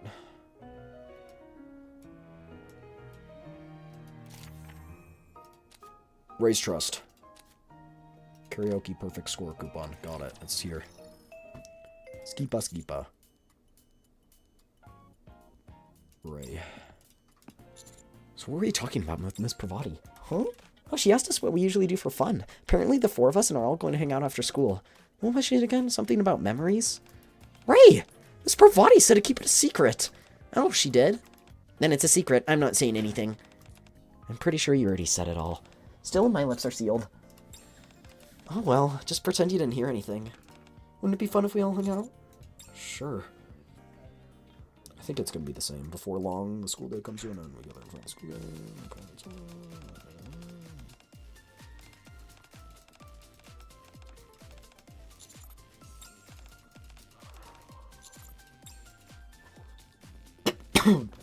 My apologies. A heartfelt love ballad.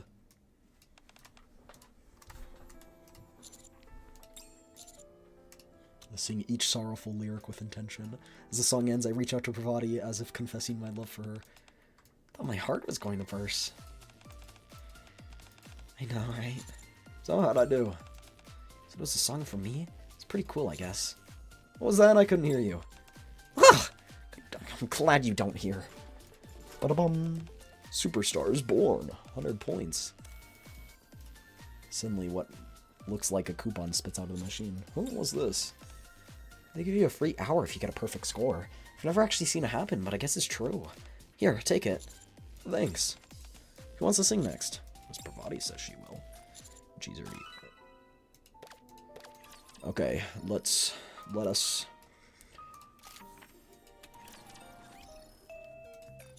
Take it. I stretch my arm out and take the candy. Thanks. Candy always tastes better when you sneak it. What are you doing? That's what you're doing. We were just talking about the lesson. You're fooling around. I'm sorry, teacher. Later. Okay. It's the same stuff. But we needed to be here anyway. So, next thing in the teacher's office. Oop. Nice work, good job. From now on, don't mess around. The nurse's office. She clearly hasn't been sleeping well and has sort of seemed all sorts, so I decided to make my way to the nurse's office. Candy, this is the candy you were secretly sharing with Ray during class, right? It's nice that you're close, but that sort of behavior during class puts me in a tough spot. Wait, it's for me? Well, if you don't want it, I'd hate for it to go to waste.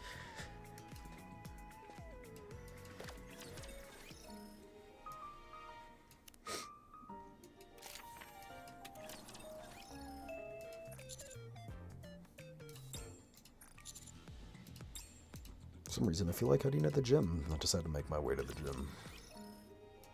Alright. Let's do this one.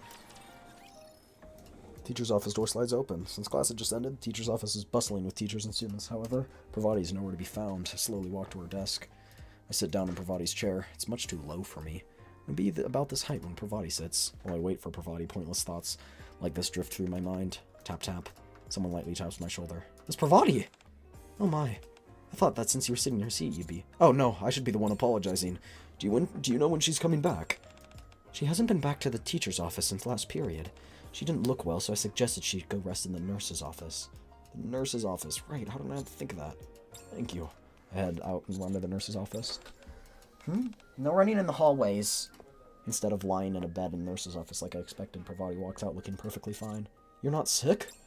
Huh? Me? Not at all. Just wasn't feeling great since I didn't get much sleep.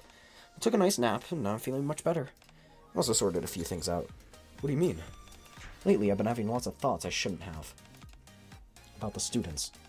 And about you. My lobster is too buttery. My steak is too juicy. My lobster is too buttery. Someone help me, please. What kind of thoughts? I've already sorted them out. I don't see any reason to say them out loud. You said you were losing sleep. That's true. If you'd come a little early, maybe I would have changed my mind. That's supposed to be the hint. I'm kidding. There's no need to make that face. It really wasn't a big deal. I was just a little jealous seeing the students get a little close. That situation still bothers me, but she seems unwilling to discuss the matter. Press a little further. I think it's better clear the air. Please be honest. I want to help you too. Finally managed to sort things out today. I don't know why you keep stirring it all up again. Fine, I'll tell you. Lately, whenever I see my students, my mood hasn't been good, and I keep getting these sudden surges of emotion. So I thought about why, and I realized that I'd started getting jealous of students who were always close to you. And I felt that way even though I'm a teacher. I hated myself for it, so I've been losing sleep. Does that satisfy your curiosity? I'll admit saying out loud does make me feel a little better. Thank you. How did you sort it out? Did you sort out your feelings about me? Do you really think it would be that easy? That's enough talk. It's getting late. We need to head back. Sure. After hearing Pravati's answer, I feel an inexplicable mix of relief and satisfaction. With that, we head back to our respective dorm rooms. The school bell rings. Hello, everyone. Good morning. Please turn in your homework. Hey, teacher. Doesn't Miss Pravati seem more relaxed to you? What do you mean? Miss Pravati seemed a bit on edge lately. She looked pretty tired. Anyway, she looks better today. You think so, too? That's good to hear. Alright, let's proceed with today's lesson. Cool. Out of sync feelings. This is where we meet Arcana, and Arcana's like... Place reminds me of the physical training class from a few days ago. Pravati and I are taking turns helping each other stretch. I don't remember how many laps we ran, but we ran into Pravati in the showers and when I went to wash off the sweat. Continuing this train of thought could be dangerous. I was pretty sure things between us were good up until that day, but we've barely run into each other since then. I also remember Pravati's expression seeming a little off somehow. Did I do something to offend her? I sit there absent-mindedly lost in thought. Before I knew it, the sun had already set. It's probably too late to look for her now. In the end, after spending time in the gym, I go back to my dorm without accomplishing anything. Good morning. Please turn in your homework. No, it's just that the file size is a bit large. I'm sending it now. Oh, what makes you ask that? She's not especially cold to you. Even when several people are chatting, she'll single you out and scold you. Oh, so you've noticed it too. Totally. I thought you two were on good terms. We were, but things seem to have soured, although I don't know why. Class has started. Refrain from chatting. Sorry, Miss Pravati. See? Lesson begins, my emotions are tingled. Yes. Alright, let's do the good one. I carefully open the door to the nurse's office. The lights are off and the cold chill lingers in the air. I walk inside slowly and find Parvati sleeping on the innermost bed. I sit at the edge of the bed and quietly look at her. I reach out and brush aside her bangs, slightly damp with sweat. Commander? You're finally looking at me. I've been looking at you this entire time, you doofus.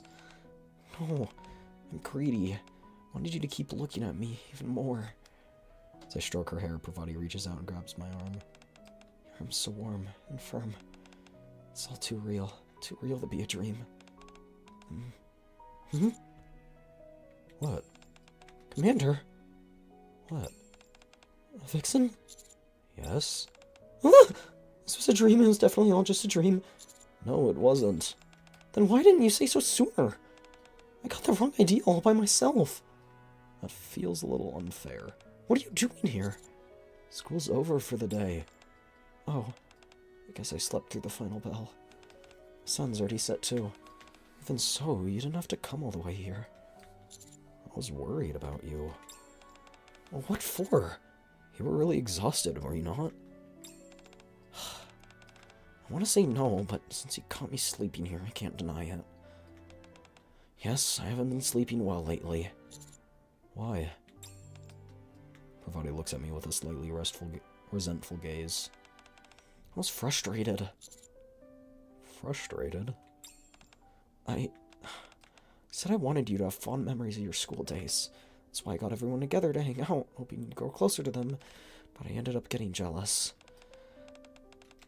Students who would normally be nothing but sweet and adorable, just seeing them sticking so close to you, for some reason made me resent them and envy them. I kept wondering if I were a student, would I be able to stand by your side like they do? Even though it's not my place. I'm a terrible teacher. You lost sleep over something like that? What do you mean, something like that? You're making my worry sound trivial. Parvati looks at me with a puzzled expression. There's no need to be jealous. What do you mean? I don't hold my friends' hands like this. Lean in closer. Well, wait a second. I wouldn't even think about leaning in this close to them. Does that mean... Vixen, do you see me differently from the other students? Is it alright if I think that? I nod. I see. Thank you for coming. Parvati lowers her head and slowly fiddles with my hand just like before. You're hiding your face again. Show me. Instead of refusing like I expected, she slightly lifts her head and looks up at me. In the dim nurse's office, there are only the sounds of our conscious breathing and the sound of our hands brushing against each other, and occasionally the sound of rustling fabric. It's been so noisy lately. It's nice to have some peace and quiet. Yeah. Next time I'll take you to a quiet place I know. I think you'll like it. It's nice and spacious, and there's not a single soul there. Can't wait. Okay. You're still tired? I guess so. I think it all hit me all now at once that I'm not so tensed. Lie down, I'll put you to sleep. Sorry? No, I'm fine. It's late and you should be heading back. I grab Parvati's shoulder and lay her down on the bed. Since you finally have the chance, just get some good rest. Swoosh. I cover Parvati with a blanket and gently pat her on the shoulder. I'm telling you, I'm really okay. For a moment, Parvati struggles to stay awake, but soon falls to sleep. Now that she's sleeping, I should leave. As I try and get up, Parvati turns and burrows her head against me. Unsure how to position myself, I eventually relax and watch Parvati sleeping deeply in my arms. I eventually drift off as well. The school bell rings. Slide. Bang. Hello everyone, a very good morning to you. Alright, turn in yesterday's homework first. Ein, don't just stand there, take your seat. Huh? The bell literally rang a second ago. How is it that you're coming in a class a second earlier every day? At this rate, you'll come in before the bell tomorrow. Arcana, Amy, please return to your seats as well. Got it, okay. Did something happen to her? She's been in such a good mood. I'm not sure. You seem awfully chipper yourself. Let's keep up the energy and start today's lesson.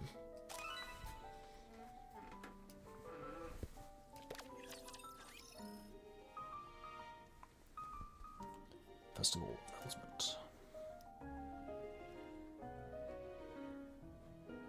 Oh wait, is this the last one? It might be. We'll be ending class a bit early. You have an announcement. You know, the most important event. Tension begins to fill. I'm cursed from avoiding the festival. There's going to be a festival, that's right, as you know. We've seen this before. It's finally starting. The highlight of our time at this school. True. How about this? We can make on sell accessories or keychains. Naru dolls, Naru keychains. That sounds good. Ina's good with her hands too. I'm not really good at that thing, so I don't know how much help I can give. I haven't made anything like that before. It'd be fair if someone ends up doing all the work alone. Next. Any other ideas? Never even thought we'd be doing something like a festival. I'm fine with anything as long as it's fun. I think I'll be doing something with my club instead. Everyone tosses around ideas, but nothing gets decided. In that case... Why do we always suggest this? I want to wear a maid outfit. It would be funny.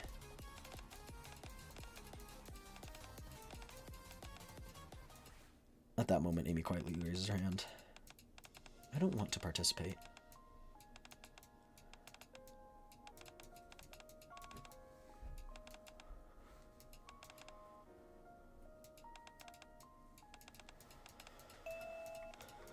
Amy immediately leaves. I'll follow Amy. Leave the classroom and chase after Amy. Whoa, wait, this is the true ending? No, I don't want to view that. I thought this was...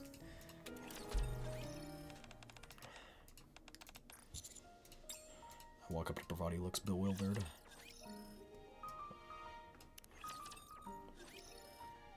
After watching Amy leave, I approach Bravati, who's standing at the podium. Are you okay? Of course. I'm fine. I'm worried about Amy, that's all. But... You know, this is something I anticipated. I'm well aware of what kind of school this is. As a teacher, I would be remiss in my duties not to notice such anxiety in my students. So for now, don't worry about me, and let's go look for Amy. Okay. We hurried out of the classroom, but she's nowhere to be found.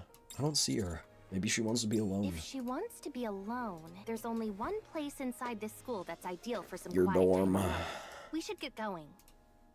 Pravati looks up toward the stairs that people rarely use. We ascend the stairs as quickly as we can, reaching the second floor, then the third. At the top, the door stands slightly ajar.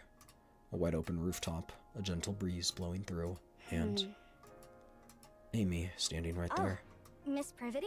Amy. I'm sorry for blurting that out and just leaving like that. No, it's completely understandable.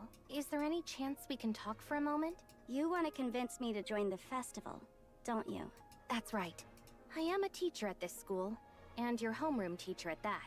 I know what you're afraid of. It's only natural. Especially since you just transferred to this school. I'll raise the matter with the administration about the exam overlapping with the festival. I'll do my best to get the exam cancelled. That way, you'll be able to enjoy your time at school just a bit more. I'm grateful that you would do that for me, but nothing's certain yet. It may not get cancelled at all. I'm sorry, Miss Privity. I guess I'm not mentally prepared yet. I'm still scared. Amy glances at me briefly. She bows politely to Pravati before leaving the rooftop. This is hard. Should I go talk to her? I think it's too late for that. There's not much else we can do. We'll have to work with the cards we've been dealt. I cautiously reach out toward Pravati, who seems a little downcast, but she moves We first. can't give up now, though. Yes, we were originally sent here to improve the school's reputation, but I really do want to put together a festival that everyone can enjoy. Not just for visitors who come to the school, but for Amy, and you too. You'll help me, won't you? Pravati smiles and holds her fist out toward me. After everything we've been through and all the emotions that came with it, we set aside the other special feelings between us. Instead, we decided to strengthen our camaraderie. A few days later, we begin preparing for the festival.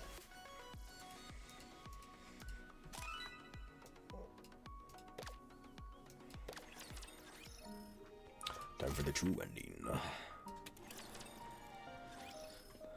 Amy stops walking and turns around, sensing my presence. How long are you going to keep following me? Sorry if I'm bothering, I just wanted to talk. It's fine. But why are you following me?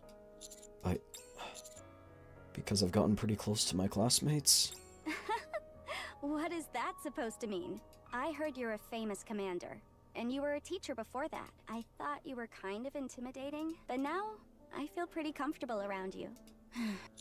Can we talk for a bit? You want to convince me to join the festival, don't you? That's part of it, but I also want to hear your story. As a friend. Alright, I've been feeling frustrated. In more ways than one. Do you know what kind of Nikkes come to this school? I'm not sure. Is there a selection criteria? Of all the Nikkes manufactured by Bacillus, there are those who are impressive, but not quite outstanding. The ones that show the potential for growth are sent to the MMR vocational school.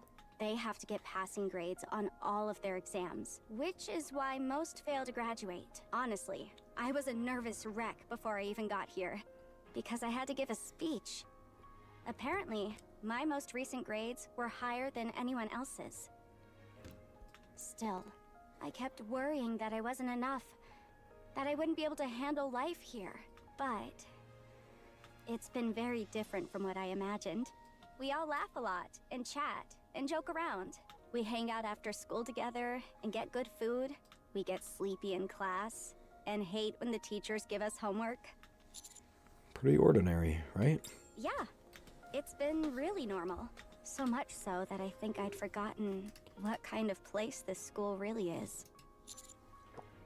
Isn't that a good thing, to feel less stressed? But we're Nikkes, first and foremost, not students. The moment the festival was brought up, it suddenly hit me. Is this really the time for me to be having fun? I'm not even a real student. I am overthinking things, right? Not at all. Anyone would feel this way given the circumstances. I'd begin to overthink things as well. I think I understand Miss Privity's intentions. She wants to give everyone some room to breathe. I don't know the full story since I just transferred here, but the others must have been exhausted for a long time. Yeah. But I don't think I'm fully ready yet. Could you talk to her for me? Me? Yeah, I think you can explain it better than I can. Sure, okay. Thank you for listening. And for being a friend. I'm gonna head back to the dormitory. Amy smiles brightly, then turns and walks out of the school. I should go find Pravati. But she's nowhere to be seen. Where is she? That moment, I recall something she said to me. Next time, I'll take you to a quiet place that I know. I think you'll like it. It's nice and spacious, and there's not a single soul there. I don't remember hearing her say that. I look up the stairs I've never gone to before. Could it be? We ascend the stairs as we. At the top of the stairs, a door stands slightly ajar. As I open the door, the glare from the sunset blinds me. A wide open rooftop, a gentle breeze blowing through, and... Oh, I was just thinking about you. You really came. Miss Pravati. How did you know I was here? You mentioned this place last time. You're quite an attentive student. Very commendable. Pravati laughs and lightly pats my head. You followed Amy right after class ended. Did you talk with her? Yeah. I tell Pravati about the conversation I had. How she feels about the school and even the anxiety she's been feeling. I figured there might be students who would oppose it or feel pressured. Turns out I was right. Thank you for talking with Amy. She sees you as a classmate and a friend, so she feels comfortable talking to you. Miss Pravati. I cautiously reach out a little toward Pravati, who seems a little downcast. However, huh? Honestly, it feels a little unfair. She didn't even give the festival a chance, choosing instead to be dismissive of it. I guess that means I'll just have to turn this into the perfect festival. I've given it a lot of thought. This is not an ordinary school. And because of that, the actions teachers take are extremely important. Agreed. Yes, we were originally sent here to improve the school's reputation, but I really do want to give the students a festival that they can enjoy. I even managed to convince the admin office to replace one midterm with the festival and its preparations. Not just for Amy, but for everyone. And I'll make sure everyone who visits the school has the best time possible. Watching Pravati speak so confidently without second-guessing herself, I can't help but burst out laughing.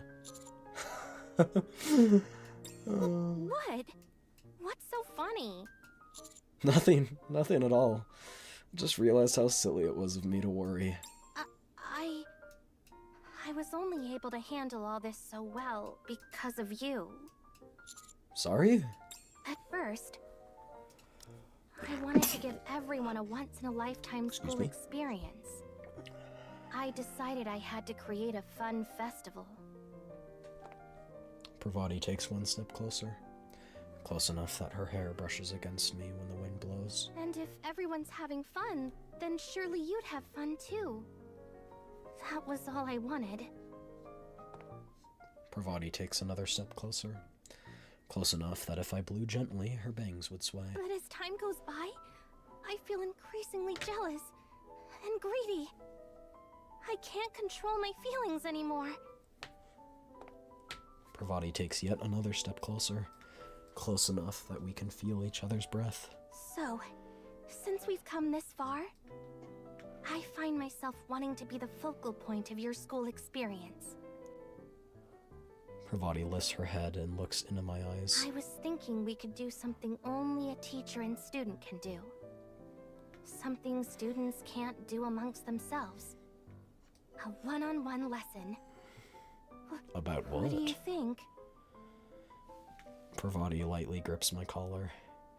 The sight of her is so adorable that I reach out and pull her toward me. Wow, we really do look like a dork. Which is the first time I've seen us in the full school uniform. We just look quite like a dork.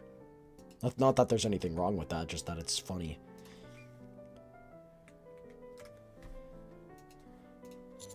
What type of lesson? Where are we on the curriculum? What? I haven't thought that far yet. Your mind's in the gutter, isn't it? You said it was a one-on-one, so I'm just asking. I think it's you who had your mind in the gutter. Huh? Hey! You're the one who made it weird. As I hold Pravati my arm, she playfully pounds at my chest.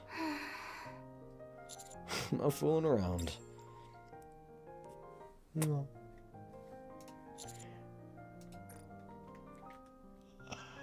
She's so adorable.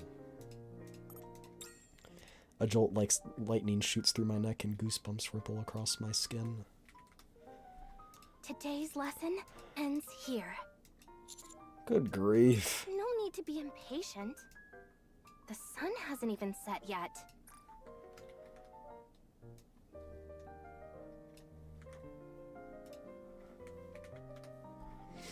There's still plenty of time for review. We stay together on the rooftop until the sun sets. For the next few days, I wear a turtleneck, even though it's not remotely cold out. Ah, I see. We got hickeys. Then it's all thanks to my amazing teacher. Absolute cinema.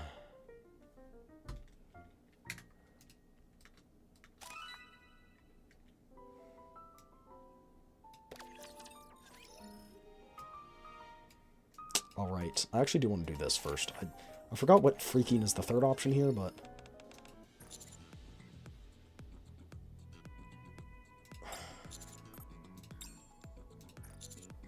The library. Quiet hum of the library is briefly interrupted by the soft scrape of an opening door. The spring breeze flows in through the window, carrying the golden light of the evening sunset. By the window, someone's blue hair flutters gently in the breeze.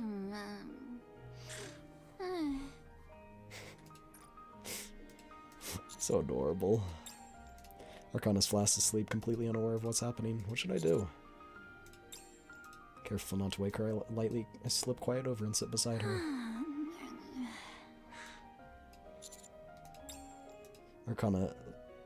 Arcana sometimes pretends to be asleep just to mess with me, but now she really does seem to be asleep. I watch Arcana in silence.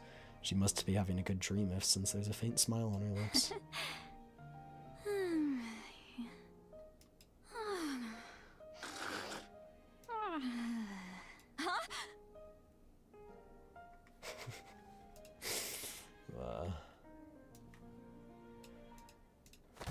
Bang! Arcana bangs her knee on the desk and bolts upright, but then our eyes meet and she proceeds to ease back in her seat as if nothing happened. He waits like that. You're here. Oh, hey. What are you doing here? I've been waiting for you.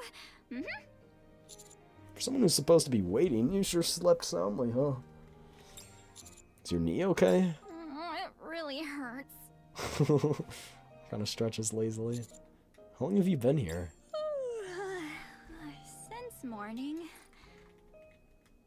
She's been waiting since morning here? Anyway, as part of the library... council? What was it again? Committee? Yeah, that sounds about right. Since I'm part of the library committee, I figured I'd check out my workplace ahead of time. And... Arcana props her chin and grins at me. I knew you'd show up. What would you have done if I didn't? Oh, I would have just stayed in the library by myself the whole day. And then gone home all lonely. Wait, that's what I always used to do, isn't it? Still, I trusted that you'd come. I figured you'd want to check out this place at least once. Arcana gets up from her seat. Tomorrow's the big day, huh? You all set? More or less. Yeah, me too. Arcana's fingertips trace along the bookshelf. What do you mean by that? I've been getting myself mentally prepared. Physically too, of course, but I'll show you what I mean by that tomorrow.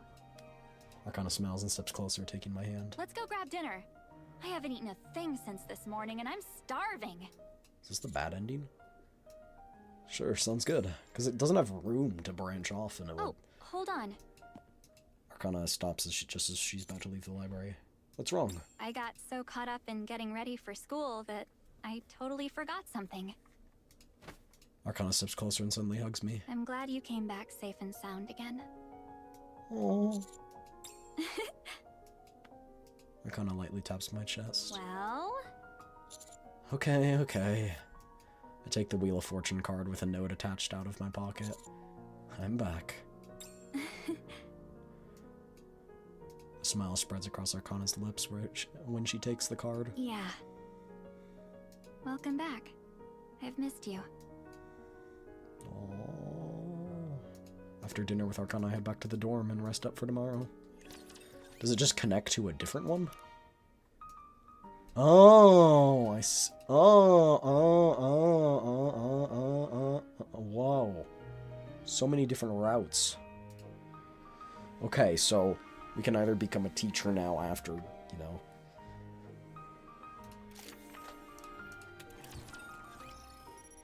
Beep, beep, beep, beep, beep. I wake up. Student data, because why not? Wonder if I can pull it off this time.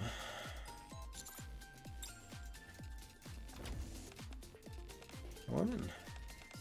Oh, what's this? Oh, it's you guys. Whoa, what's with the outfits? As a dignified teacher, it's only proper that I dress accordingly. I love how this is dressing accordingly. I tried putting a little effort. What do you think? Do I pull off the full first love in the library concept? Looks great on you. Thanks, but wait. It's not just us, but what's going on with you? What do you mean? Classes? Please, you've got all the kids imagining all sorts of crazy stuff. Your desk in the teacher's office is going to be piled with love letters. Don't even get me started on the scandals. It's exactly the image you give. All that just for a change of clothes? It's going to be a real headache during lessons. You're teasing me, aren't you?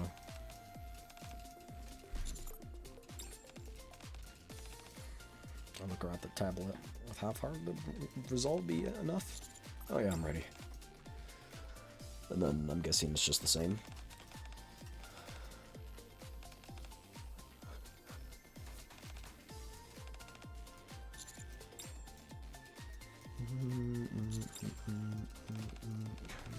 Oh, so I sit down without Pravati, huh?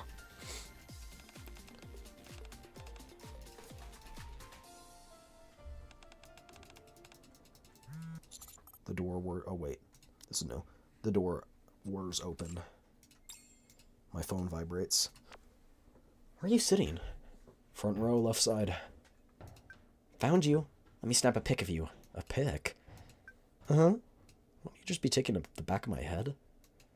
That's true. Huh? Oh, no way! What's going on? Behind you! Suen!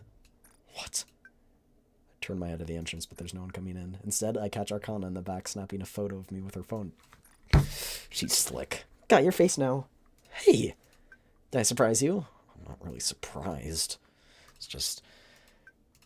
You haven't forgotten who I am, have you? I already know everything about you. Fair point. No, the speech is over. See you in a bit. Okay. Clap, clap, clap. Pravati's on stage bowing. Oh no. Just like that, the speech for the new semester comes to an end. Phew, that was amazing. Yeah. I was too busy chatting, so I'll just stay quiet. I went ahead, just then the teacher's office door slides open, cutting through the quiet of the room. Hi, is this Mr. Vixen here by any chance? Oh, there you are. I meet Arcana's eyes as she peeks her head and looks around. Can I help you with something, Arcana? Class is about to start. Oh, hello, Miss Pravati. Arcana nods politely to Pravati. I have something I'd like to tell you. Is that okay? Right now, but class is about to start. No worries, it won't take long. And I'll head off first. Try not to be late, Commander. You're the assistant teacher. What were you gonna say? Oh, nothing big. Arcana pulls a small bottle out of her pocket. Is that an energy drink? Mm-hmm. You seem a bit nervous, so this should help with the fatigue and calming your nerves. Just as Arcana said, fatigue recovery, stress relief is written on the label. Somehow it looks like someone actually wrote it by hand. I've never seen this brand before, and on top of that, this is your handwriting, isn't it, Arcana? No way, you noticed that too? It's because I see the... Wait, no. This isn't an energy drink. Yeah, just drink up already or we'll be late. Feeling slightly uneasy, I take the cap off and take a sip. Oh, it's coffee. Yep. Arcana takes the empty bottle and then pulls out a new one and presses it in my hand. We're gonna crush it as a teacher. You're the legendary commander who can handle anything, after all. You've got this. Thanks. You make it back in the classroom before the bell rings. Told you I saw a teacher. It really is you, teacher. Familiar faces light up. I give a small wave in return.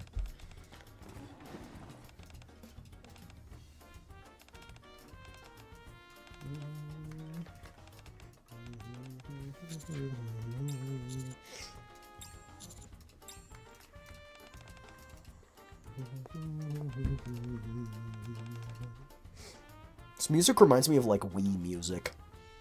It's kind of a banger.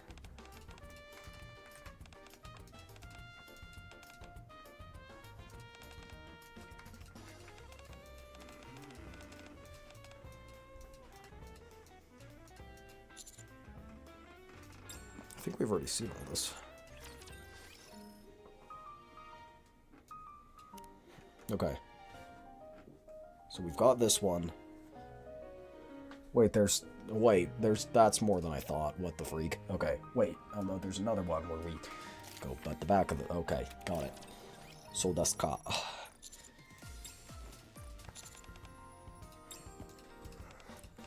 are you doing all the way back here? Keep an eye on everyone in the back. I see. Guess I'll be relying on you then. That the first semester begins. Okay. Okay. Boom, boom, boom. Boom, bada boom, bada bang, bada bing, bada bop. Boop. Close. Let's sit together. That spot's all yours. Yeah, we've already seen all this. I just gotta unlock it though. I have to have all the lines pink.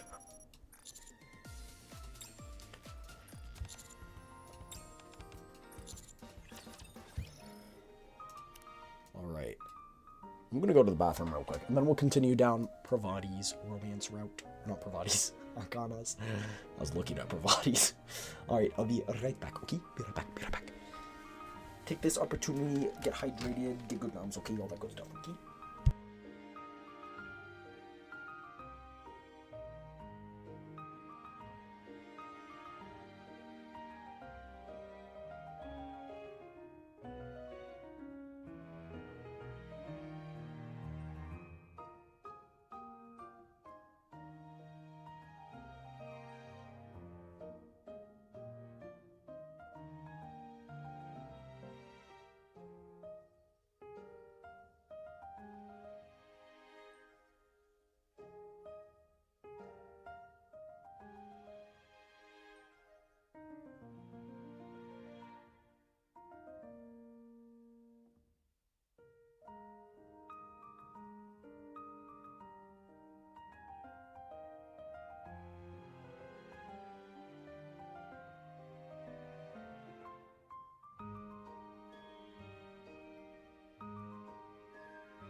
I totally forgot I had this.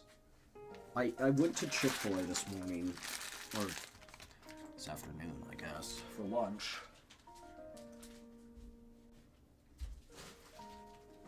And I got some of their ice cream. But I was so full after I ate that I was like, oh, I'll just save it for later. Because I was planning to make a frosted lemonade with it.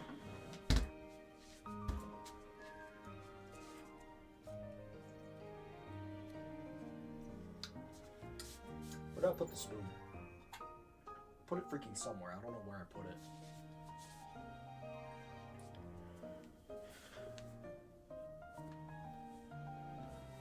Oh, that's my artist pen. Huh. Tis a mystery. I literally saved the spoon specifically for this because I was like, I'm gonna need this later.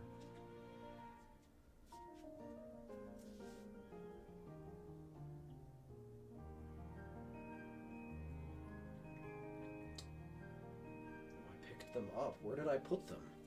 Oh, did I put them in this drawer? No? Huh? What the frig?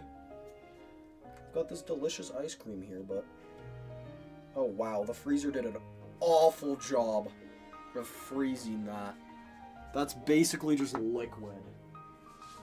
What the frig? Where in the world is Carmen Sandiego?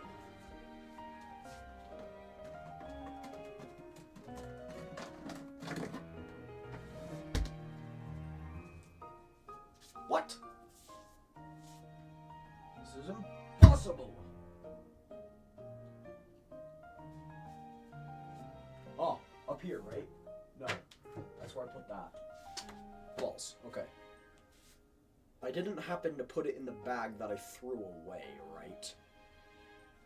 Twould be preposterous, right? There's no way. Surely. Huh. Hey. Well, I find myself in a predicament. It's fine, ads are running anyway, so I've got time. Because I think most people aren't subbed.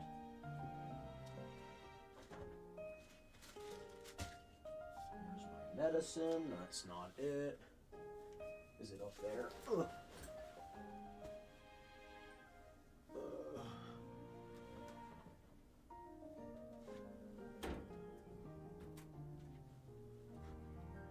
No. Where the freak did I put it?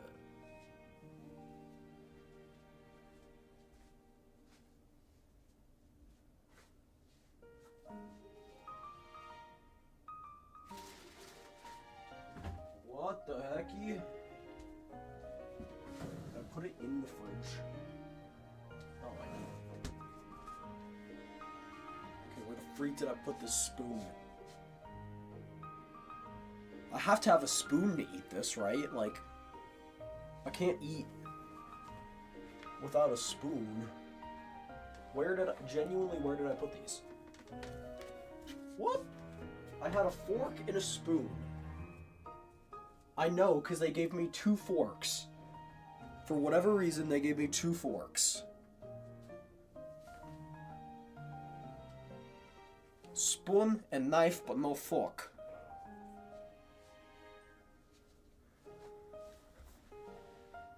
You say I want a fork. You say, well, everybody want a fork. So no, you don't understand. I need a fork on the table. So you better not fork on the table. You son of a bitch. I don't even know this lady. She's already calling me son of a bitch. Okay, I'm genuinely baffled, bewildered, bamboozled. I guess it is pretty much liquid now, but... Huh? Dumpling isn't sitting on top of him, so where could it be? I'm genuinely just now curious.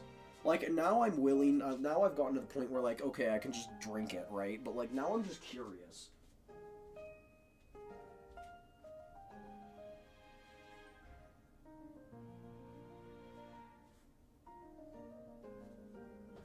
I'm just now, like, really curious. Like, out of all...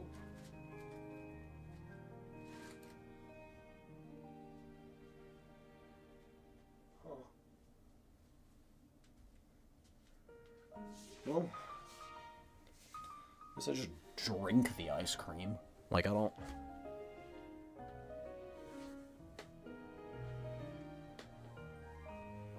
What? I'm genuinely bewildered. I don't have any utensil.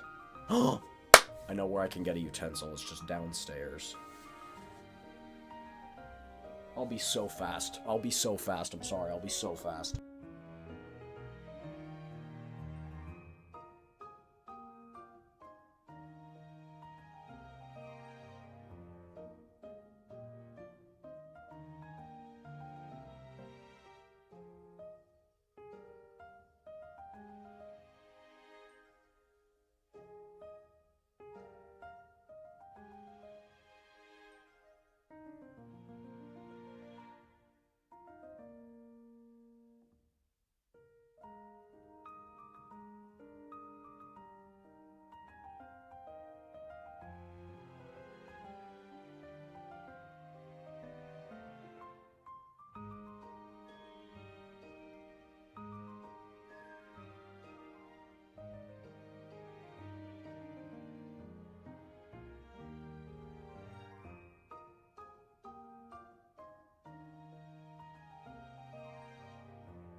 See, I was so fast. Oh, oh, my throat.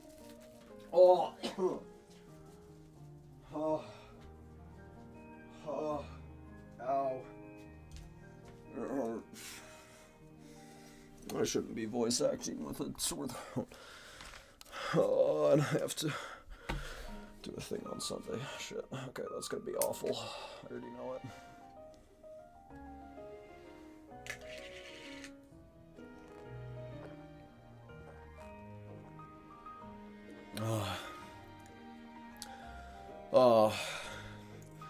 Liquid cream, because it's not ice anymore. It's just liquid. I have to really be careful, because now I can't, like, lean back or anything. No, yeah, the ice and the cream is now fully separated, so it's now just ice and then in a pool of cream. I don't know how that works, but gotta mix it around a bit.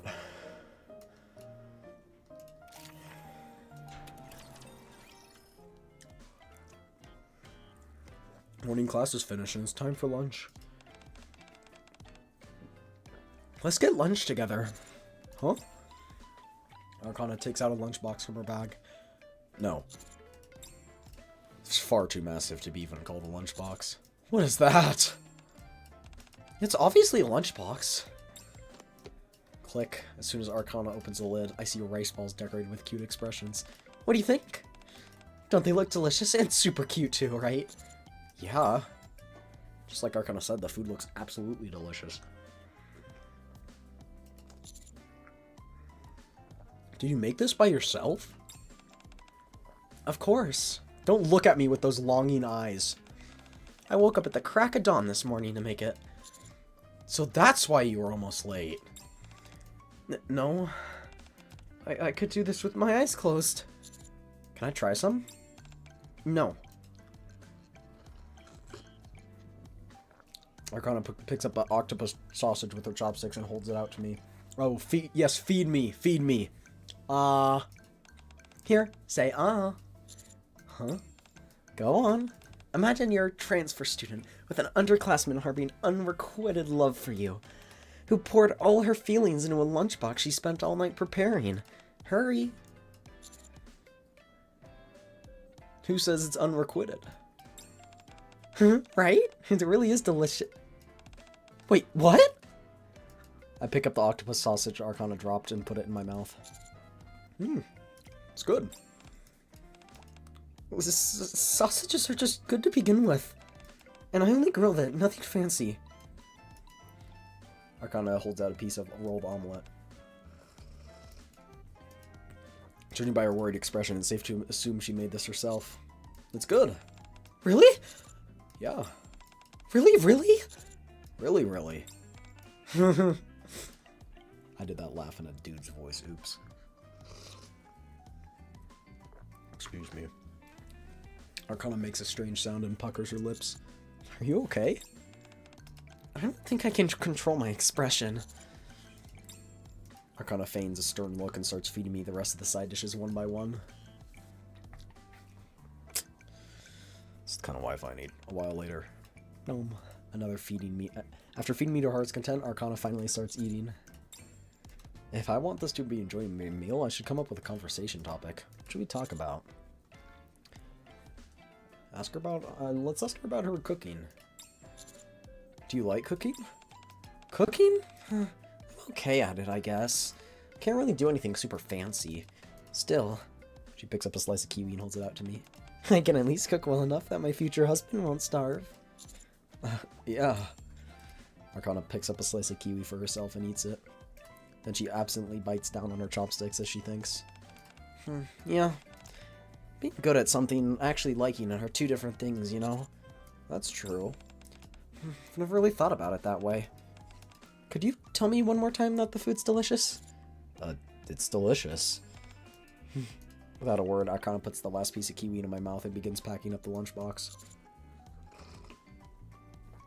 Arcana? I just realized something for the first time in my life.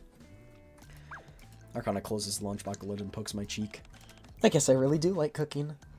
Oh, so cute. After school. Vixen, let's go check out the clubs. Before I even have a chance to think it over, Arcana drags me along and we begin touring the clubs. Aren't we already a part of one? Start with the familiar ones. Doki Doki Literature Club, Broadcasting Club, Band, Art Club, and so on. Secret Passage Exploration Club? What's that even supposed to be? Seriously, why? Never mind. Even the really bizarre clubs that shouldn't exist, we end up checking out almost every club, but Arcana doesn't look impressed. Don't see anything you like? Yeah, nothing really stands out and makes me think this is it. Maybe I should just join something decent enough and call it a day. Yeah, why don't we form a club? I was gonna say. I really do want to do club activities. Wait, what? If nothing's calling out to you, just start something of your own. What do you want to do? Divination club, maybe? Well, a divination club does sound nice. Or maybe a photography club. What's wrong? No, it's nothing. So if there's something I should want to do, I should just go for it, right? Something about you seems different. No, it's just your imagination. But juggling multiple things at once can be hard, right? Well, it's not impossible, but you'll have other school events to deal with too. Right. Either a divination club or a photography club. Guess I'll pick one of those two. Both suit you well. Yeah, I honestly really like both, which honestly makes it harder to decide. 10 minutes later. Whatever, I'll just decide later. We already did a bunch of things from my list today. Yeah, we did. Let's do something else today. Like what? Something easy. Arcana holds out her hand. Like heading back to the dorms together while holding hands.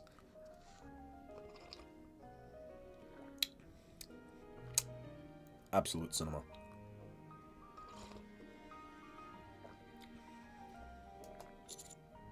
Okay. Arcana and I stroll slowly hand in hand as we walk back to the dorms. Cinema.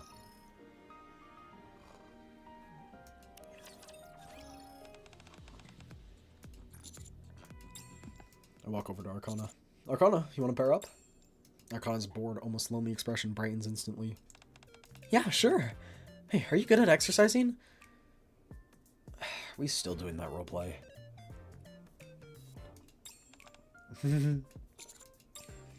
It's just a warm-up, so try doing this. I bend forward while standing and grab my ankles. I'm not that flexible, but this much should be. Arcana stays almost completely upright, only stretching her arms straight forward.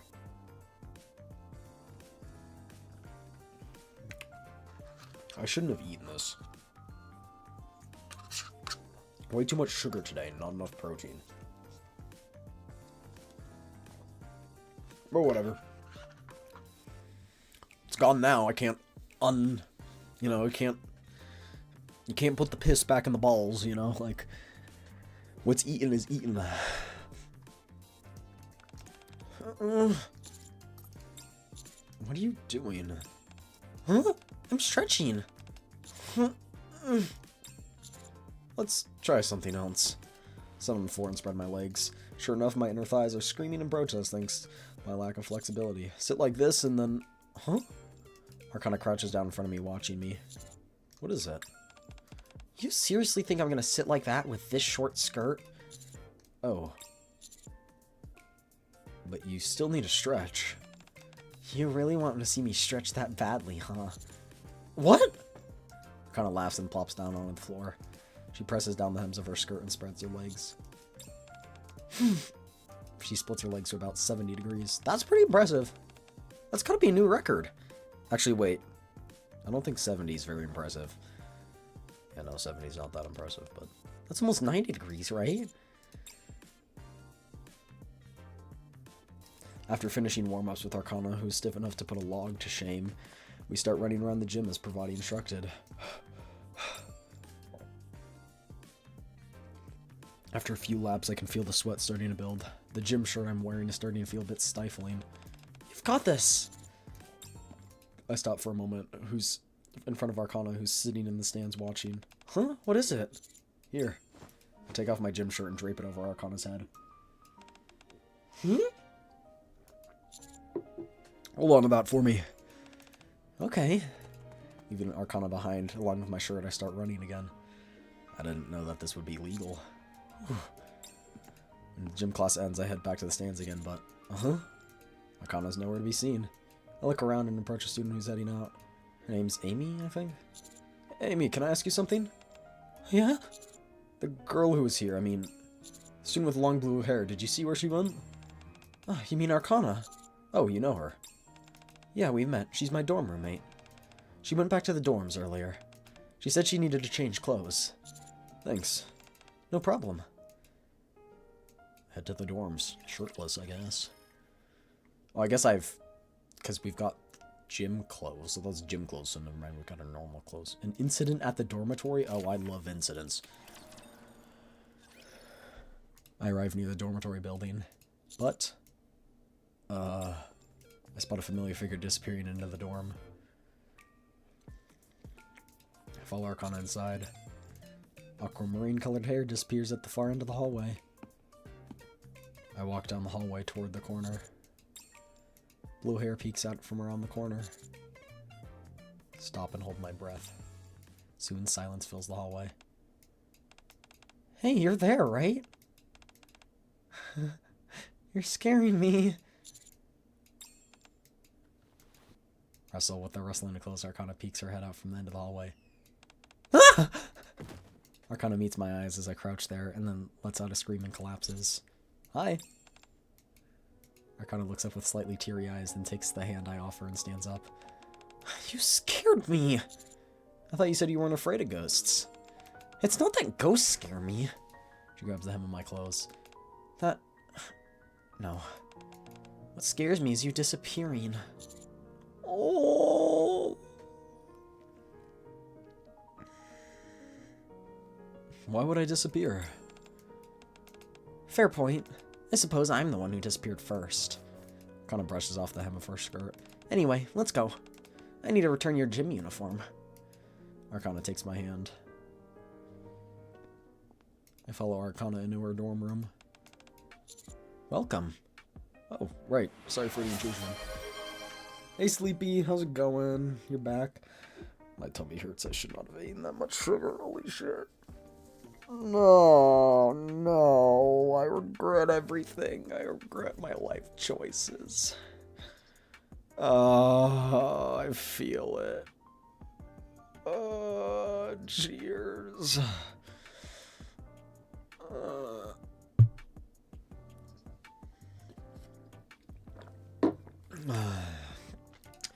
Ate too much sugar, now tummy hurt, what do?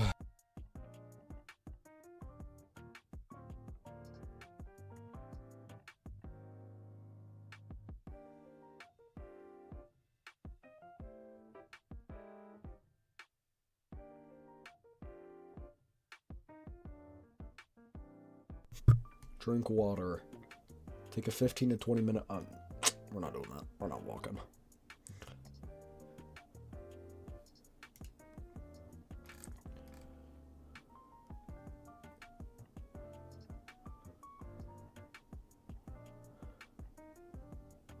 Oh.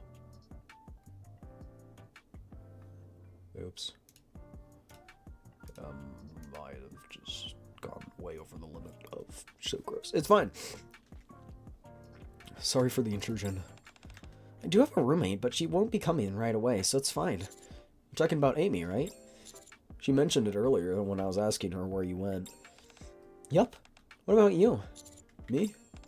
Who's your roommate? I have my own room. What? Is your room better than ours too? Yeah.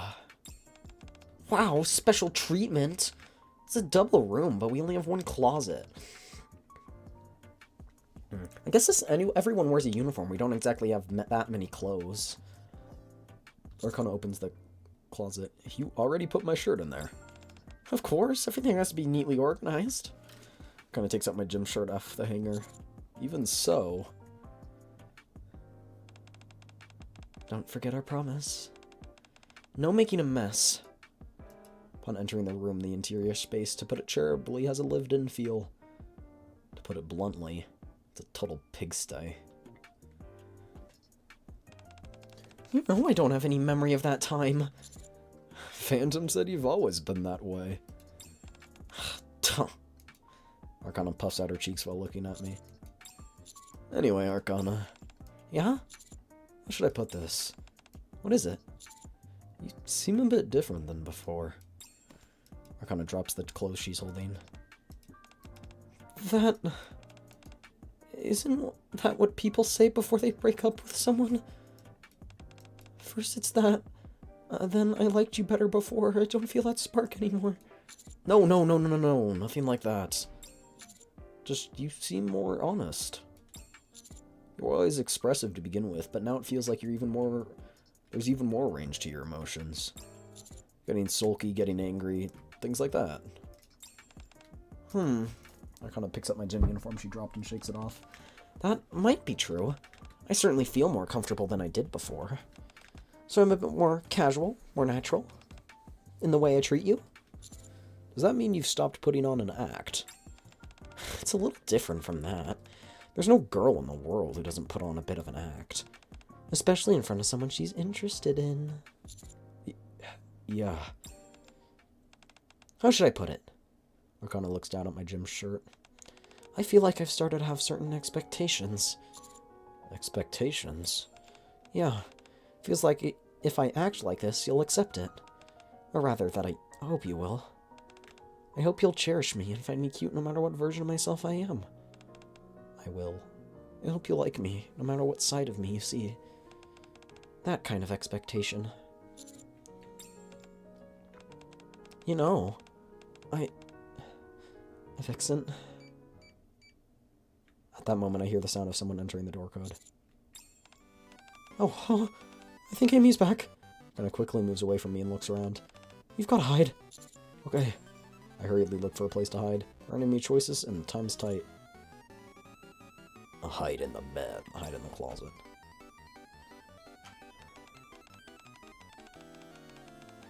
Yeah.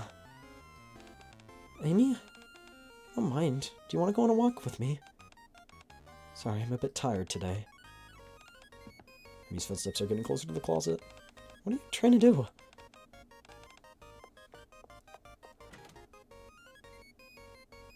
Oh no.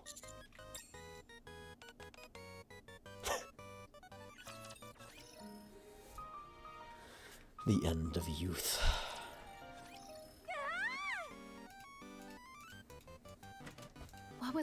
dream. Nah, I'm skipping this. I don't want to see it. I don't want to see that.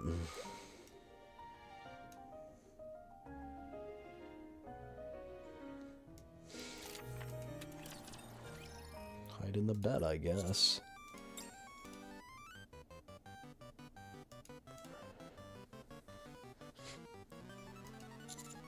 I guess I thought it would just be obvious if there's a lump in the bed.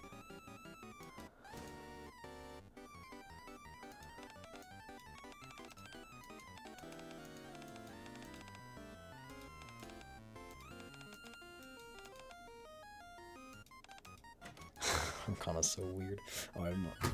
Oh, my tummy hurts, bro. Soon I hear the sound of Amy opening the closet. If I had hidden in the closet. Are you going to shower? Oh, I already showered at school, so I'm going straight to bed. So that's so. If you don't mind, do you want to step out for a short walk? I've heard that if you take a walk before bed, you sleep super well. Let's go next time. I'm a bit tired today. After that, Arcana tries her best to lure Amy outside somehow. But I can feel Amy climbing into bed next to us instead. Arcana lets out a small sigh. Then I hear the sound of her changing clothes. Rustle.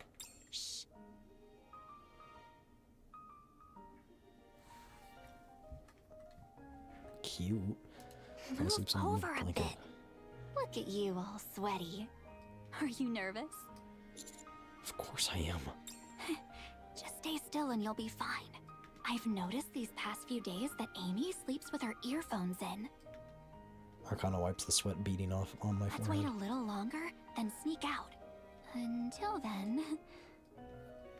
Arcana wraps her arms around my waist and buries her face in my chest. Don't get any funny ideas. How can I not? That's fair. Just keep it in your head, okay? Honestly, I'd be sadder if you didn't have any of those thoughts in a situation like this. After nuzzling her cheek against my chest for a while, Arcana lets out a small giggle.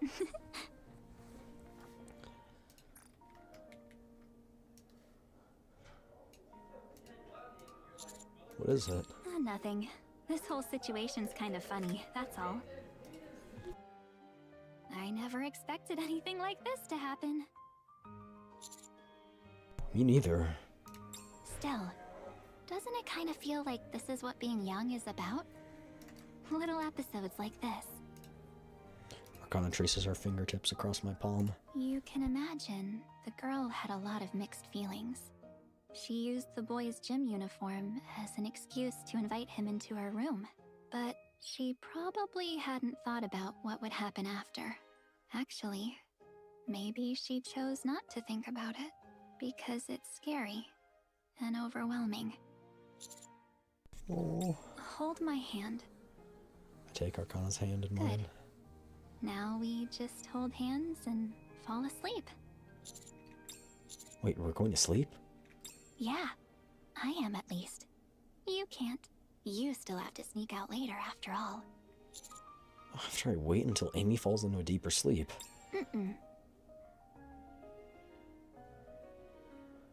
Arcana smiles and snuggles further in my arms. Stay with me until I fall asleep. Arcana closes her eyes as if intent on falling asleep. Soon her breathing evens out.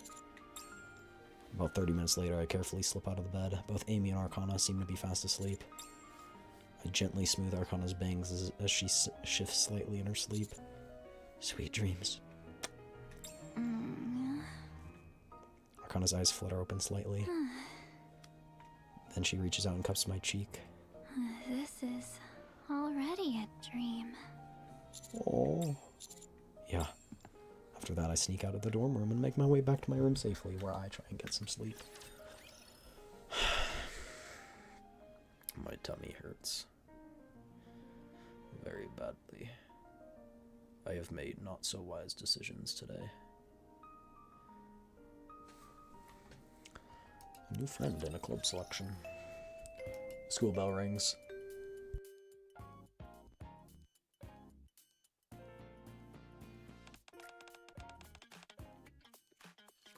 Oh.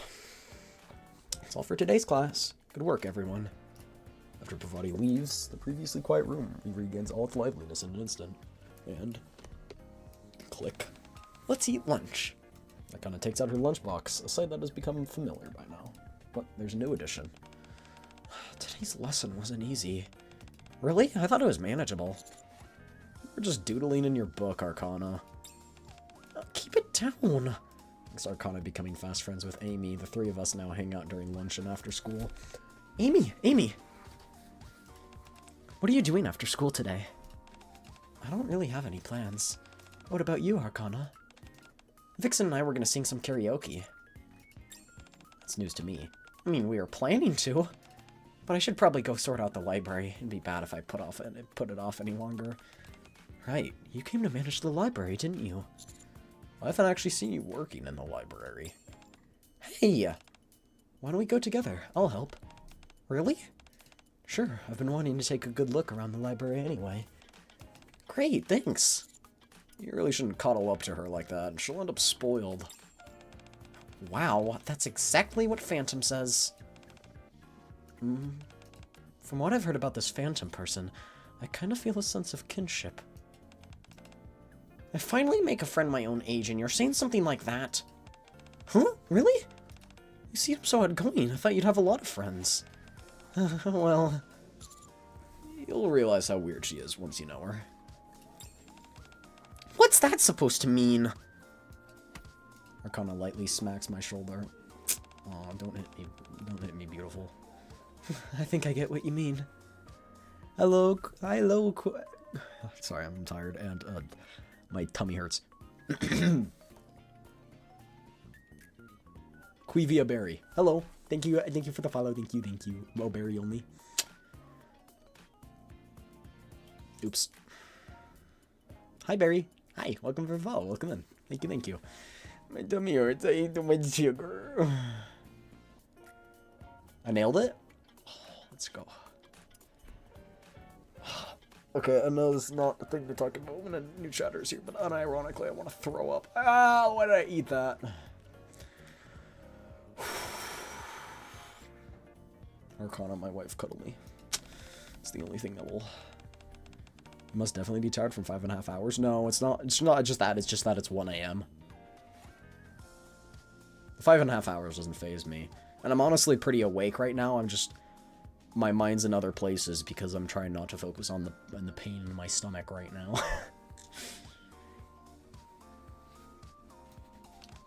Was she always like this? Yeah, isn't she adorable? Wait, did you just call me by my name too? I mean, that's normal, bro. I pat Arcana's back as she chokes. Just eat this.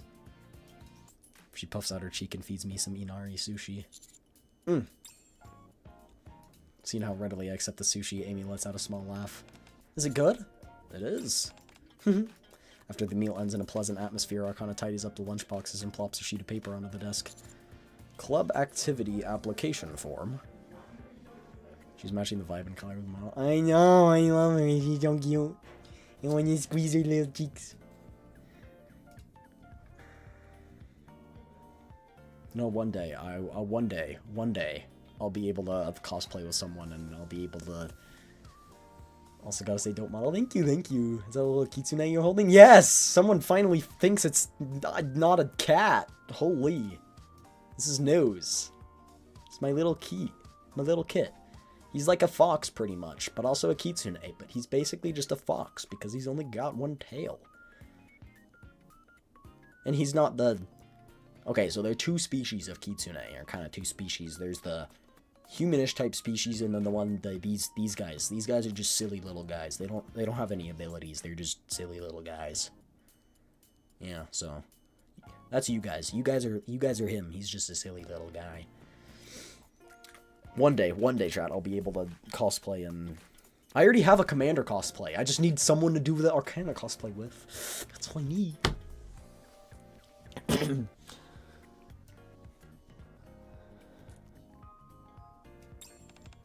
I love hybrids. Yeah, hybrids are... love them. We said we'd start a club last time, remember? It's time to decide. A club, huh? There are two choices. photography and divination. Photography? Yeah, club where we take photos. Is that so? Amy studies the camera arc, kind of takes out Lost in Thought. And the divination club would be... Actually, what exactly would we do? Fortune telling, I suppose? With tarot cards and crystal balls and that stuff? That's true. But is that all we would do? Kind of points to the application form. So what do we write here in activities? We'll predict the fate of this world and read a vixen's love fortune. Stuff like that? So which do you prefer, Amy? I'm not sure. Honestly, I don't know much about divination or occult stuff. Really? I was kind of hoping the three of us could run a club together. Why does Arcana have to hold her hairs like that? Cause I don't know. I don't know, but it looks cute. It's so she can show off the tummy. She can show off her cute little tummy. Arcana glances at me. Do whatever you want, Arcana. Yeah, I don't really mind either way. I'm not very good at choosing things like this, though. This won't do. Arcana grabs her bag and stands up. Huh? Let's grab something good to eat and think about it some more. Bro, we literally just ate. Arcana hauls Amy and me to our feet and swiftly ushers us out of the classroom.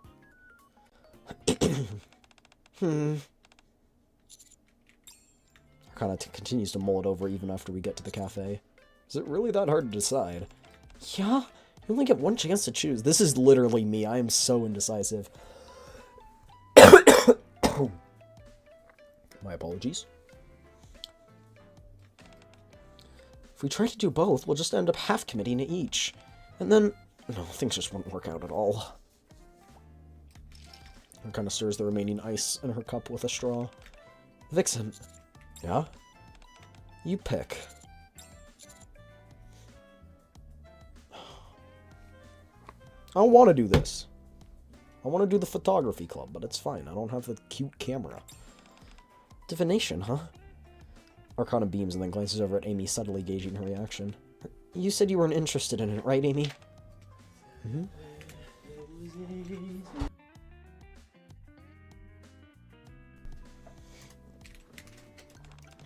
You need at least 3 people.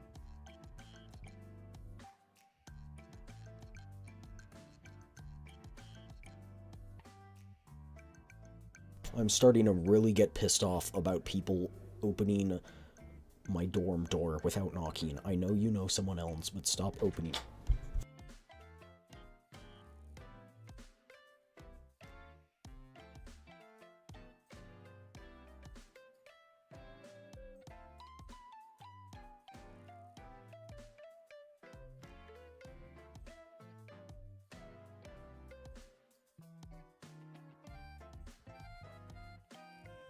I think we're good now. I think this is going to be the last one that we're going to do it, because I can't really do voice acting or anything anymore. Yeah, sadly. I think though tomorrow... We'll finish this one, of course, but I think tomorrow, for all I know... maybe? I don't know. Maybe both. I don't know. It depends on the time I have. I think I'll decide tomorrow on whatever I want to do. But whatever we want to do, but always feel free to put it in the Discord if you have a preference to between finishing this Nikke event or doing like Sternova ranked and Chaos Zero Nightmare. That type of stuff. So, one or the other, you know. You guys can help pick.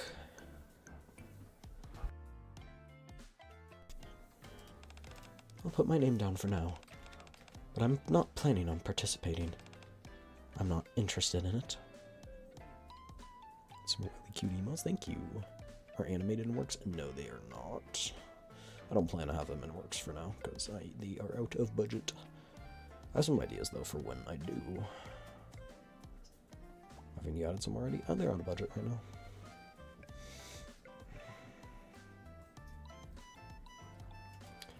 When Amy whispers something to Arcana, Arcana's face turns bright red.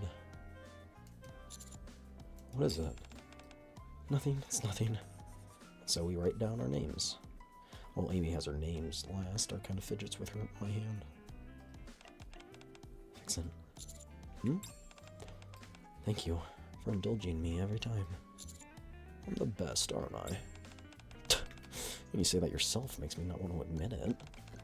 By the way, Amy finishes writing her name, puts the pen away, and speaks up. Yeah? Yeah? What about the library? Oh. I was gonna say that, but I guess it's not even that far away. But I don't have the time right now.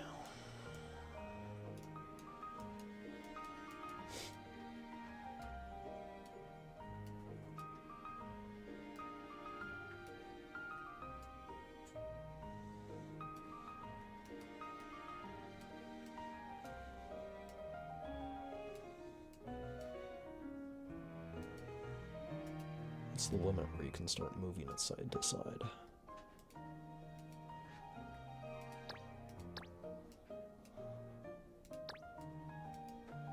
Here. But yeah, I think that'll be it.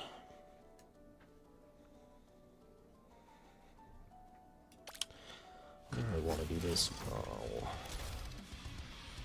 I don't know if that's in the room, but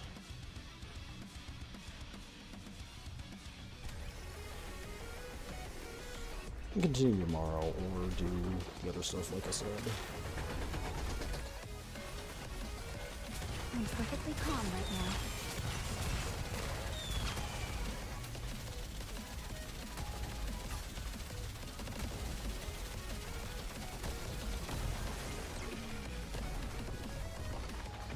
No. It's already over? That's a shame. It felt good.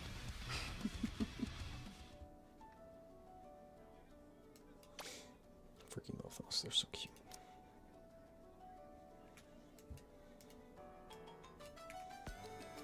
But yeah, that is what we'll be doing next time.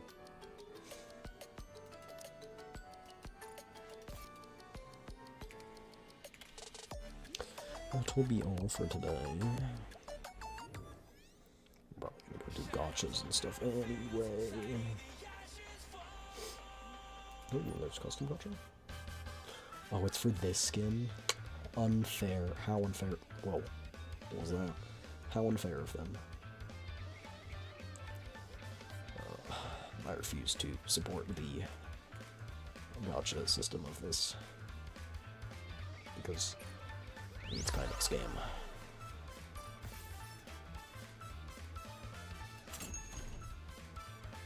As you think about it, how many does it take?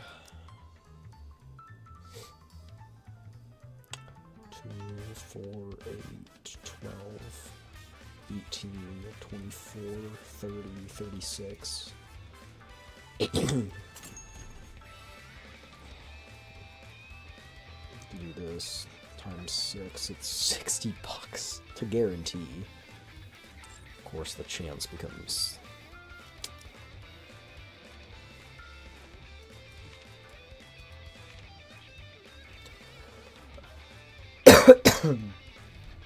chance becomes higher later, but you know, you get what I'm saying.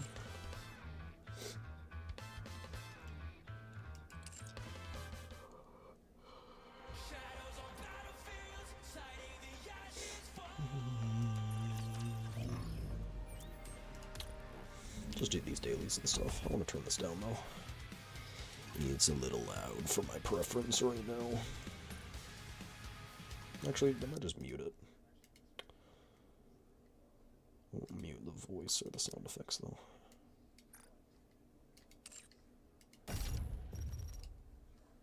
The story will be rewritten into it. The story will be rewritten into it. The story will be rewritten into a tale that's happy and beautiful. Welcome to Elmarina. We have Mustang. a star in our midst. Ready? And behold, the season's rising star. Ready? Ready? Alors, the winner is you!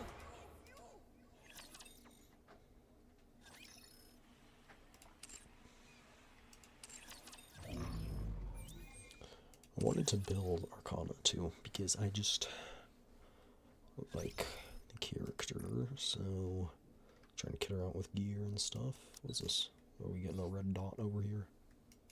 Oh, I got a copy. I don't know where that happened. Oh, now you can just do max. That's quite handy.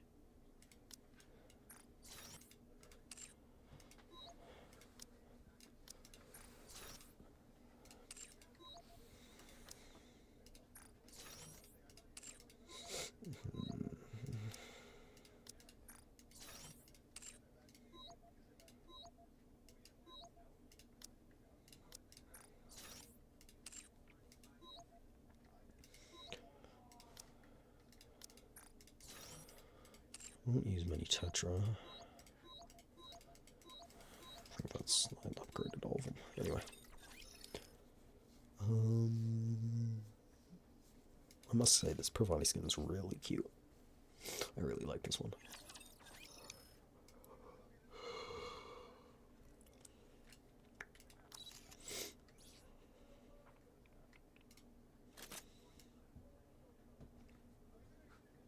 Wait.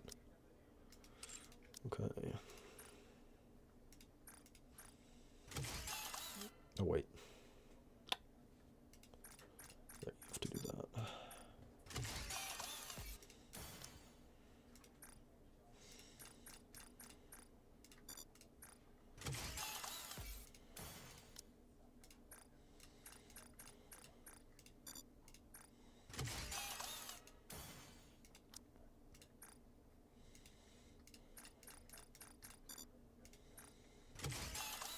Nice.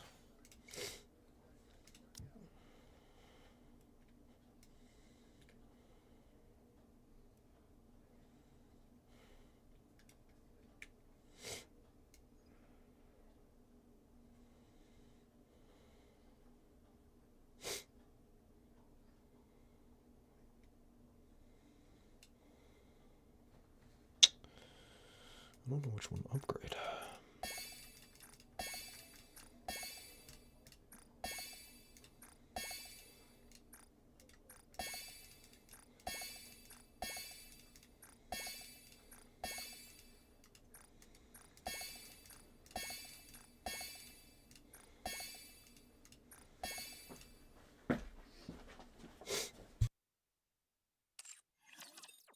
Well, yeah, that is, I think, where we're going to end here for today, sadly. I hope you guys all enjoyed. As always, if you've been watching for this time, get up, stretch, get that blood flowing.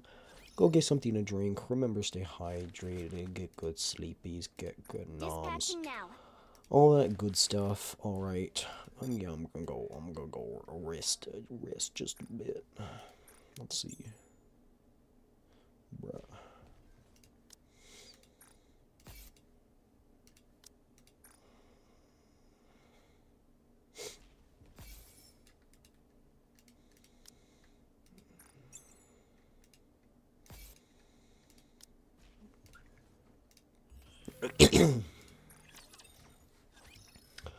Okay, we'll catch up on people who are behind. We'll do work on this. During counseling time, I wash my hands and return to the commanding room. Welcome, O destined one. When did you get a crystal ball? Speak your mind. What question brought you to me? I don't think Arcana will knock it off unless I play along. Tell me about my love life. I see you know what's important, O destined one. Let's see. There's someone in your life that you're 100% compatible with. Her name is... I can't quite make it out. That's it. It says her name's Arcana. Oh, she's already my number one. Huh? Really? You're my number one, too. Aww. I like you. I could say it 100, even 1,000 times. I like you too, Arcana. Mwah. I love Arcana. Oh, we can level up the Synchrono device. Bibbidi bobbidi boo.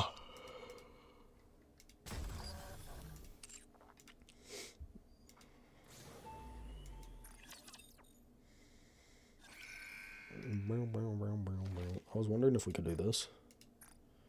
Nope. I'm sorry. Alright, that's gonna be it for me today. Let's see if there's anybody to raid.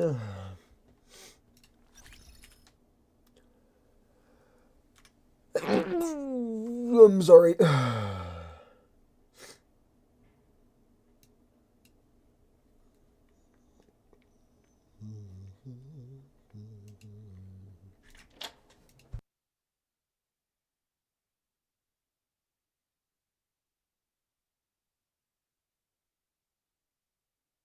We'll just end here.